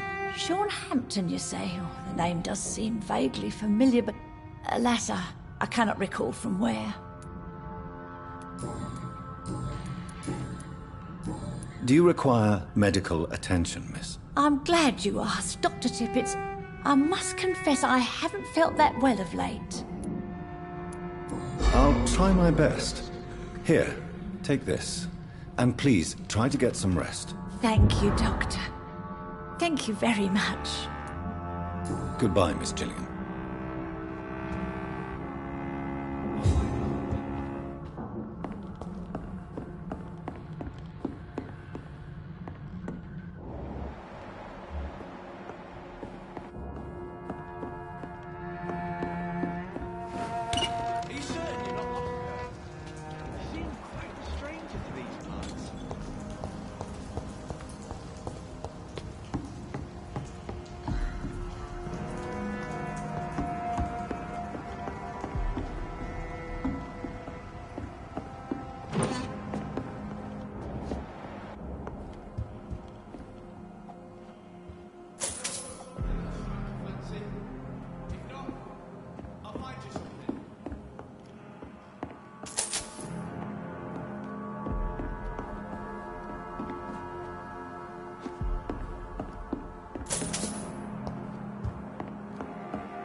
I haven't seen young Sean around for a while.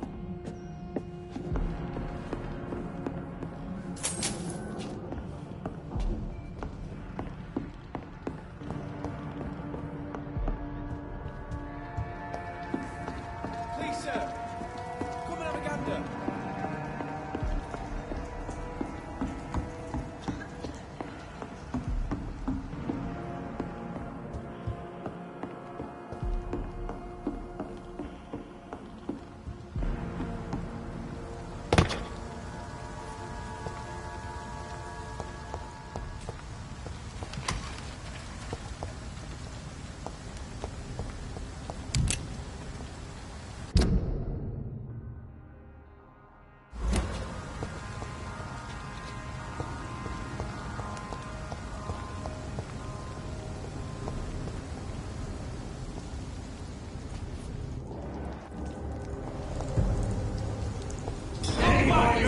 got one of them.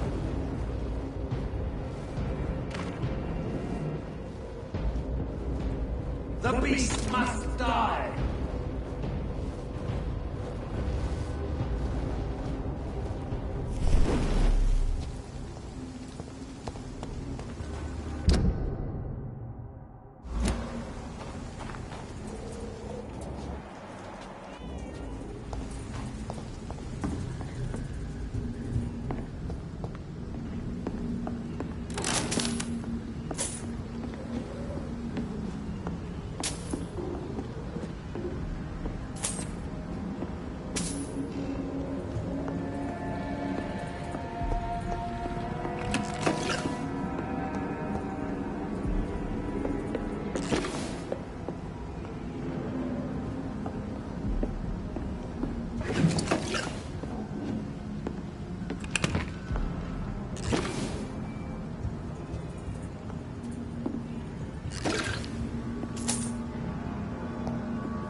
This is despicable.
Good evening, miss.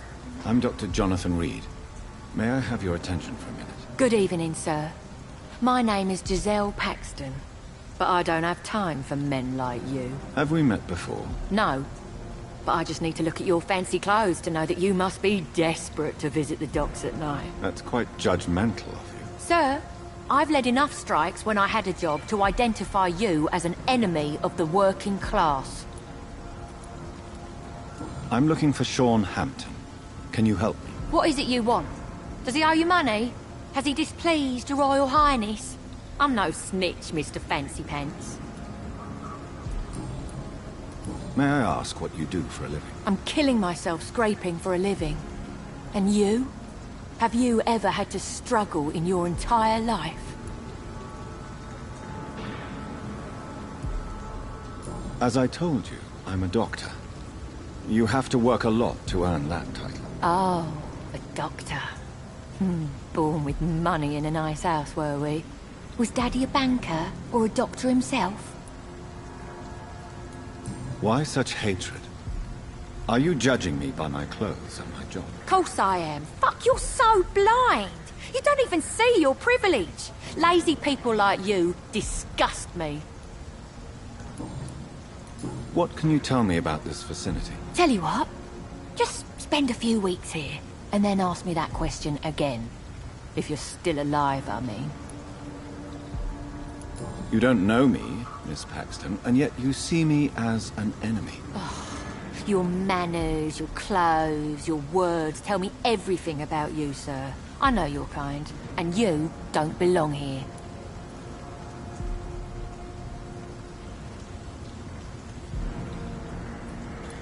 You're right. I have never suffered from poverty. But that doesn't mean I don't fight it and its consequences. I really doubt you ever had to fight for anything in your life, Dr. Reed. If you have something to say, say it. I'm getting tired of all this. Oh. You want information instead? Well, here's some for you. Giselle Paxton does not like you at all, Doctor.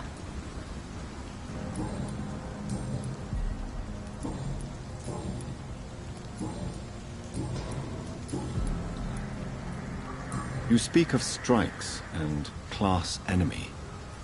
Am I right to assume you're involved in trade union activism? You bet I am. Well, I was.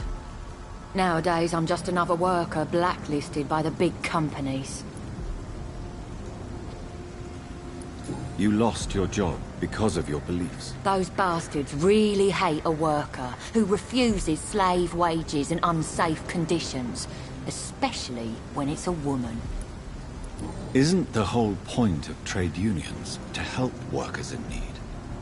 Why don't they support you? A few nights back, I lost the money my companions had asked me to hide. With me and my sister being penniless, they thought I stole it. What really happened? I drank too much that night. Strange men saw me count the money in that bar. Some sort of militia in uniform. I'm sure they robbed me.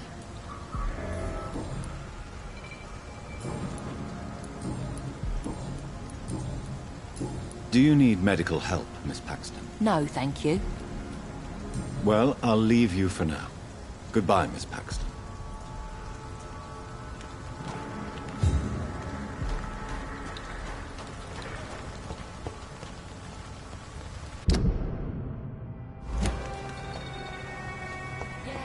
People are still working at this time, while you're lot slurping soup before bed.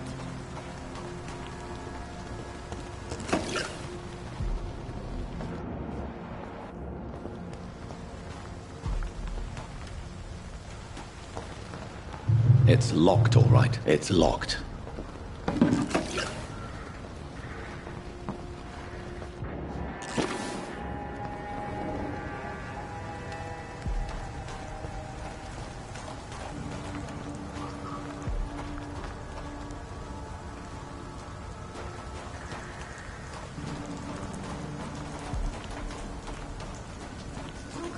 This Seymour worries me. Sure.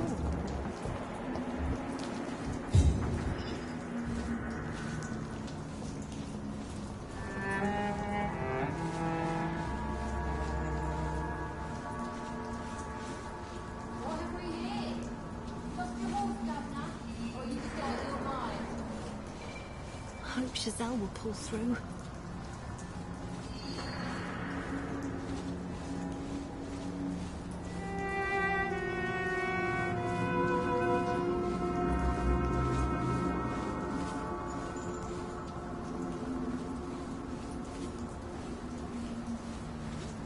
This Seymour worries me.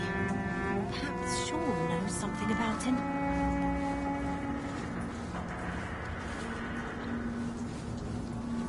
Yeah, people are still working at this time, while you're not slurping. Come now, Lottie. There is still much work to do.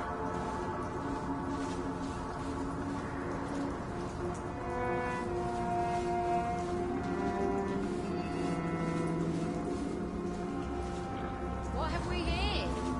Lost your horse, Governor? I know I promised you I'd make everything right, Mum. But it's not been that simple.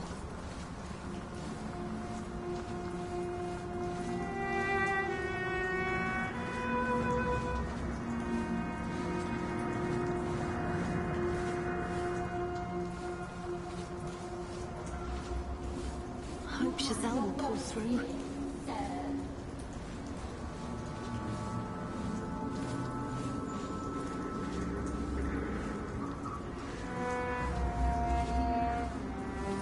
Come now, Lottie. There is still much work to do.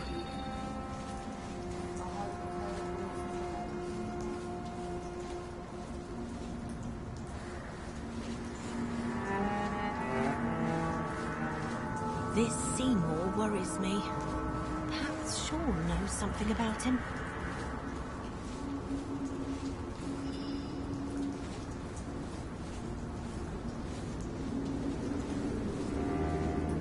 Come now, Lottie. There is still much work to do.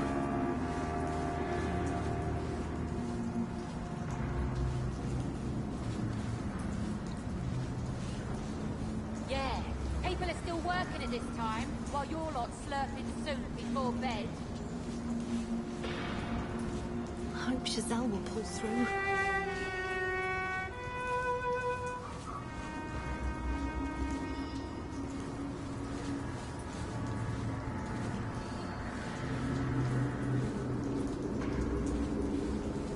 I know I promised you I'd make everything right, Mum, but it's not been that simple.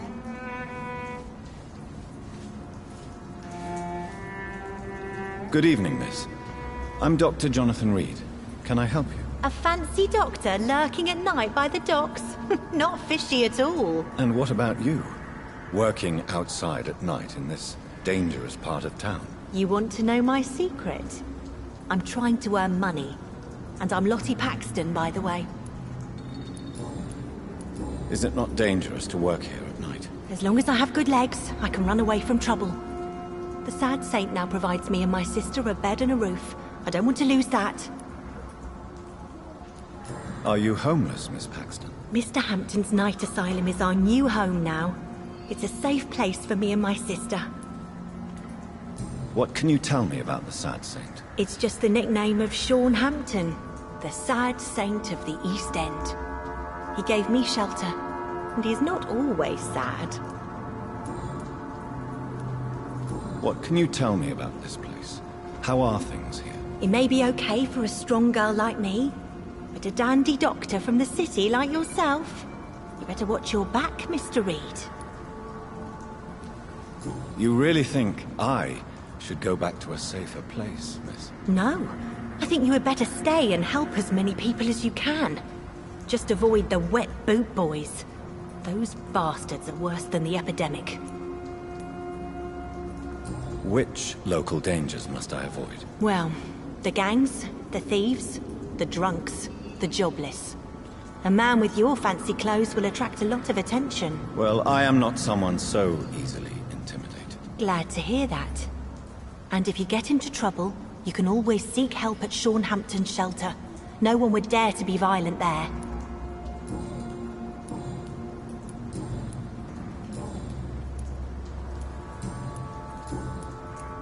I'm looking for Sean Hampton. Can you help me? Mr. Hampton must be in his office at the night asylum he manages, I suppose.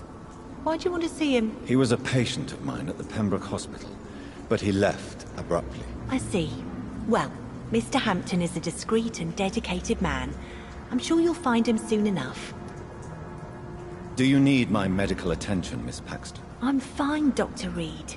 Keep your medicine for those who need it. Goodbye, Miss Paxton.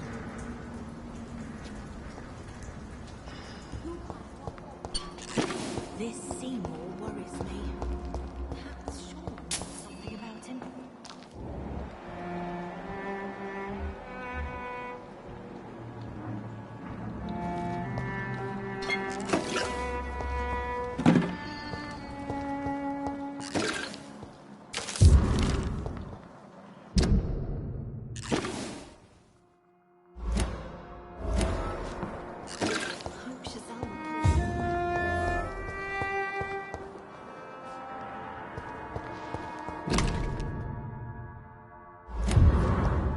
It's locked, all right.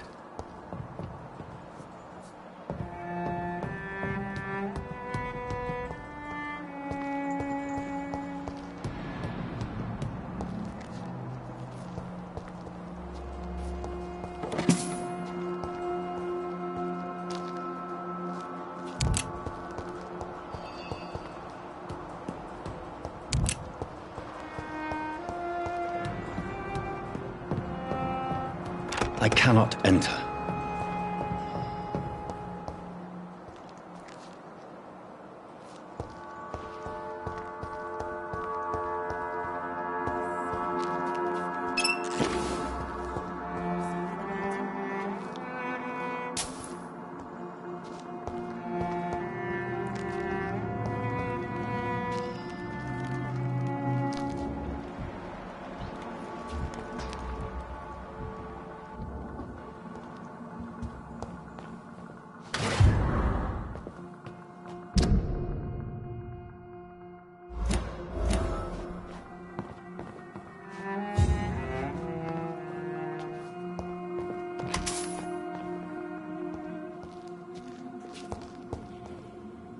But why the long face, Doctor?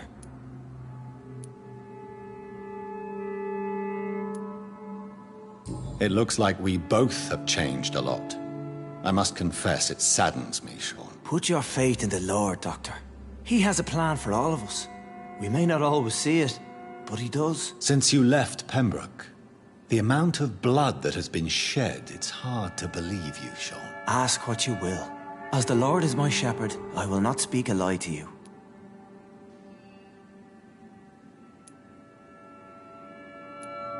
Why return here? This is my home. These people are my flock. You will always find me where I am needed.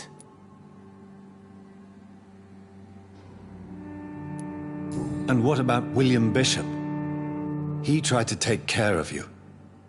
But this hunger, this thirst, cannot be restrained. Alas, poor William. He had a good soul, but was weak in spirit. He could not shake the thirst for booze, never mind blood. But have faith. My will is far stronger than his.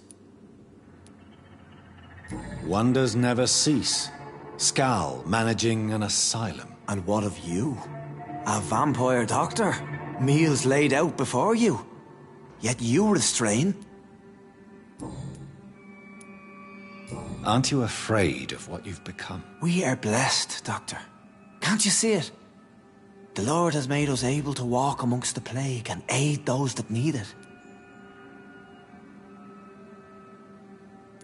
Do you think this is a blessing when God's own house and holy symbols repel you? If that is your burden, Doctor, so be it. But I do not fear the cross, nor am I forced to take the life of another. My kind doesn't share your imperfections. But you must drink blood now to survive. No, not your scripture. Whoso eateth my flesh and drinketh my blood hath eternal life, and I will raise him up at the last day. So saith the Lord. I only need to eat flesh, no blood. Why did you kill Miss Jones at the Pembroke Hospital? Killed old Harriet? You must be mad, Doctor. Why would I do such a thing?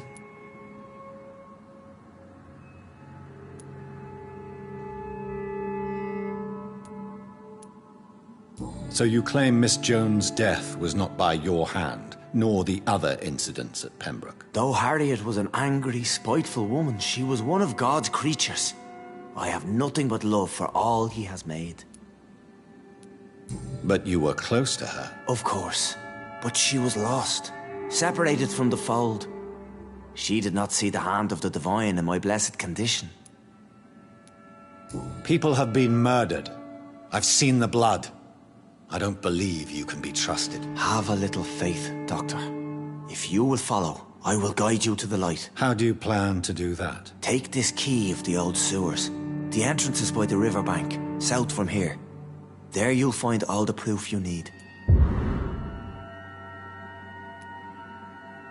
I have to see for myself. But your sense of purpose and calm gives me some relief. I'll be here when you return. If you still think I'm a threat then, well, I'll surrender myself to your judgment.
You again? What do you want? Giselle, tell me about the death of your mother. After our father died, Mother worked so hard she made herself sick. We spent all the money we had on useless drugs and doctors. It was hell. Hell? What do you mean? The three of us were exhausted and desperate. And when I'm desperate, I tend to get angry. And I'm hard to live with. Lottie said I killed Mother. Your sister was suffering too. I'm sure she didn't mean what she said. I don't want to talk about that. It was years ago. We Paxton sisters are tough. We don't apologize.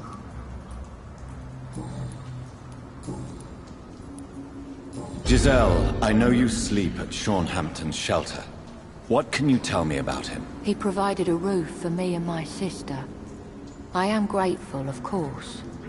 But he gives me the creeps. Why is that? He's always sad. Like he's about to cry. He's always asking us to get closer to God. To give ourselves to the Lord. Creepy. Well, I'll leave you for now. Goodbye, Miss Paxton.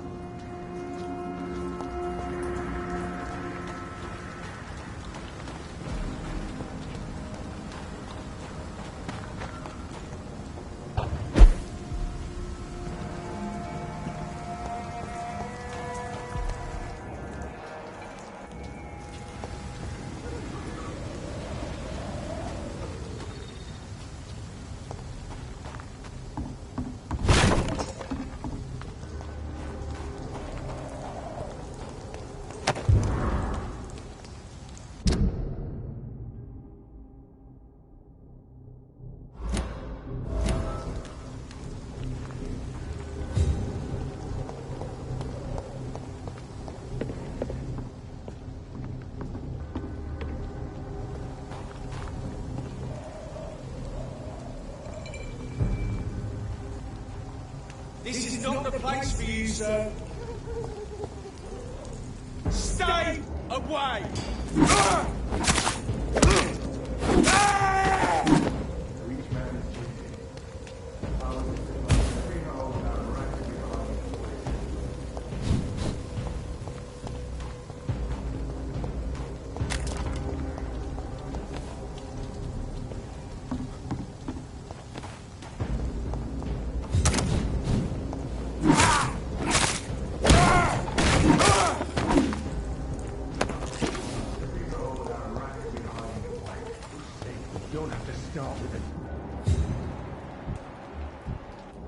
Someone serious about keeping people out. But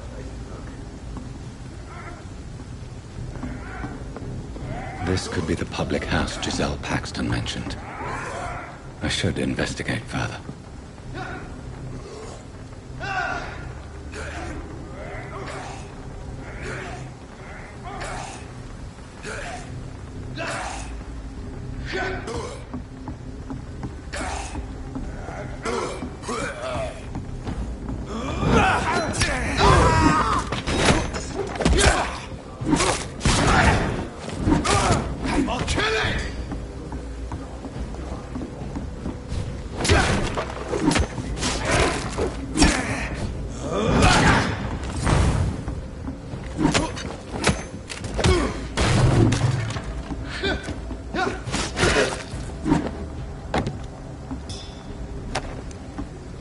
Giselle's stolen money. Everyone has some unethical ways of financing their war.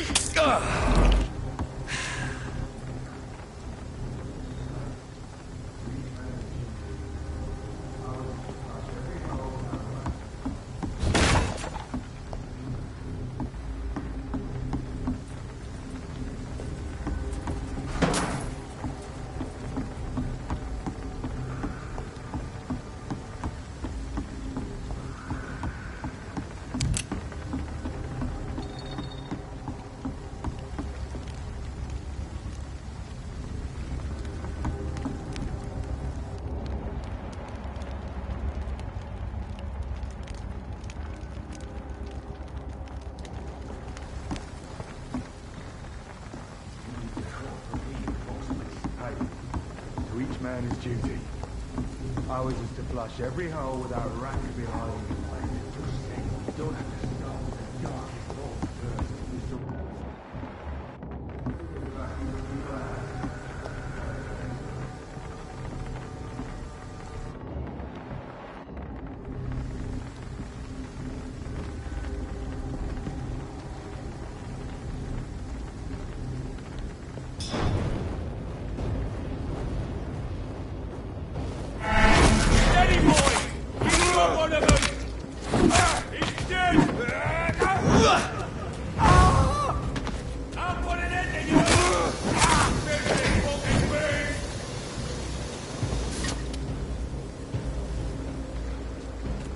I'll send you to hell.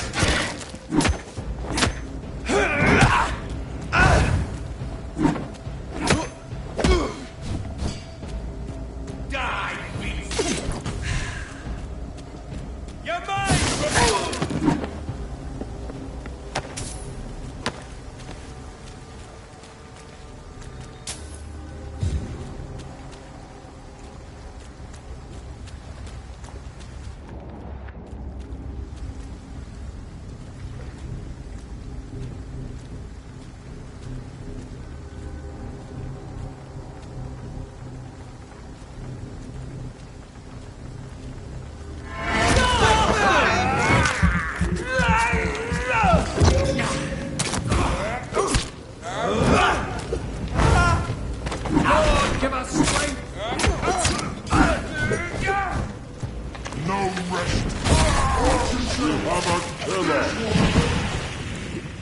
He's dead! He cannot be defeated!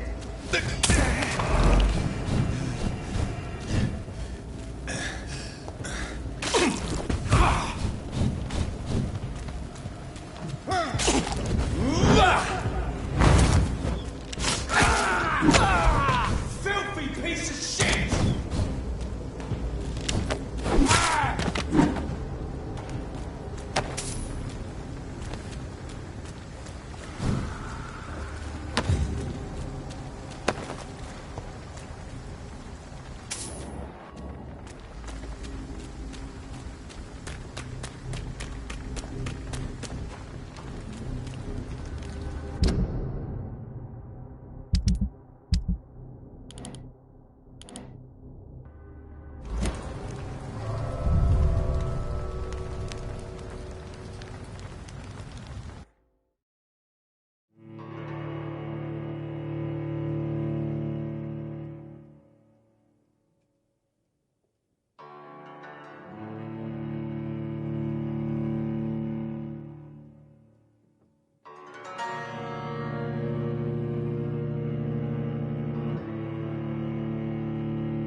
It's locked, all right.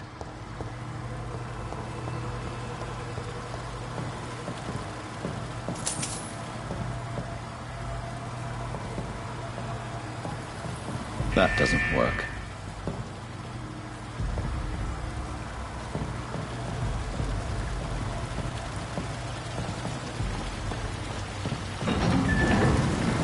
So that's it. These wheels control the water level.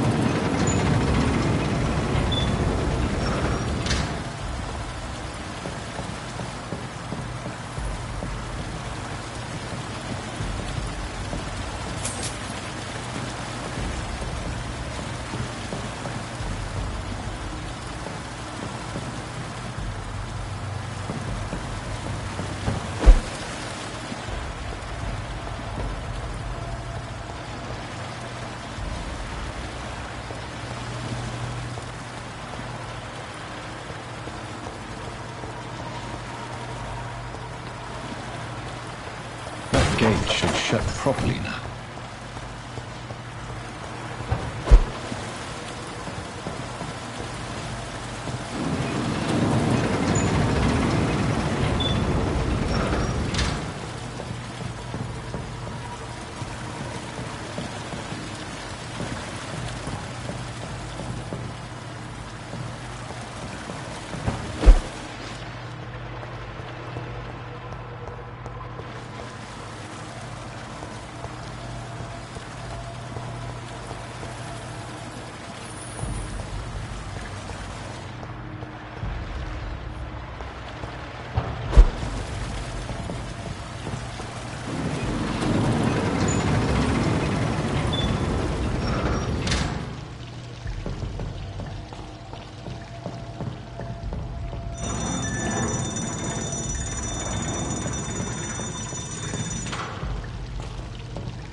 I can't believe I'm doing this.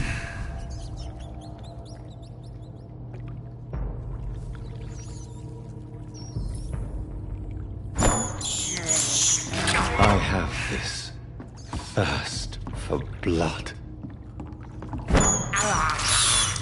I can't believe I'm doing this.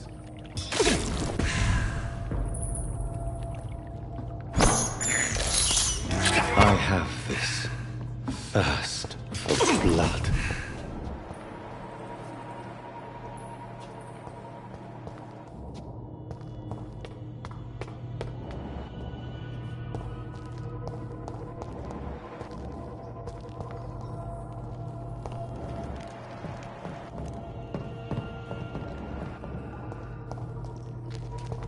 It's locked.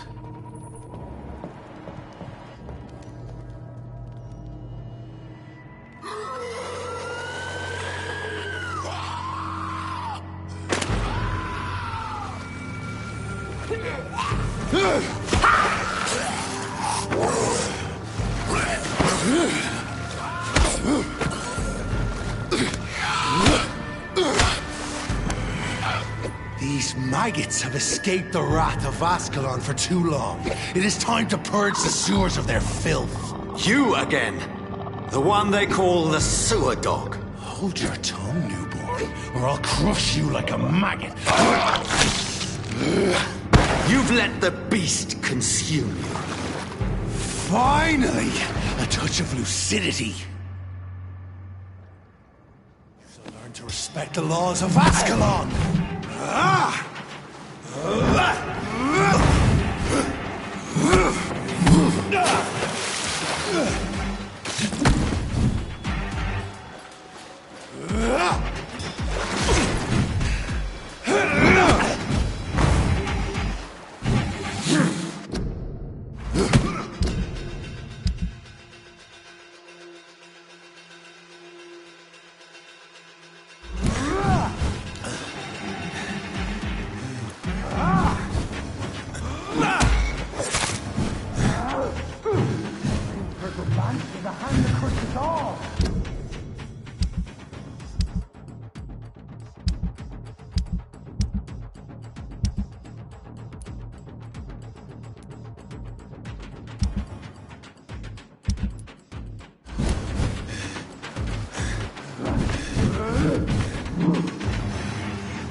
learn to respect the laws of Ascalon!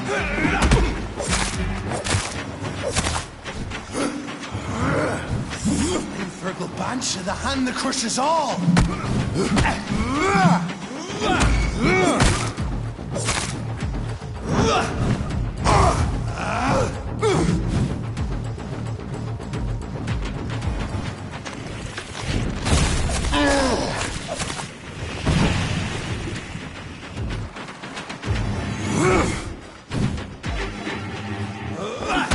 Power you cannot comprehend!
To learn to respect the laws of Ascalon!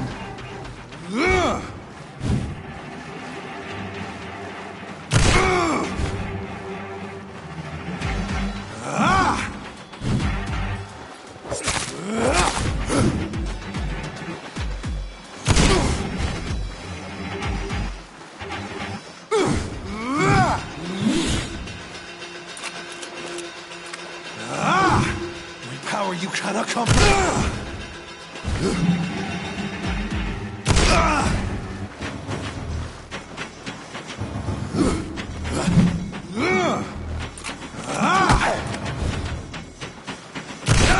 Whence you vanished, I'll slaughter these skulls while singing your name!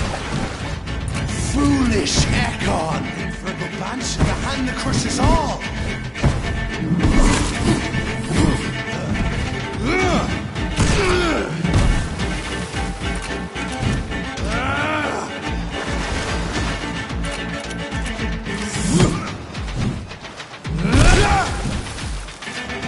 Slow as a snail! Your neck shall snap like a hare's breadth.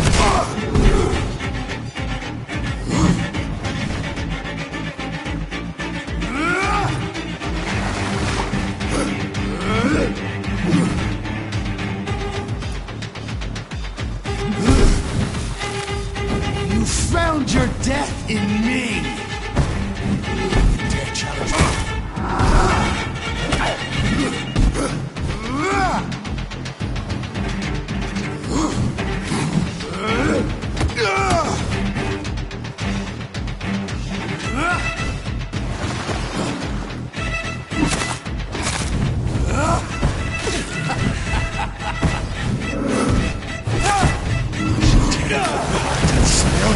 down to the pissing wells! Your blood is now mine. I shall crush you.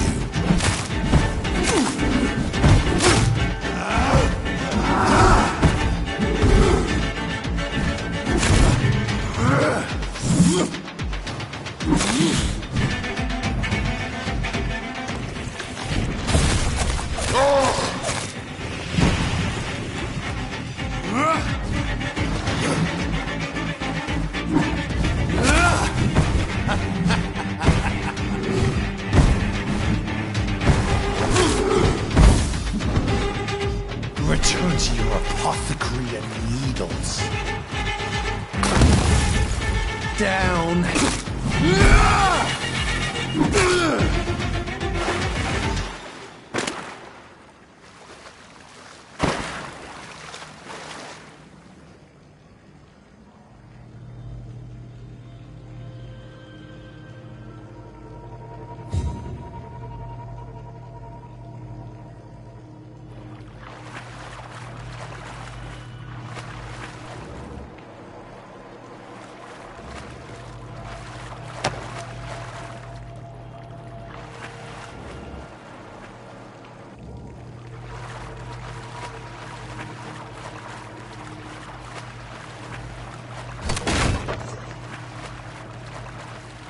I cannot enter.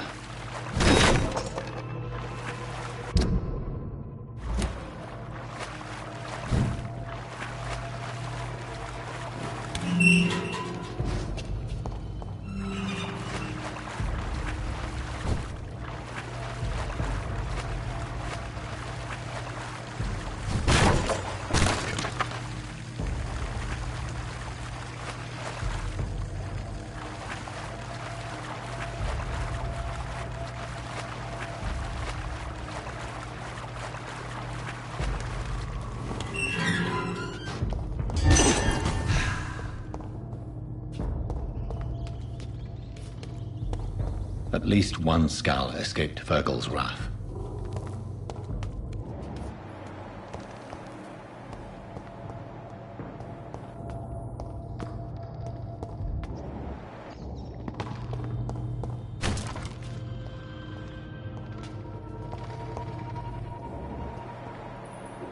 The poor creature is bleeding to death. He cannot be far.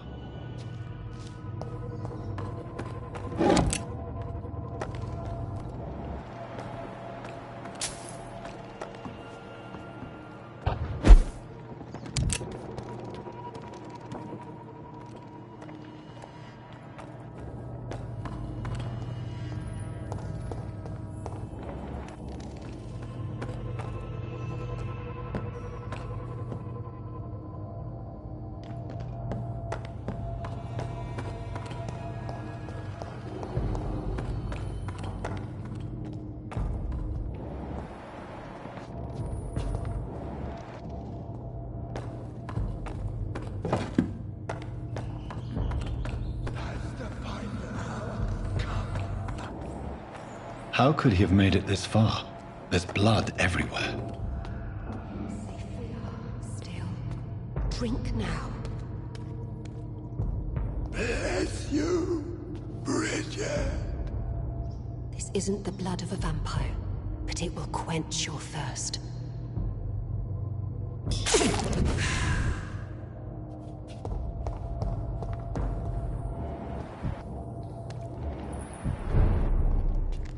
This is our domain, not yours. You've been warned. Wait, I saved you from this creature. That must count for something. Thank you.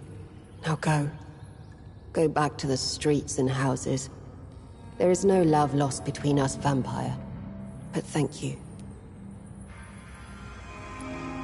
Sean Hampton sent me here. I believe he wanted me to find you. Who are you? If you must know, they call me Old Bridget. And this shelter is where we live. I'm Jonathan Reed. I'm a newborn Ekon. I'm afraid I'm not sure what's going on. I shall not bend a knee, young Ekon. But I sense your pain. Ask, and I will afford you my attention.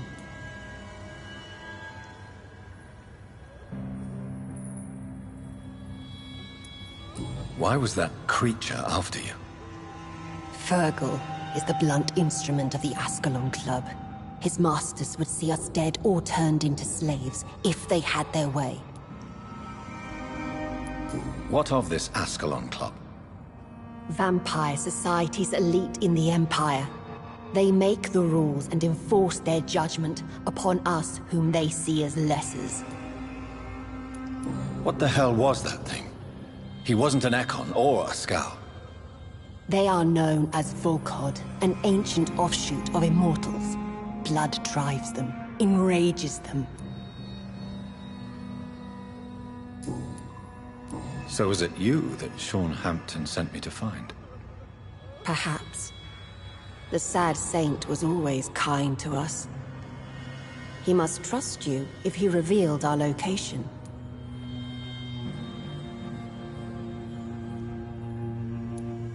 Sean is a Scowl. All those I've encountered have been violent, crazed creatures. How can he be any different? Maybe because he is the sad saint. Or perhaps because I am old Bridget of the Sewer Skulls. Sean killed a patient of mine. And that's just one of the murders he's being hunted for. If you refer to Harriet, she is now among us and under our protection. Harriet Jones is alive. That's it. That's the proof Sean wanted me to find. I must talk to her. No. Harriet is not alive. But you can speak to her.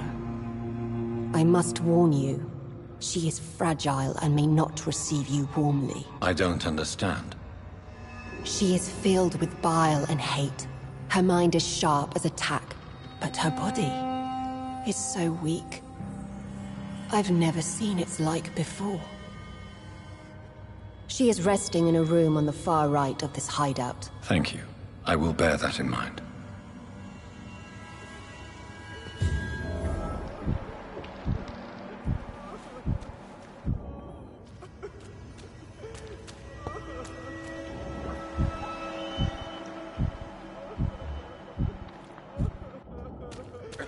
Keep your distance, Echo!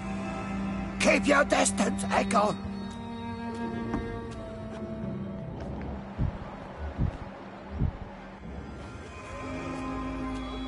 Oh, Bridget allowed me to wander above some years back.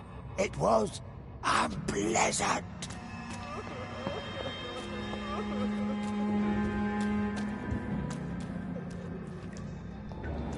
We're at your mercy. Will you end us?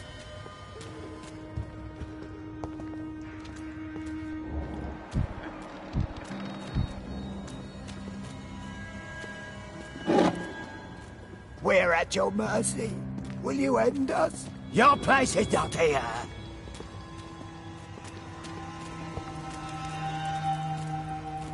Your spell is enticing. So sweet of love. Ascalon has stalked us for ages upon ages.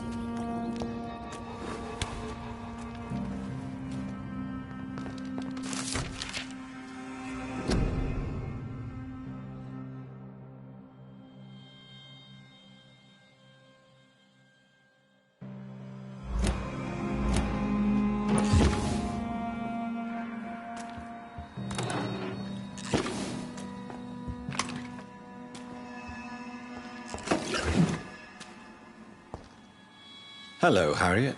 Do you recognize me? Yes, you were from the Pembroke Hospital. The young doctor. So full of secrets. I have so many questions I need to ask you, Harriet.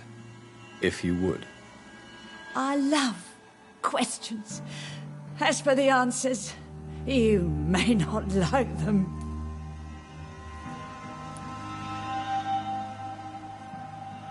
I have a question of the utmost importance to ask. Will you answer? Questions, questions, questions. The good doctor, always searching for answers. Do you remember what you did after leaving the hospital? Did you kill anyone? First, a question from me. You answer first. Very well then. What do you want to know? Are you like me? Are you also dead?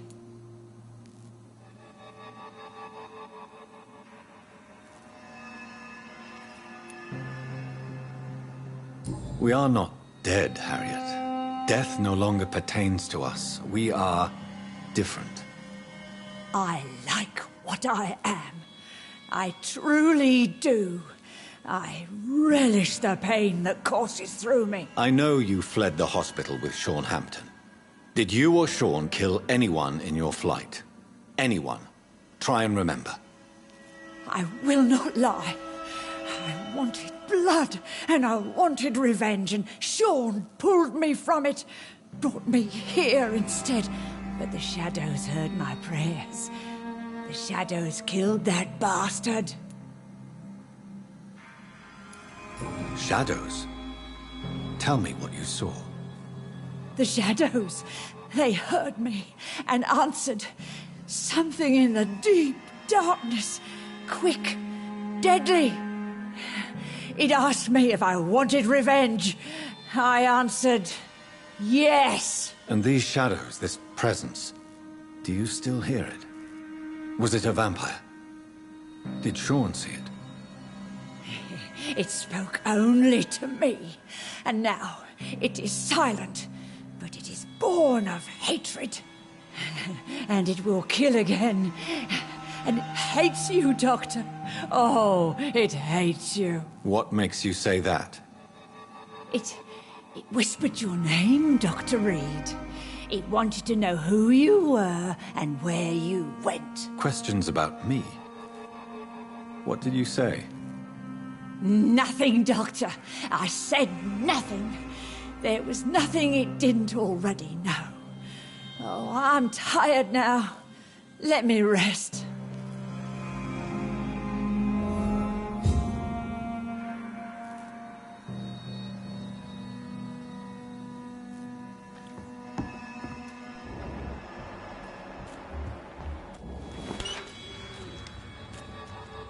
Have you found the answers you were looking for, young Ekon? There is too much left unanswered.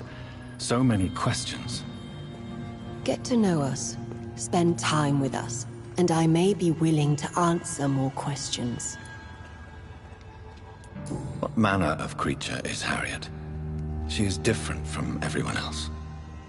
I really don't know. I'm not even certain she is a skull. I've no idea as to what blood made her. What is a skull, in fact, in your honest opinion? The progeny of a vampire, disavowed by her maker. Perhaps a fruitless branch of a noble tree. A word used to enslave us. I cannot say. You mentioned that vampire blood has tremendous potency. You believe it to be stronger than your own? The vampire's sweet blood. That rich, dark wine that we crave. For it made us, and it can sustain us. I thank you for your time, madam. I must go back to Sean Hampton now. Your kindness has been ample payment, Ekon. To protect us, I'll close the access to our hideout, but you can use our shortcut to reach Mr. Hampton's shelter. Just follow the arrows. For how long have you been in hiding here? Skulls have been hiding under London since vampires first entered the city. Where did you hide before the sewers? We claimed ancient tunnels, forgotten caverns, catacombs. We are skulls, groveling beneath the feet of our makers. Why do you live here, amongst the filth and vermin? Live. Here we hide. What are you hiding from? From the guilt, the shame, from the hunters and the light. And of course, our past. Why don't you leave the city? Hide somewhere far from the Guard of Priwen, the Ascalon Club. We are the sewer skulls. This is our domain. We have run as far as we can, and now we hide. Your diction, your words. You do not carry yourself like most skulls I've encountered. True.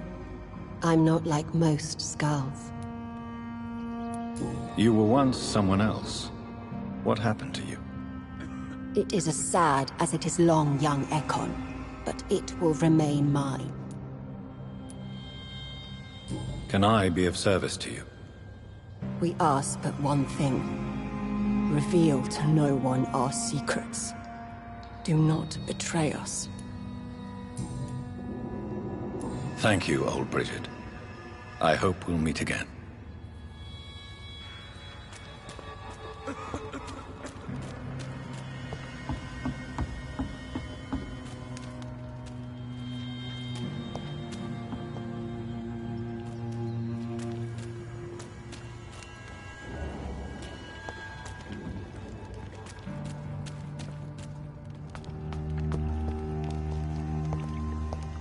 How is London? I've not seen beyond these walls in such a long time.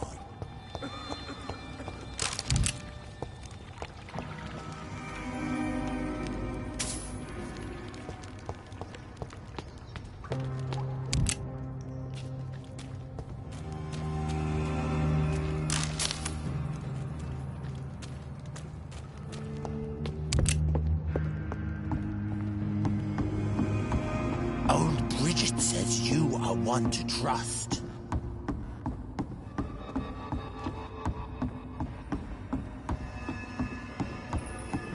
Keep your distance, Echo.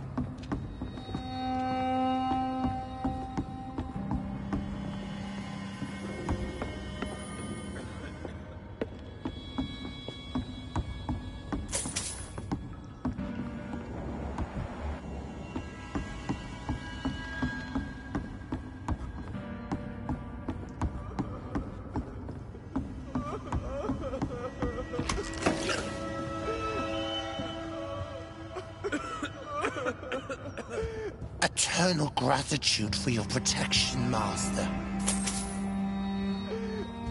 We're at your mercy. Will you end us?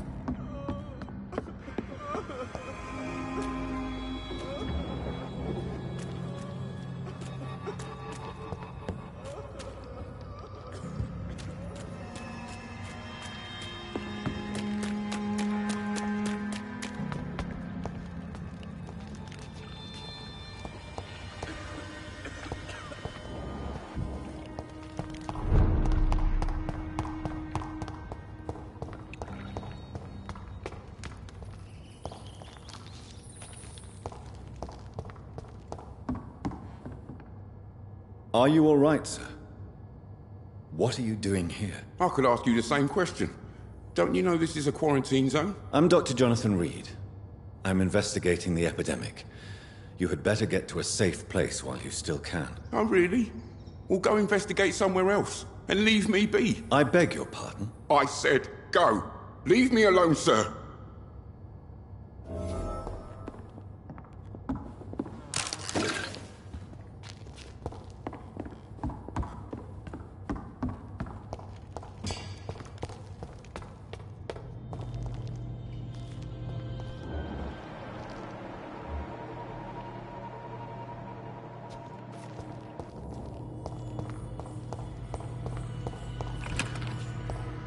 It's locked.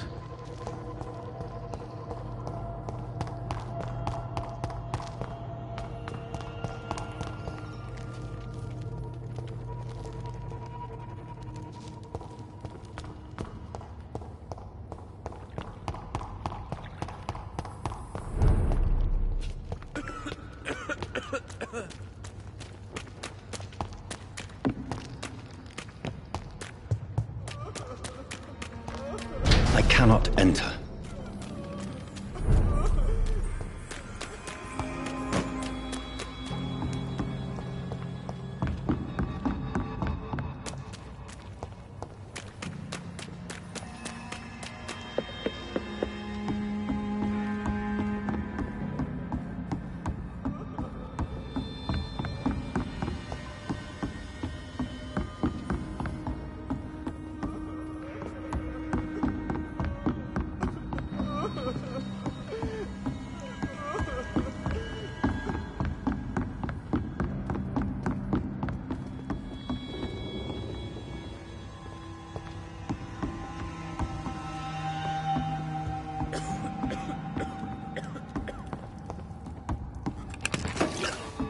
How is London? I've not seen beyond these walls in such a long time.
Let me rest now.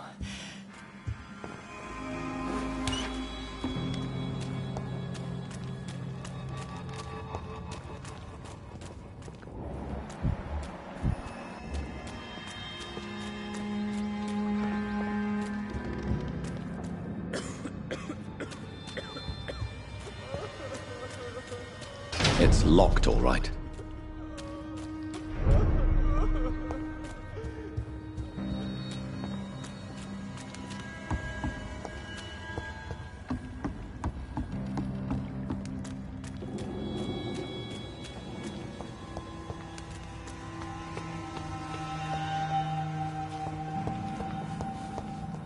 The vampire hunters will never find us here.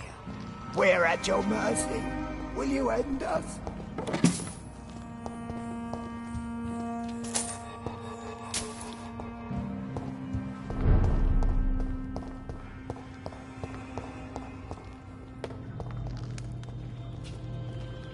It's locked.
It's locked.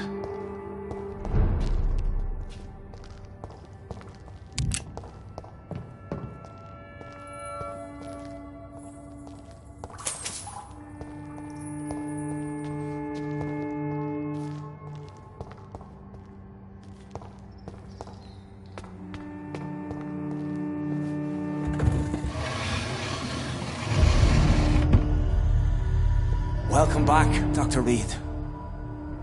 Would you like to take communion with me now? Sean, are you eating raw flesh? It is the sacred flesh of the mortal lamb. Our Lord's bountiful transmutation for the sustenance of his believers.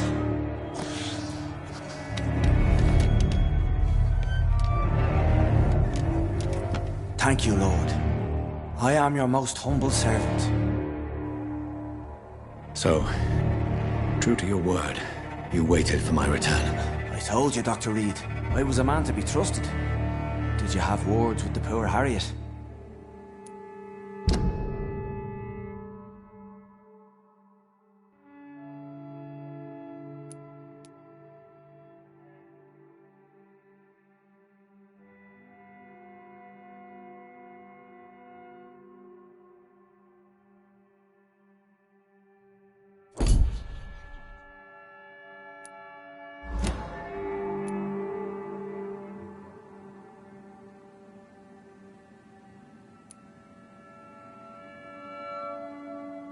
You make no distinction between the living and the Skulls, do you?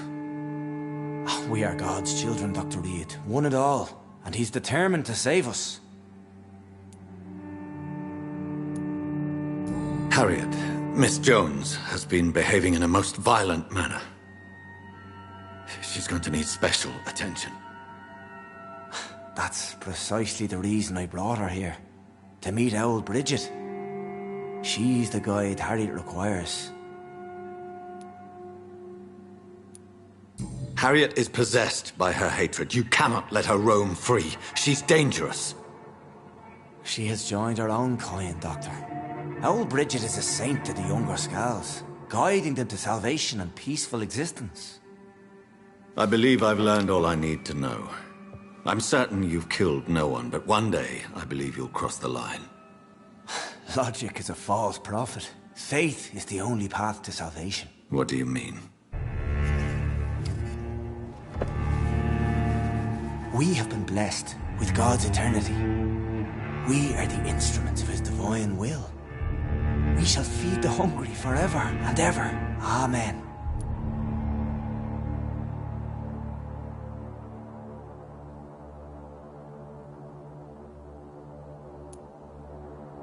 I will strive to emulate your merciful nature, Sean, but it's a difficult pledge to make. Give yourself over to God, Doctor. Expel your urges and kneel before the Lord in praise. These urges. You know the hunger will never be satisfied. I've come to embrace the everlasting craving. I have sworn to feed only upon the flesh of the dead. It is now my sacrament.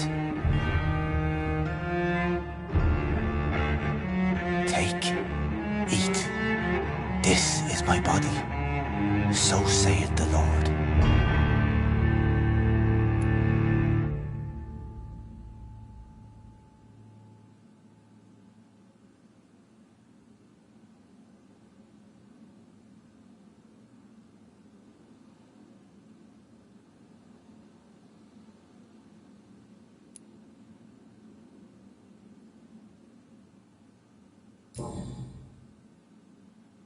I believe you, Sean. In fact, I envy the peace you found, and will remember it. There is love and compassion in your heart. You only need to give it wings. Thank you for your kind words, Sean. Continue your noble efforts. You are a good man in bad times.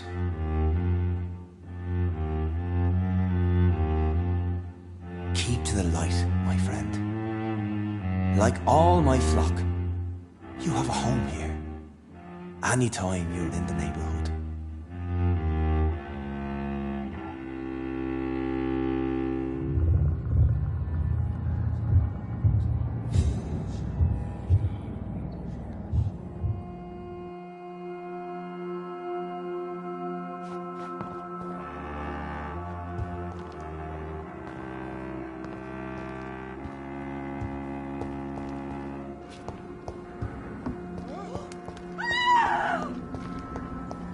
Another corpse thrown in the streets. Someone's playing a very sick game.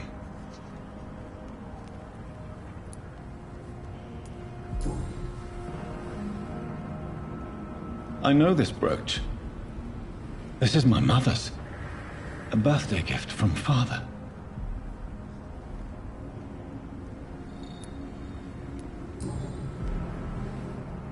"29 Pretty Orchard Street." That's near Poplar's district. Why would this man carry off my mother's brooch? I must go there.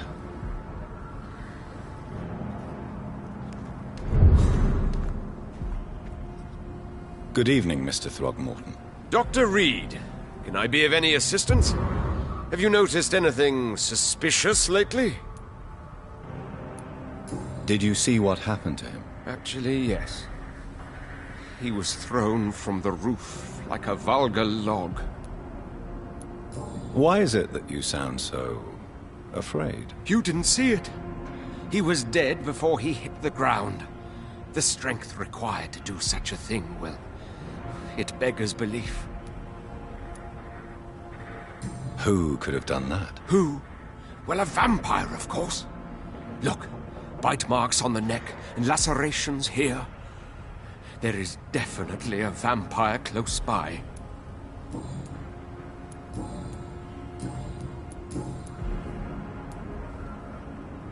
You've never faced, let alone killed, a vampire, Ichabod. You're a fraud. No, I'm not. I may embellish the truth concerning my achievements, but I'm totally dedicated to my quest. You mix your beliefs with myths.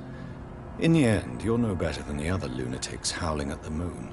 Well, that's not true, sir. I've already faced one of these creatures. Oh, really? And you're still alive? Well, we did not actually fight.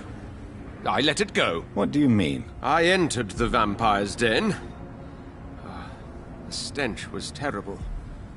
I was ready to kill it. But then I saw it. Just a suffering soul like you and me. I spared her. Tell me about the vampire you spared. It was... She was a girl. Her body was a mess. I could see pus running from the deep wound. She was crying in pain. You cared about her. That's what defines us as human, Ichabod. Yes, but she was a truly evil creature. I'm haunted by the tragedies she caused ever since I spared her.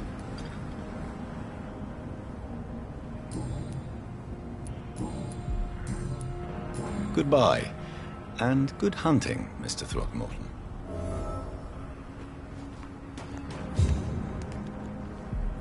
Glad to see you again, Mr. Reed.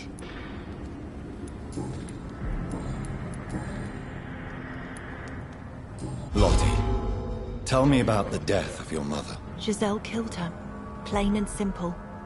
She killed her with her daily whims, her laziness, and her complaints. That's quite a statement.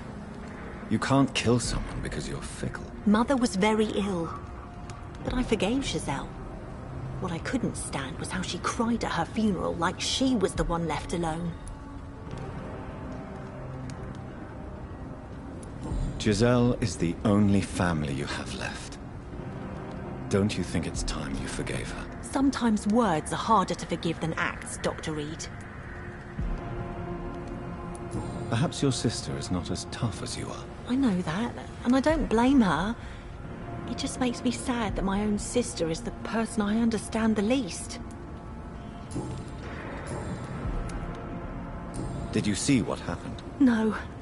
I was coming back to the shelter from work when I heard an awful scream, and there was this man, dead, just in front of the building. You saw nothing at all? No, I told you, just that awful woman's scream. A woman's scream?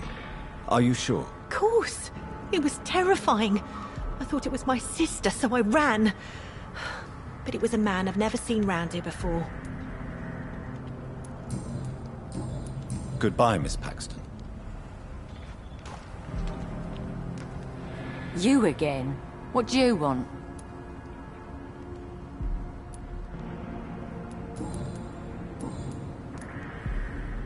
I've identified the men who stole from you.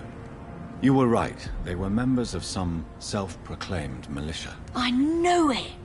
Did you find the money, too? Yes. Here it is.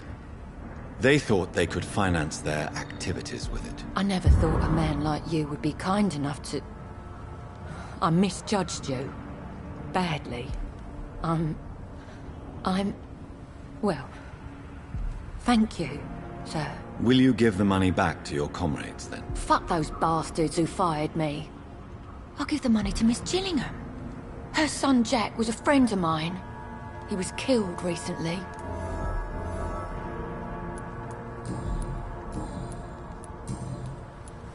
I know you were friends with Miss Gillingham's son, Jack. Tell me about his death. Jack's murder has been a shock to the neighborhood. A sign that the situation is now out of control. Why is that? There has always been tension between the Wet Boot Boys and members of the trade union. But a murder? That's a first. Who killed him? No one will ever know. One thing is certain. While Jack was alive, I had one less reason to drink. Why does that upset you so much? I wish I had found the time and words to tell him how important he was to me before it was too late. Another failure for Giselle Paxton. Did you see what just happened? No, I didn't. And I don't care. Really? Why is that? Because this sexist pig is one of the 4 men who blacklisted me. Good riddance, if you ask me. Well, I'll leave you for now. Goodbye, Miss Paxton.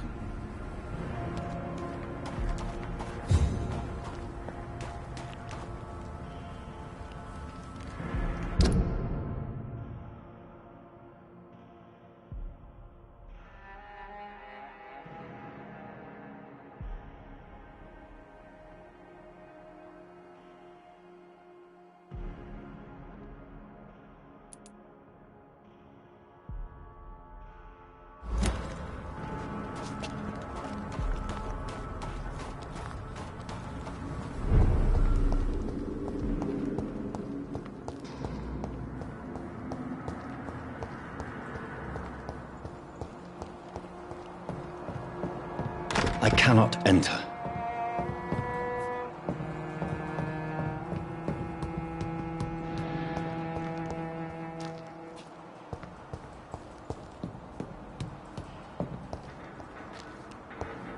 It's locked.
We're at your mercy.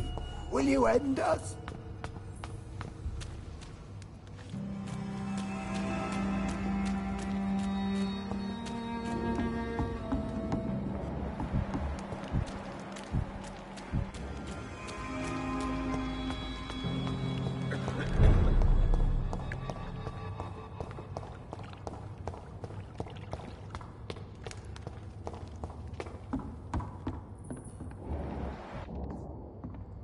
Rodney, you're the man who killed that gang member, are you not?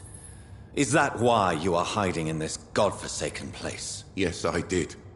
I did not even know his name. Then why did you kill him? That arsehole always mocked me for the colour of my skin. Usually I let it go. But not that night. We fought. He died.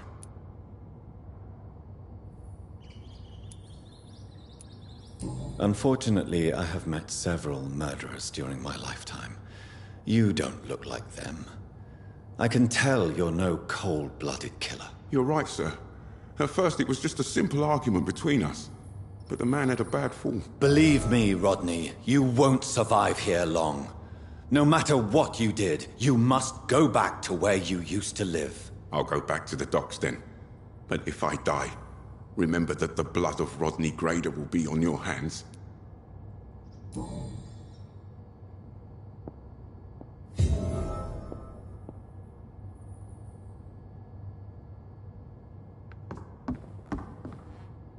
I'll go back to the docks then. But if I die, remember that the blood of Rodney Grader will be on your hands.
Please, sir. Can't let you through.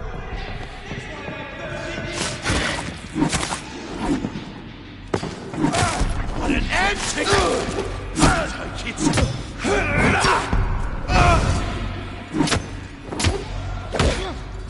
Take it!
It's one of them!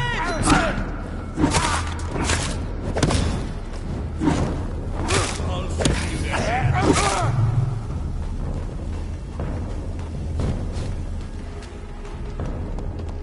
Want some of this?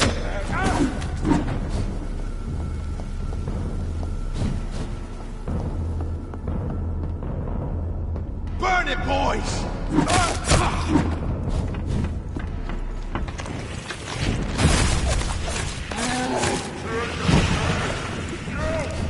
Get back in the grave!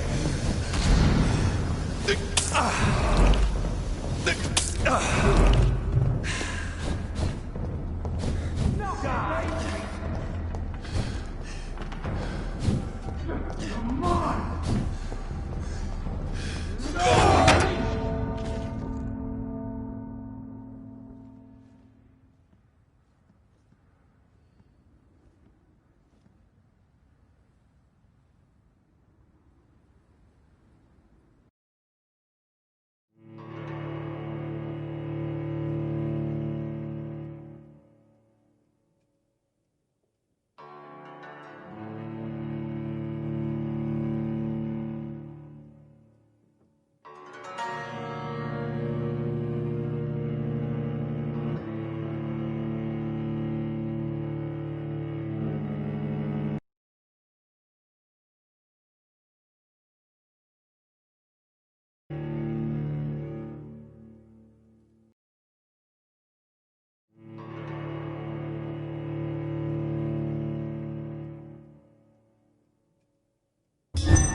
This is no... It's mine! I'll take it!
Not a safe place right now, sir. Over there! There's one of them vermin!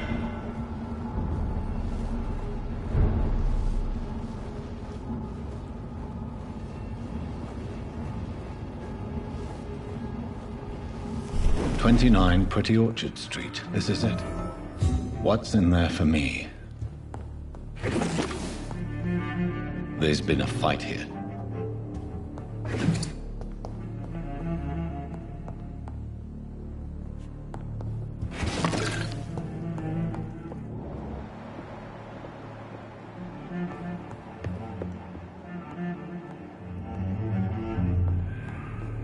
This window was shattered with violent force. Someone's been pulled through it and dragged through the street. Who could have done that?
Did you hear me?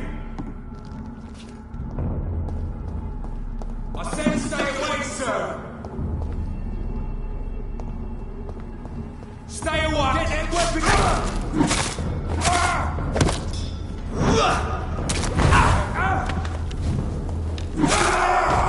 There's one of them vermin!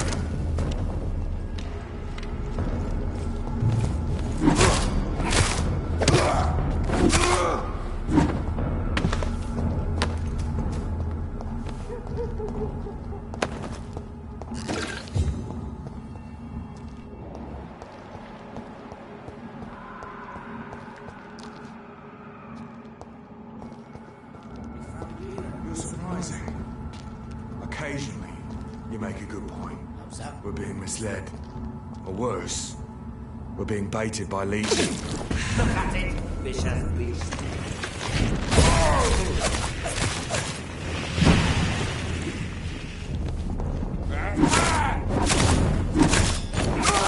Oh my god!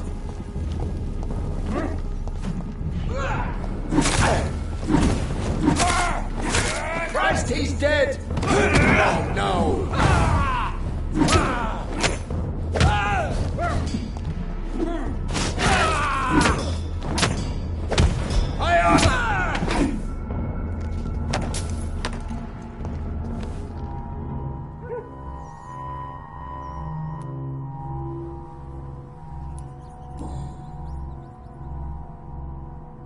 The marks on this woman's neck were made by the fangs of a vampire.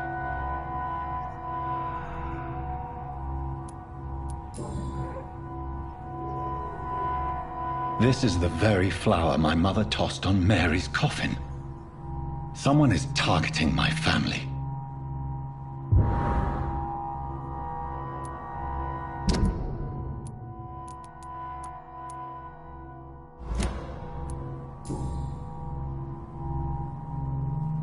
Her shoes and clothes are quite worn out.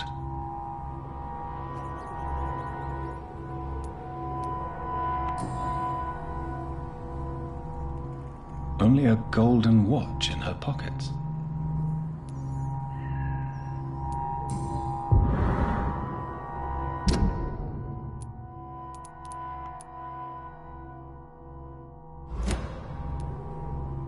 I see you.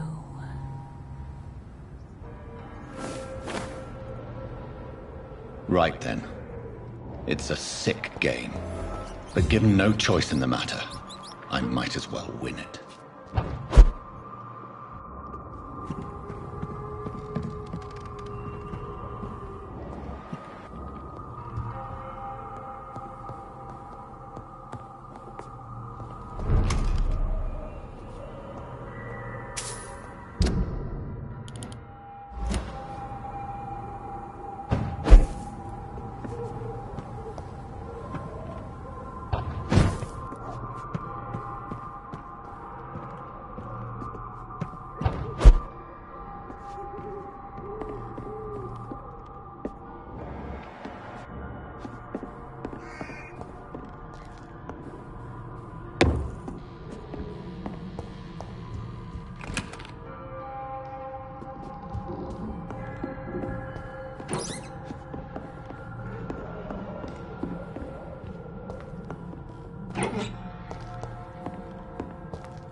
Jonathan! What was that?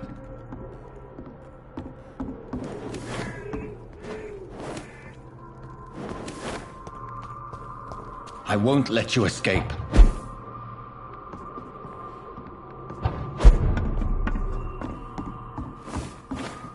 You're very fast, but I'll catch you.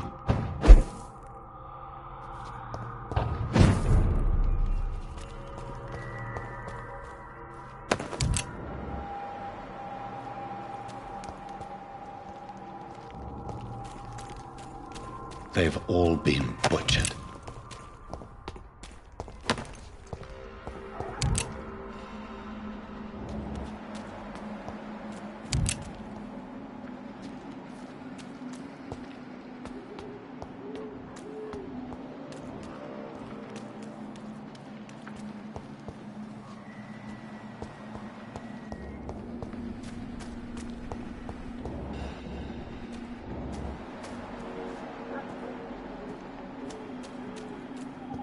I can still sense a presence.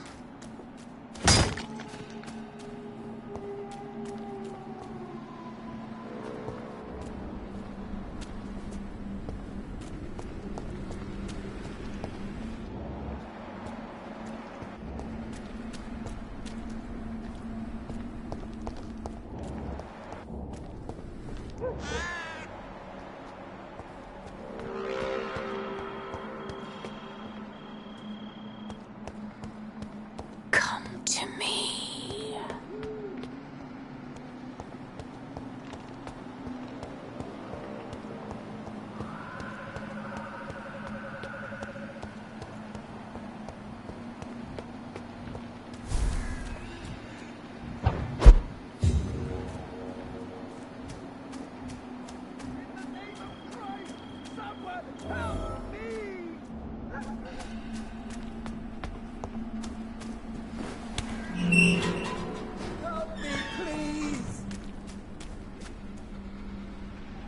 You! What have you done? Vicar Larrabee, what happened? Demon! Hell Scourge! Son of perdition! Vicar! Jonathan's no demon. He's just a soul. Returned from the dead. Like your Christ, Vicar. Mary, is it really you?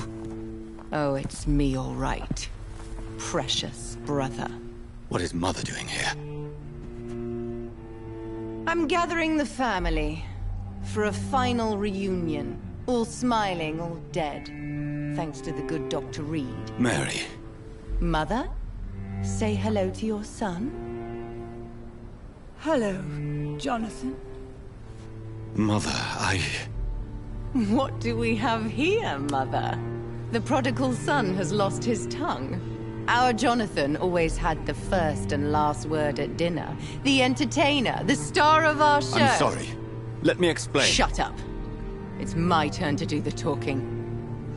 I have this nasty hole in my chest, Johnny. It needs to breathe. Of course. You can speak.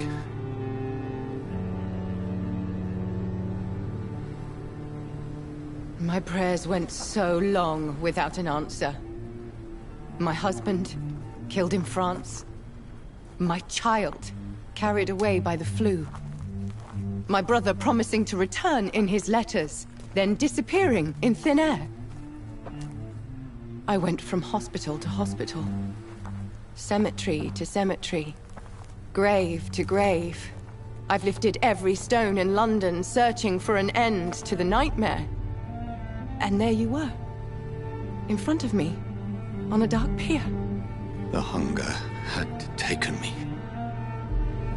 The joy to have finally found you. I longed for your arms, a final happy ending to so much tragedy, to tell me all would be well again, as you did when we were children. It was this filthy dock where you greeted your sister.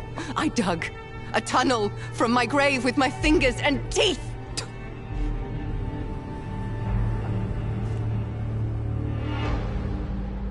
Mary,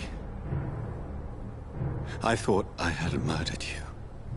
I tried to end myself. We've been through the same horror. We are a disease, Jonathan. A sickness that corrupts all it touches. All we kiss, and all we kill. Look at me. Admire your ilk. I'm so sorry. Apologies will not suffice. I demand reparation. I want a miracle. Are you a miracle worker, Dr. Reed? No?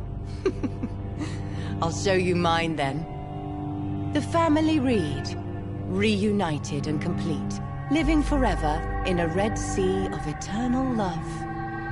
Time to go, Mother. Say hello to my son for Mary, me. wait. I have made friends with vital knowledge. Vampires. We are not alone, Mary. With time, we can learn to live almost as we lived before. How long? What? How long will this masquerade continue? I've been watching you.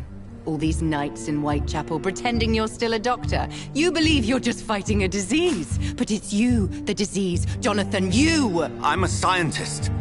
I'll find a solution. Let our mother go, please.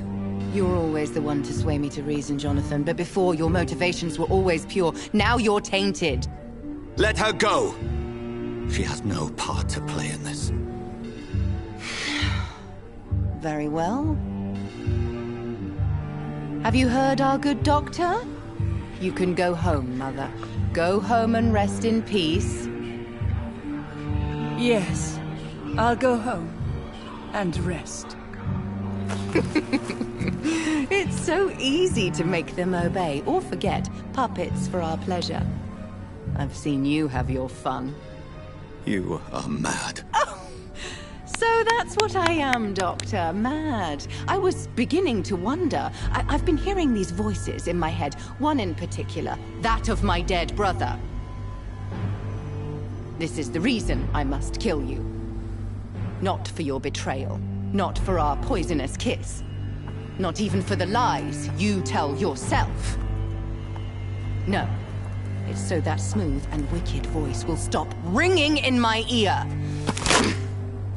Mary. No, don't! Time to die, brother. And this time for good. Assassin!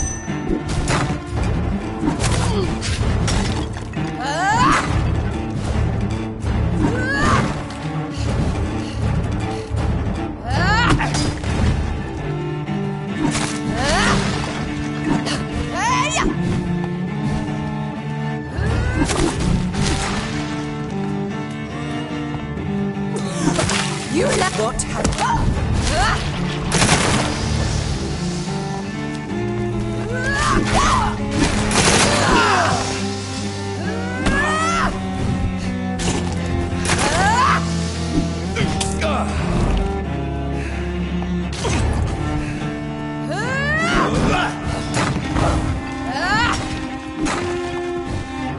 You've killed me, brother!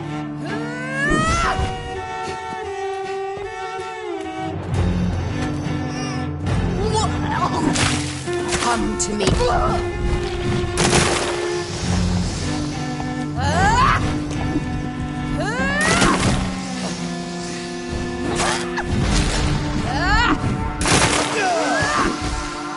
Kinslayer!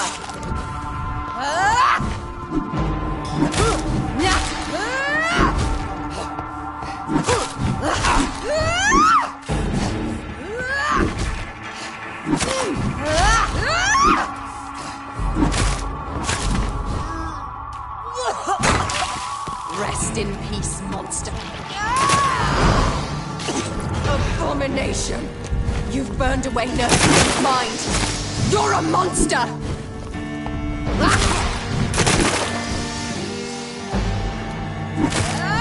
Give me your blood, priest. My final thoughts are just to die for. Kiss me again, sweet brother.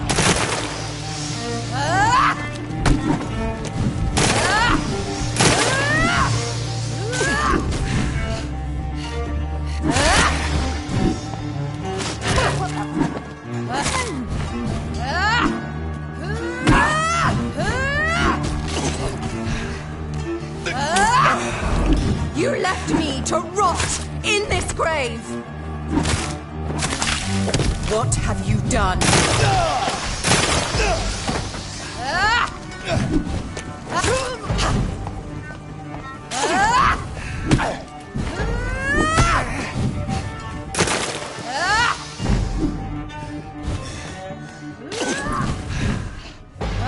You've killed me, brother!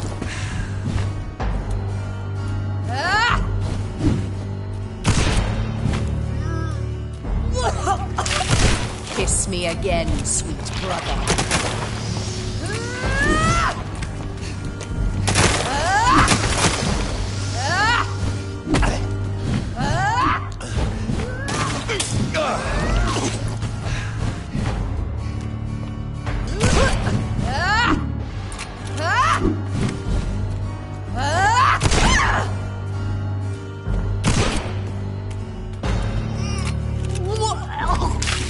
Come to me, Jonathan.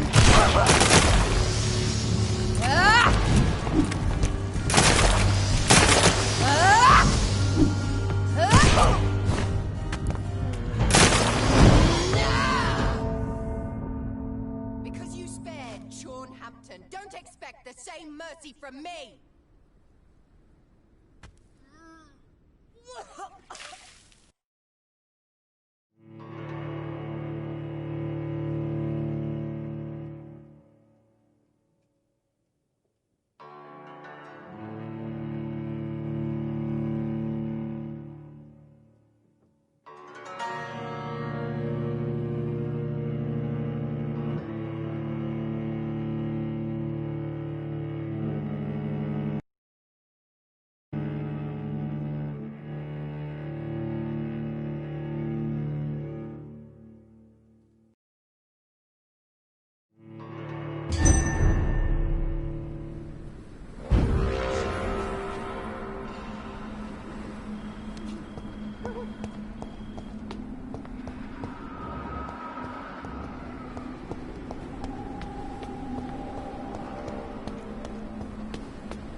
You left me. Rest in peace, monster.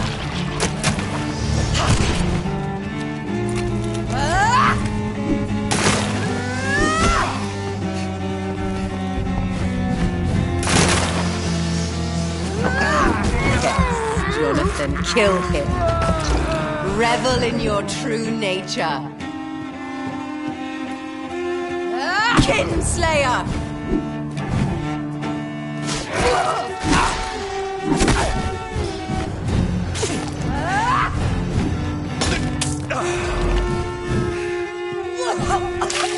Come to me, Jonathan.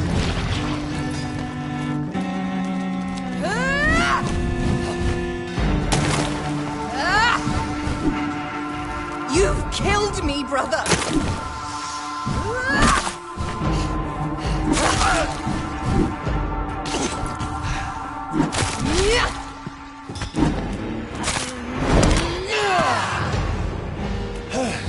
Burn away your crazy mind.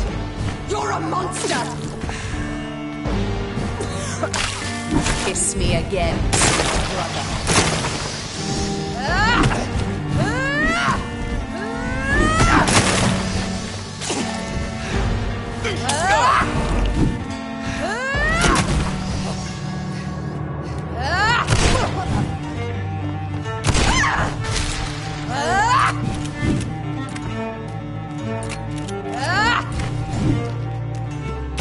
Kinslayer! What have you done?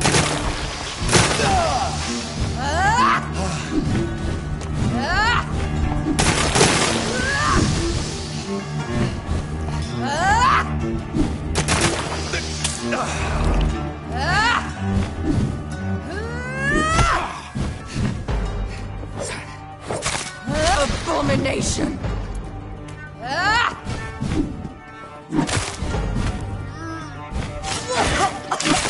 Kiss me again, sweet. Because you spared Shornhampton, don't expect the same mercy from me!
Brother!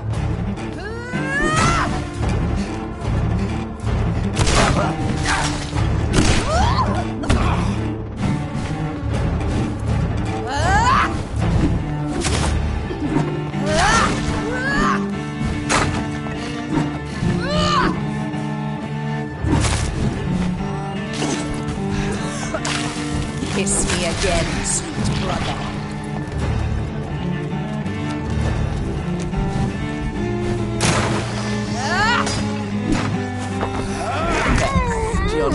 Kill him.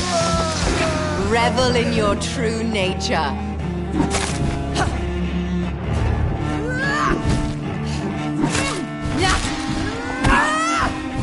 Abomination!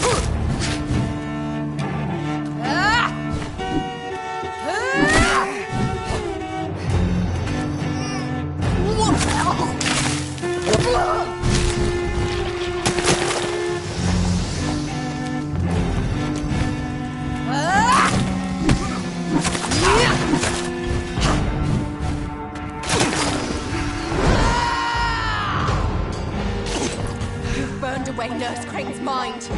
You're a monster! Come to me, Jonathan.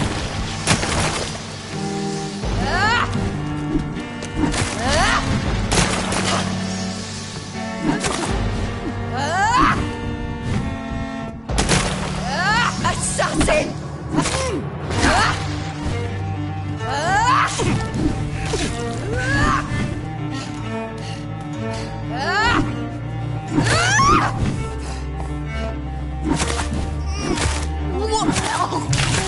Rest in peace, monster.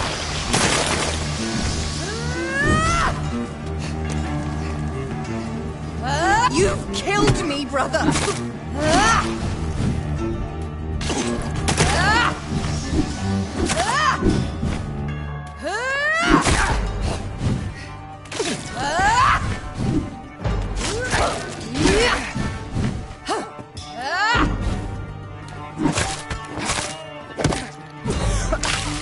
What have you done? Because you spared Shornhampton, don't expect the same mercy from me!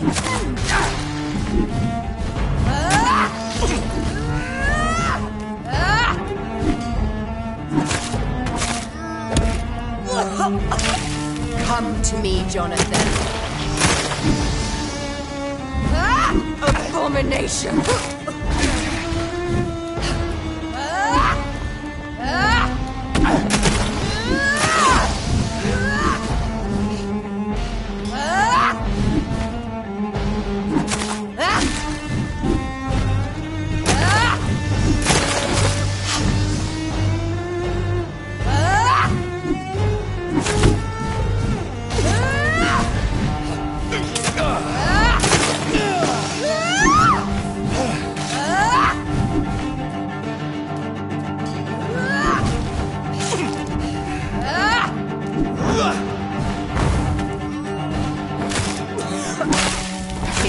again, brother.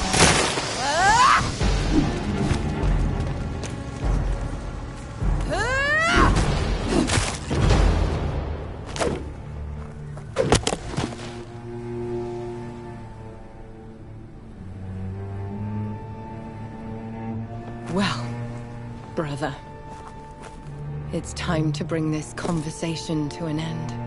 Forever. You know I will not play this game. Calm now, Doctor. Like a rabid dog. Or think you're performing an autopsy. Don't be ridiculous. I'll kill them all.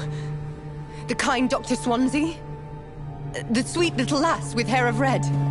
I am the Harbinger, bringing your punishment. Mary. Don't you see? This is not me. Flesh that never ages. All nightmare, no dream. Bring it to a close. Let me sleep.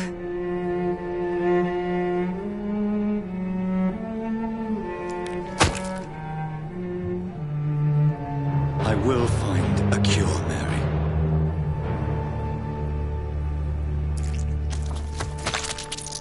I swear it.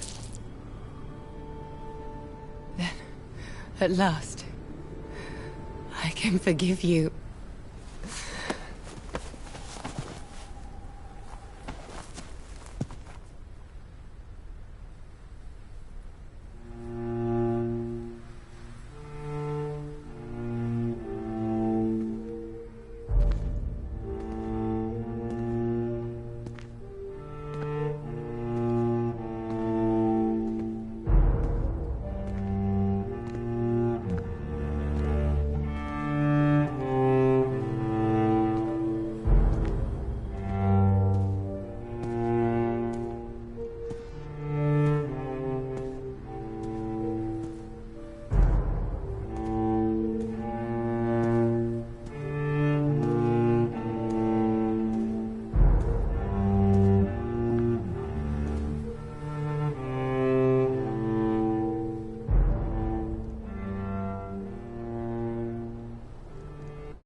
Blood. As I shed one last red tear for my fallen sister, I realize the entire world now revolves around this singular word. The epidemic that has stricken London is not the Spanish flu. It is transmitted through the blood, via violent biting, turning survivors into frenzied immortals. I am Dr. Jonathan Reed. I am a vampire, born anew into an age of death and pestilence. While plotting factions close in around me, I am sworn to find the source of this epidemic. I am convinced greater perils are still to come. I know the answers I seek are hiding in our blood.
Strickland's project could be dangerous. I have a mind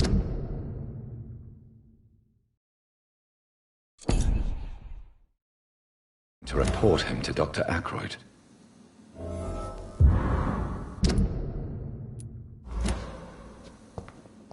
The flower's dying. It needs water.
Jonathan, old chap.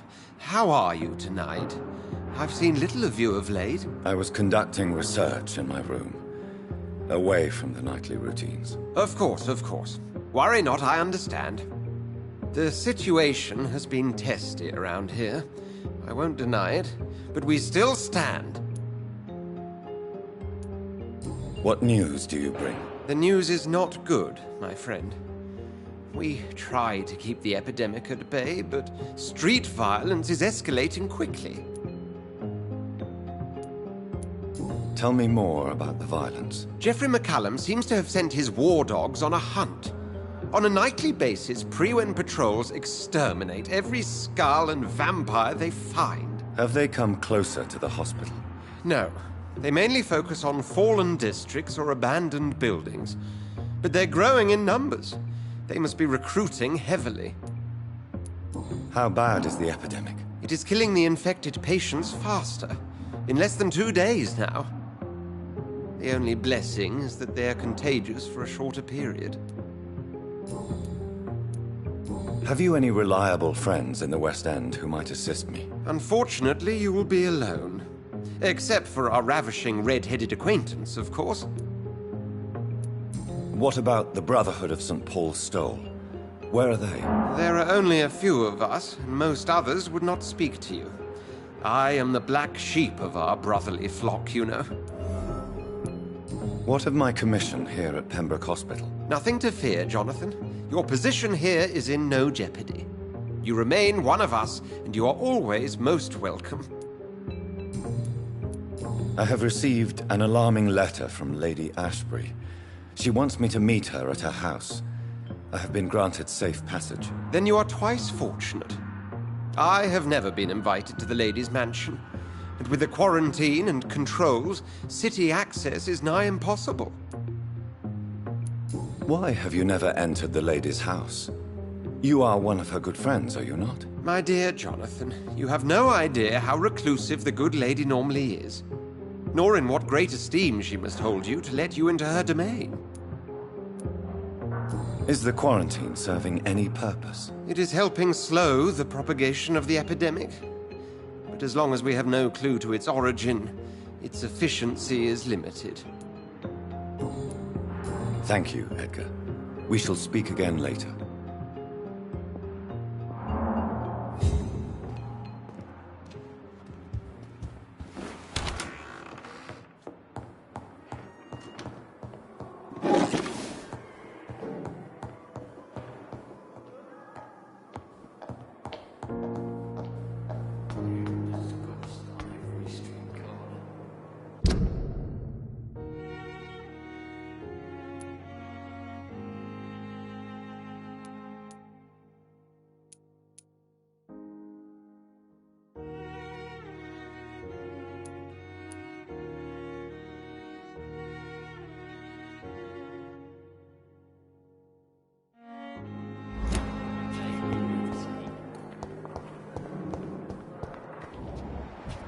I need my medicine.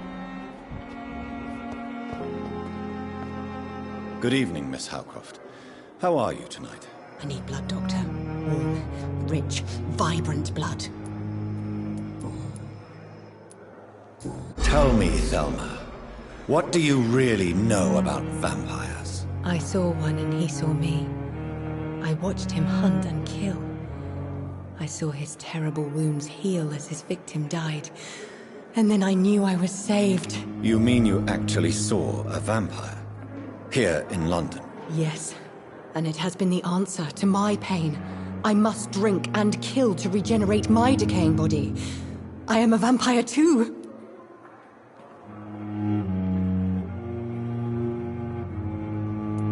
You are no vampire. You are a delusional woman, convinced she is something she is not. How convenient to call delusional anyone who does not share your precious rationale, Dr. Reed.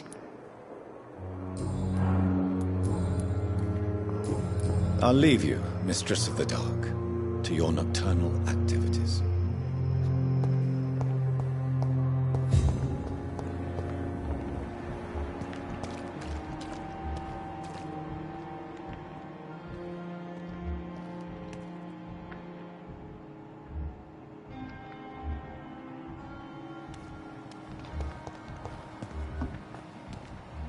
Perhaps I should have considered the offer from that Cadogan fella.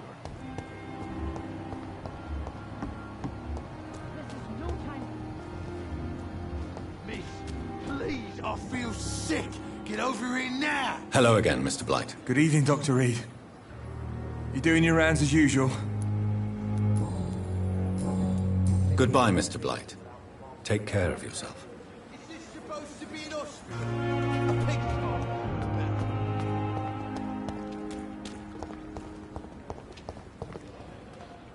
Hello again, Mr. Thatcher. Do you feel any better now? Yes, this neighborhood may stink of dog shit and reek of piss, but to me it smells like the purest mountain air. Mr. Thatcher, do you have a job? No. Since I came back from the war, I spent most of my time and energy just trying to forget. I understand what you mean. I was a soldier too. No. Nobody can truly understand what I've gone through. Why were you locked in that sewer? What happened? I went by the canal after an argument with a friend. Got chased by these fucking wankers and had to barricade myself in, despite my claustrophobia. Why did you run? What was the reason for your argument? Newton wanted me to go to a hospital, but I can't stand being closed in. Makes me feel like I'm suffocating. Tell me about your claustrophobia. Has anyone given you an official diagnosis? That's what the bloody doctors said. But I don't want to go to a hospital to get checked again. I'll deal with it my own way. Oswald, why did you not go to the Pembroke Hospital to seek medical help? I don't trust doctors. All they care about was their careers and processes. I won't be locked in any room again by anyone. Your fear of being trapped is not going to go away by itself. You need professional help. I've seen enough butchers in white coats to last a lifetime. Hospitals reek of chemicals and death. What I need is fresh air. Are you concerned about the conditions here in London? Not really. Sick people, men in arms, fighting every night. I already faced all this during the war. Do you want to talk about why you have this fear of being enclosed, Mr. Thatcher? No, I really don't. An irrational fear like yours is usually rooted in a specific event. Perhaps it would help to talk about it. Well, Doctor, take a guess then, if you're so interested in my case. As a soldier, you're expected to kill the enemy to survive. Guilt is a powerful emotion and could lead to feelings of suffocation and oppression. My God, you're so wrong. Believe me, I would kill if it happened again. Violence is part of who I am.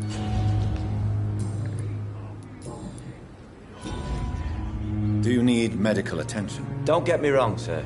I'm grateful for what you've done, but I've never felt comfortable with doctors. I'm certain you have your reasons. But let me assure you, I'm not like other doctors you may have consulted with. It is true. You risked your life to save me, after all. It would be impolite to refuse your counsel. Goodbye, Mr. Thatcher. Try to take care of yourself.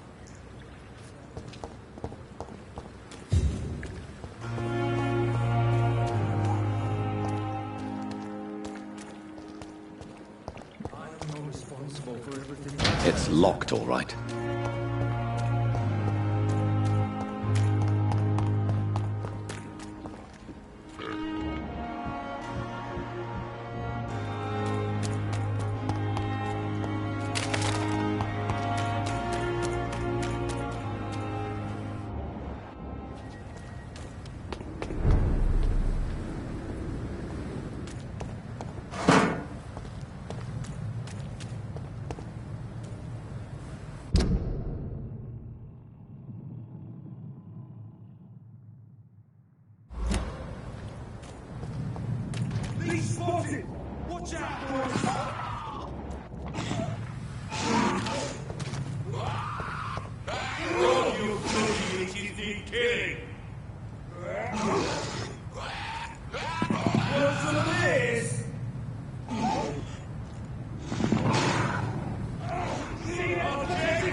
Lively! It's on to us!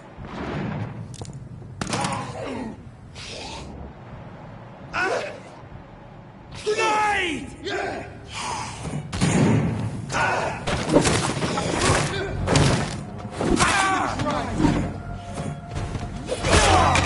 What's that?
I hope the rumors about Clay are true.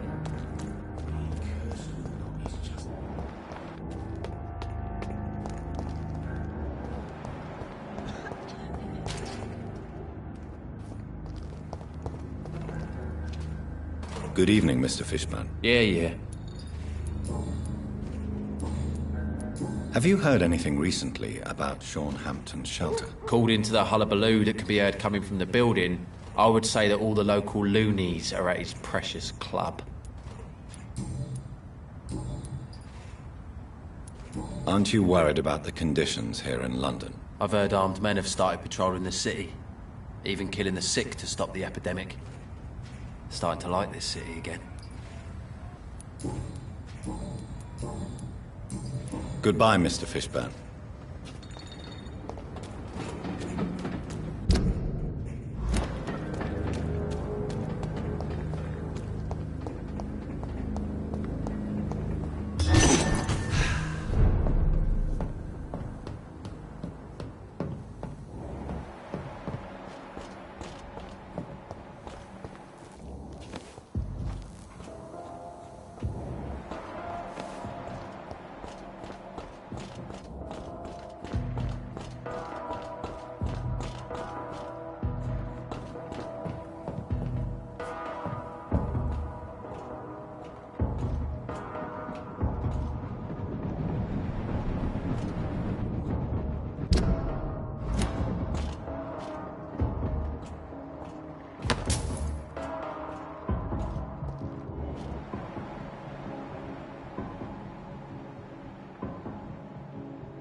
Think!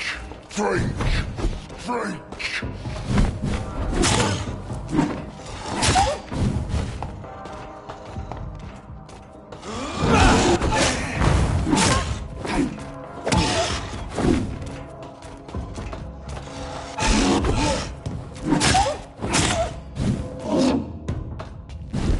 No more guilt.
This is despicable. I can't believe I'm doing this.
Welcome back, Doctor. What can I do for you?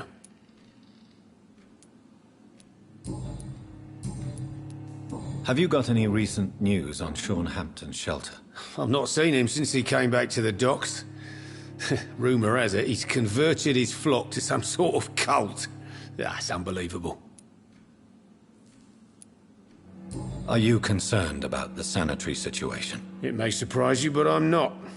I've heard about the men-at-arms and the fights between gangs at night, but that's nothing new. I wish I shared your optimism. It's not optimism. Gangs have been fighting in this part of town since before I was born. This war will stop when enough blood has been spilled. Goodbye, Mr. Watts.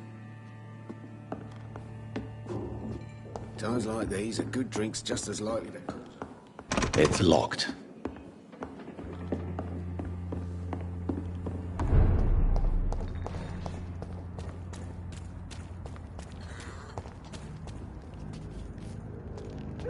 Good evening, Miss Cox. Hello again, Dr. Reed. What do you want? Have you got any news about Sean Hampton's shelter? Rumour has it he's started some sort of gang of his own. Soldiers of Christ, something like that.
Are you worried about the sanitary situation in London? The bodies are piling up, but I'm not afraid. I'm still alive, and I intend to stay that way.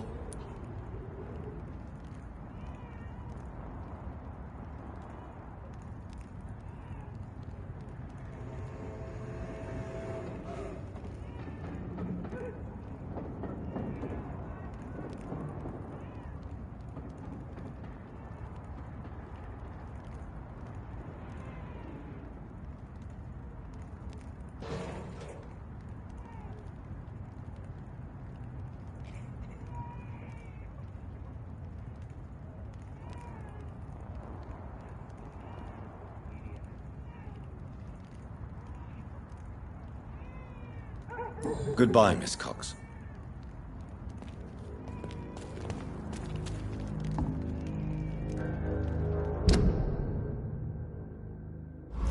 Foolish girl and her pre-principles. She's got no idea. I have this thirst for blood. To every night, a darkness, and every dawn.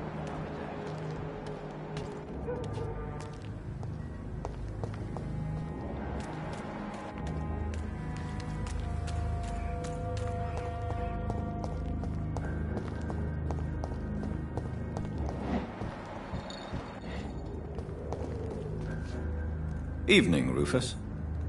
Evening, Mr. Reed. Heard anything about Sean Hampton's shelter lately? I rarely go near there, but rumour has it the place is restricted. Only members chosen by Mr. Hampton are allowed in. Do you need help? A real doctor caring about me? That's a first. I feel like a real person. A real doctor treats everyone the same, Rufus. I don't know what to say. Thank you, sir. Thank you. Are you worried about the sanitary situation? I never really felt safe in this town anyway. Now's the first time that everyone seems to feel the same way as me. Is anything worrying you right now? Gunshots. I hear them every night. Who's firing? Who are they shooting at? That's what's scary. So long, Rufus. Be careful. Take care. It's locked, all right.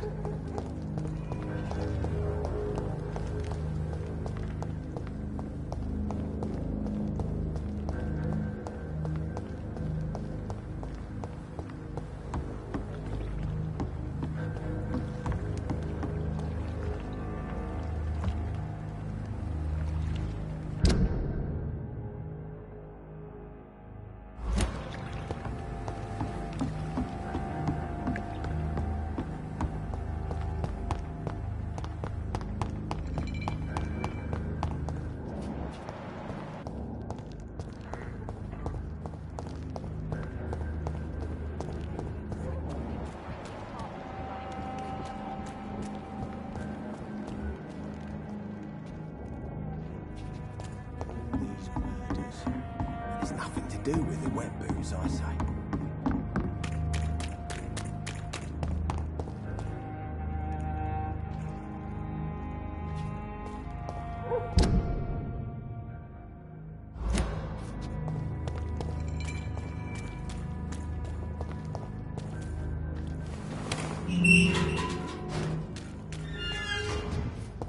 Someone's playing a role.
This is Braille. I need someone who can read this.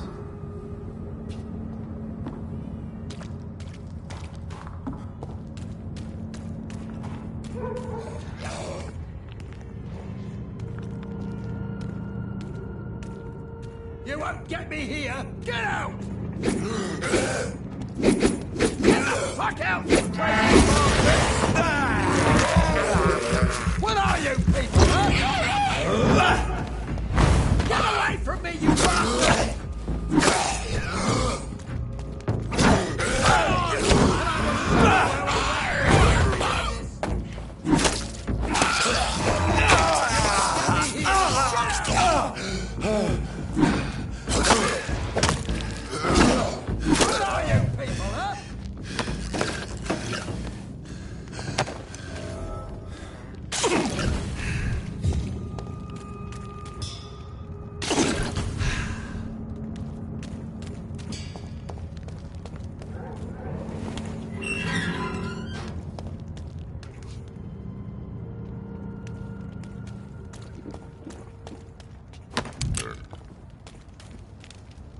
Are you all right, sir?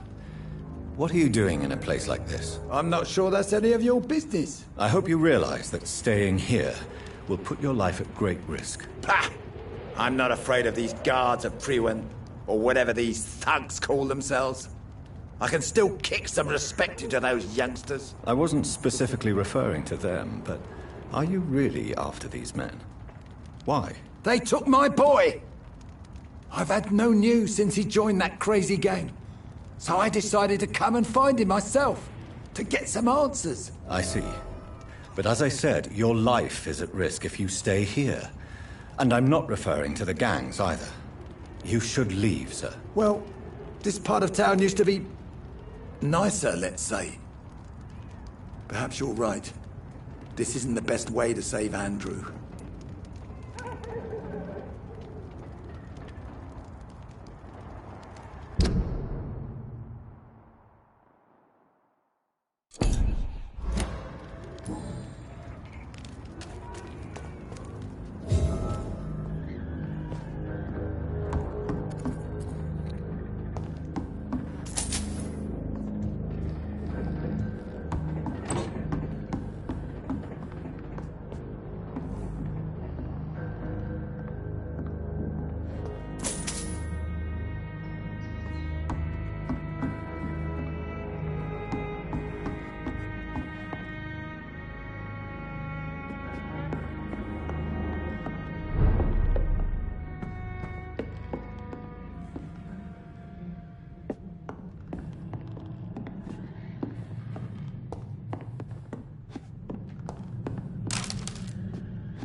There is a name engraved under the blood on the back of the case. Jack Gillingham. Perhaps Enid's son.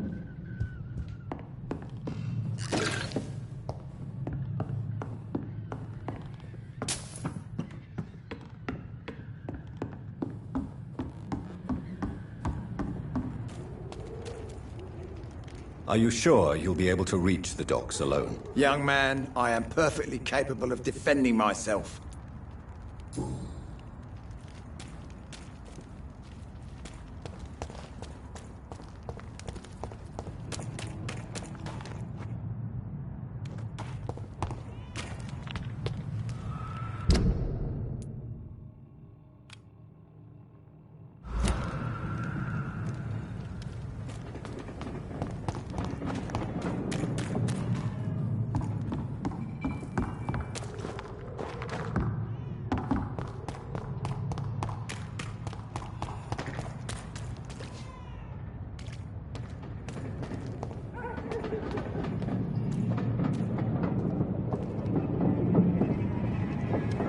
Turn around if I were you.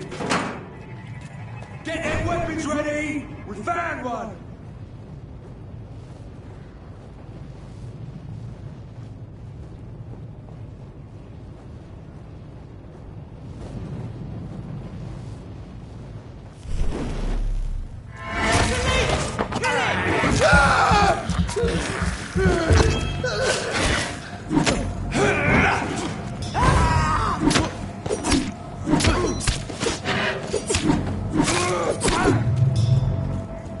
Want some of this?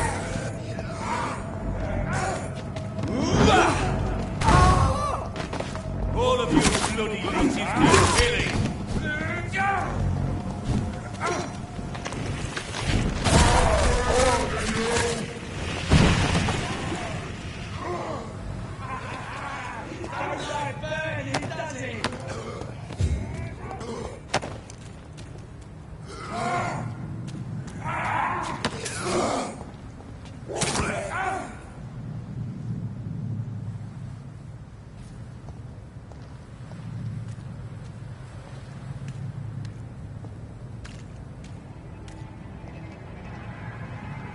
Crush the leech, boys!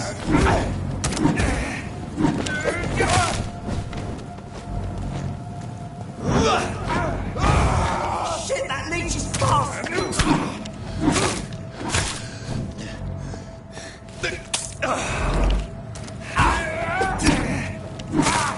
Bloody leech! Oh, Christ!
Prepare, child, for the earth is bleeding and the harvest is upon us. Stay away! Whoever you are! This is no time for petty quarrels, my champion. Can you not hear? The famished queen has awoken.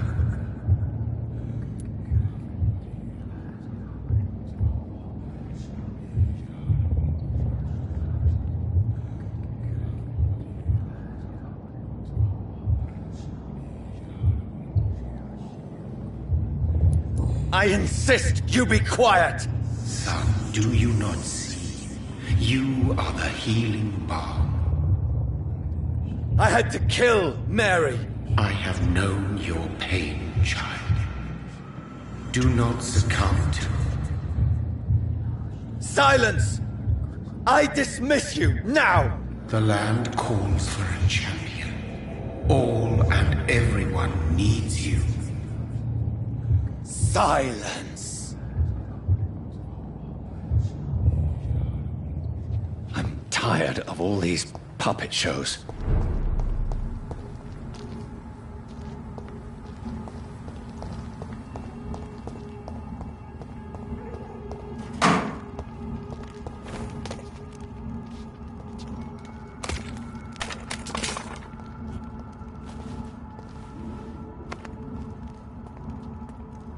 They want war. I'll show them war. Whatever this poor woman did, nobody deserves this kind of punishment.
Filthy piece of shit! Filthy fucking beast! I hate leeches!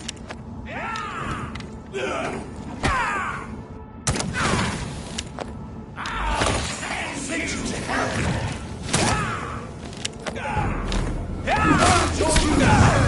I'll kill it!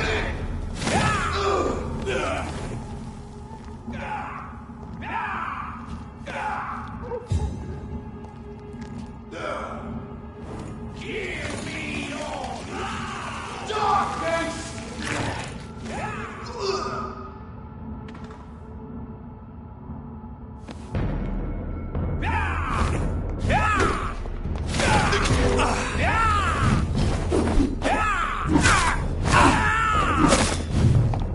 I'll send you far.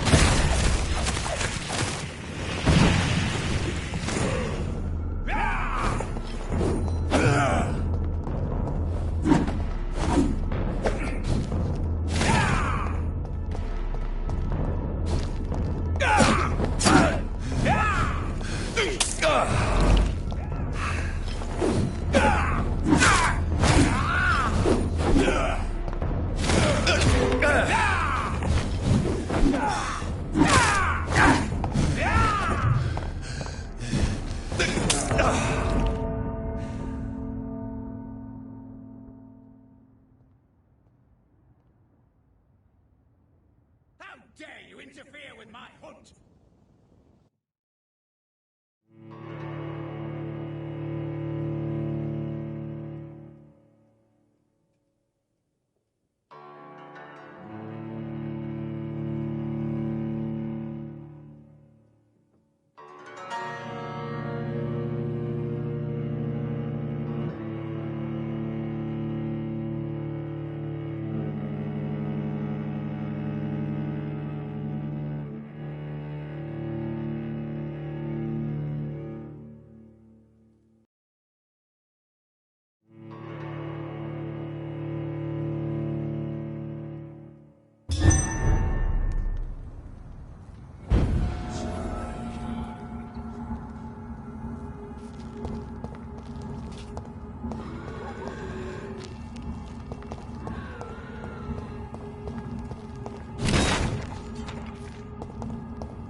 I cannot enter.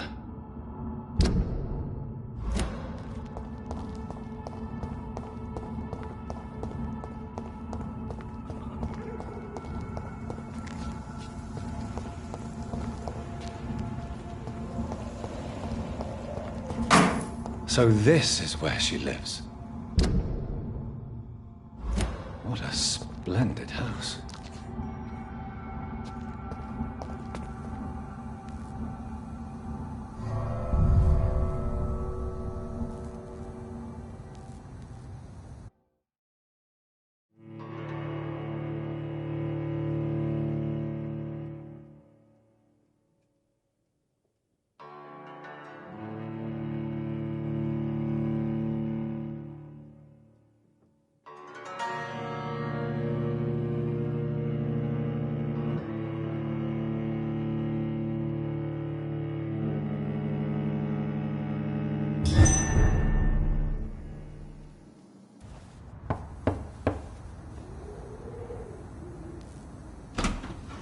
Dr. Reed, welcome. How are you? As good as one can be, considering the circumstances. Yes. Death and affliction seem prevailing themes of late. Please, come in. We have much to discuss. I hope I haven't disturbed you. Not at all. Actually, I was counting on you visiting me tonight. How strange, this painting. Beautiful, melancholic, yet with a haunting dignity. Indeed. A long time ago, a friend asked me to paint this for him. But I kept it in the end. I did not know you were a painter, my lady. There are many things you do not know about me, young Ekon. Please, call me Jonathan. Please excuse my behavior, Jonathan. I tend to tease my friends when uneasy. What is bothering you, my lady? Your letter was quite alarming. We will talk about this in a few minutes. For now, I would like you to tell me about yourself. How have you been since we last met, my friend?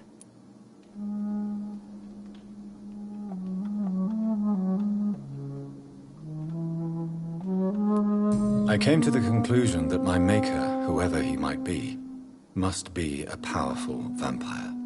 Certainly extremely old. How have you reached this conclusion?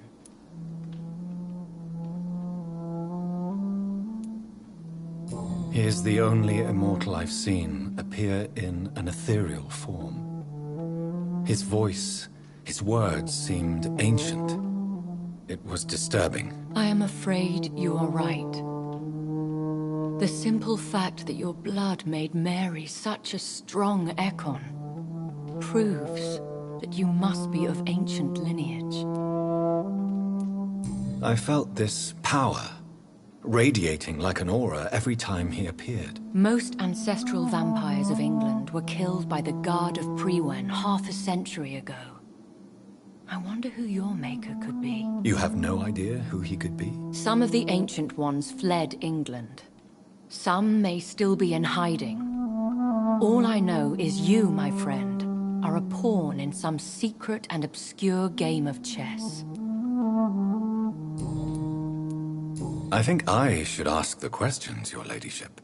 After all, it was you who invited me to settle this most urgent of matters. Fair enough, Jonathan. The situation is critical. We do not have the luxury for etiquette. Please do not misunderstand me. I would be delighted to discuss mundane matters and idle trivialities. If we survive the dark nights to come, we shall have all the time in the world to speak, you and I. For now, please follow me, Jonathan.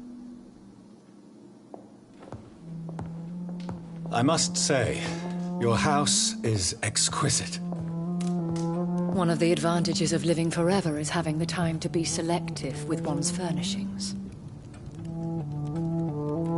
I took the liberty of having tea served. You can still drink tea. Can't keep it down, but I do so enjoy the aroma. Let us toast to make-believe. And of course, to your health, Jonathan. And to yours, my lady.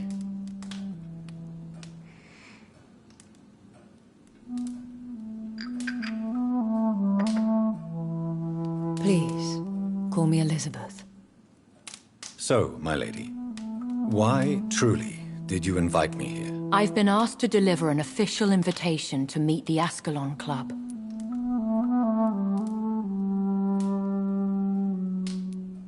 Who are they? Really? They are the embodiment of vampire law in Britain.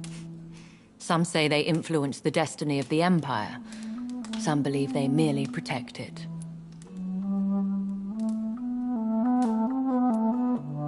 How many are they? Only a small number of powerful and deceitful immortals. All of them entangled in a sticky web of shadow cabinets, influencing trade. Will they fight the Guard of Priwen? I doubt it.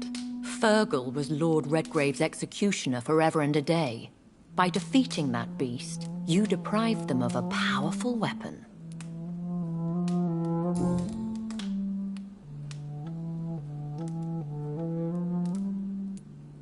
Why use you to contact me? Because they know we are close. The Ascalon Club has many spies. Their main occupation is gathering information and then deciding how to use it. Have they threatened you in any way? Not at all. Their message surprised me at first, but it is only logical, considering the critical situation in London.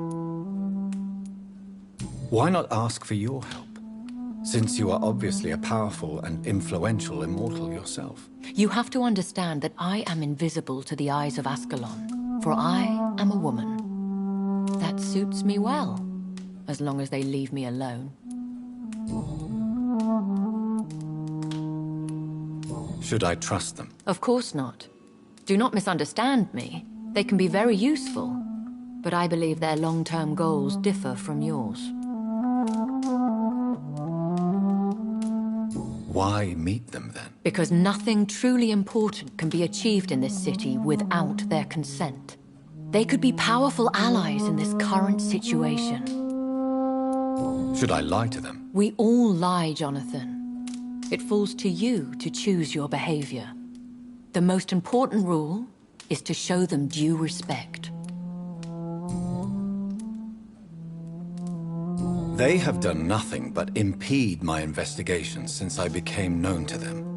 Why would they want to see me now? I guess they now see you as Ascalon material. They must have found out what happened to your sister. Proof of the potent blood flowing through your veins. I'm not sure I can accept their invitation. I have seen their handiwork. How Fergal the Beast imposed the club's law. You have no choice, Jonathan. Even I would not openly defy Lord Redgrave, the chairman of the Ascalon Club. What can you tell me about Lord Redgrave? Who is he? Lord Redgrave is the founder and chairman of the Ascalon Club. Most mortals know him as the Earl of Bristol. He is rich and extremely influential. Have you met him? Only on rare occasions, for he never goes outside the club. And women are not awarded membership, even immortals. How old is he? How long has he been a vampire? Lord Redgrave claims to be the progeny of William Marshall, the most valiant knight who ever lived. If that is true, he could be very old. If you are convinced I must meet him, I will heed your advice. Thank you, Jonathan. I understand your reluctance to brush shoulders with London's vampire elite. But we have no choice. Is the situation that critical? Yes. The Guard of Prewen has called for a second great hunt of our kind. And they will stop at nothing to eliminate us.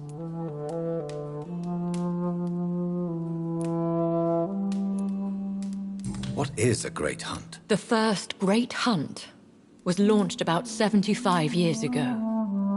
In just a few nights, the Guard of Prewen located and destroyed most of the old British vampires.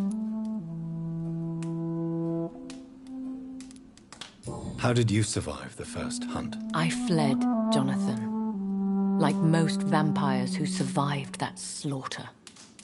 And I secretly came back when I was sure they had lost my trail. Why start a second one? Prewen has always seen us immortals as a threat to mankind.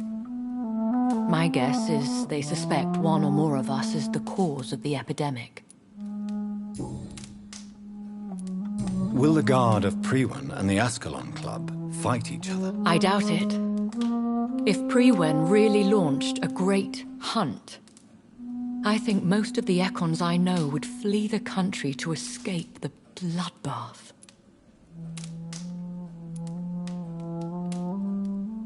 I think I saw them kill an Ekon on the way to your house. They seem to have a list with names. To launch another great hunt, they must have collected intelligence on vampire identities and whereabouts. They are a resourceful lot. Should we fight back? I will not be hunted down like an animal again. I admire your courage, Jonathan. But the best way to fight them is to put an end to the epidemic. This is the only way to clear the air. You should flee then. Leave London, the country even. I have seen the Guard in action. They are merciless. Your concern warms my heart, Jonathan. But fear not.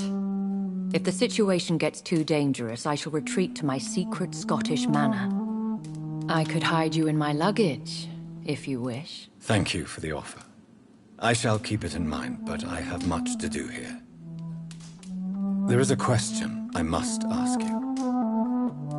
Could Lord Redgrave be my maker? I doubt it. If Lord Redgrave had made you his progeny, he would not have seemed so surprised when you demonstrated the strength of your lineage. Will I ever discover the identity of my maker? Maybe not, Jonathan. We know for sure you were made by a powerful vampire, but most of those fled England long ago.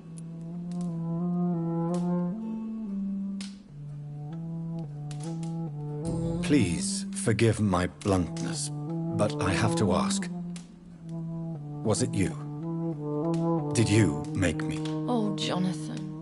I know you shall always have a gnawing doubt about who made you an immortal, but I swear, I had nothing to do with it. You have no idea at all? You seem to know so many things about the secrets of the vampire underworld. Even if I had my suspicions, I would not dare give you a name so soon. All I can say is this. I will make inquiries and keep you informed. What is the plan? The plan is we both try to save this city, you and I. Go to Ascalon, accept their proposition, and use their influence to promote your agenda.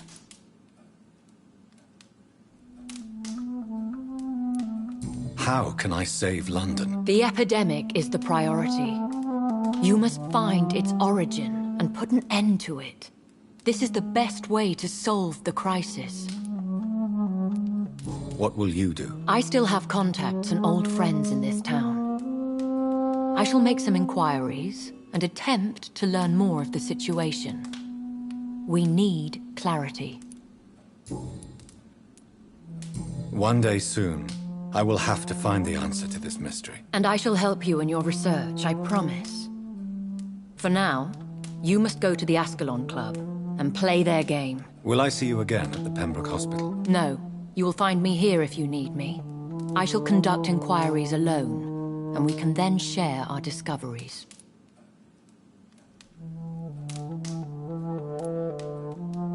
When will we meet again? As soon as you meet Lord Redgrave, I suppose. Fear not, my dear. I shall only be a heart's beat away. Will you not visit Pembroke again? No. I must remain discreet and avoid attracting attention to Pembroke Hospital for the time being. But how will you sustain yourself? I shall not, Jonathan. Fear not. I'm used to it. I want to thank you for all your support and your help, my lady. Could you do me a last great favor and call me Elizabeth? I should be honored, my lady. Then it is settled. Finally, some good news in these dark hours. Thank you. I appreciate the advice. I had best prepare myself to meet this Lord Redgrave now. How thrilling to meet the Earl of Bristol in the flesh, so to speak. Something tells me you're not very keen on the man. Don't get me wrong. The gentlemen of the Ascalon Club are honorable, but their attitude and opinions are somewhat antiquated. I see. As long as they deny access to female applicants, I will leave them to their antediluvian considerations as to the natural order of things. Jonathan,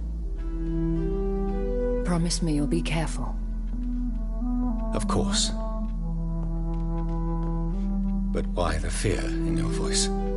Look at me, Jonathan. I am. I mean, really look at me, young Ekon.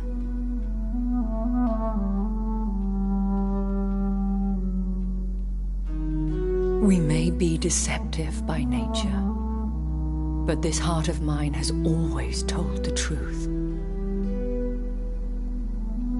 Oh. Elizabeth. Go, my friend. But come back to me soon.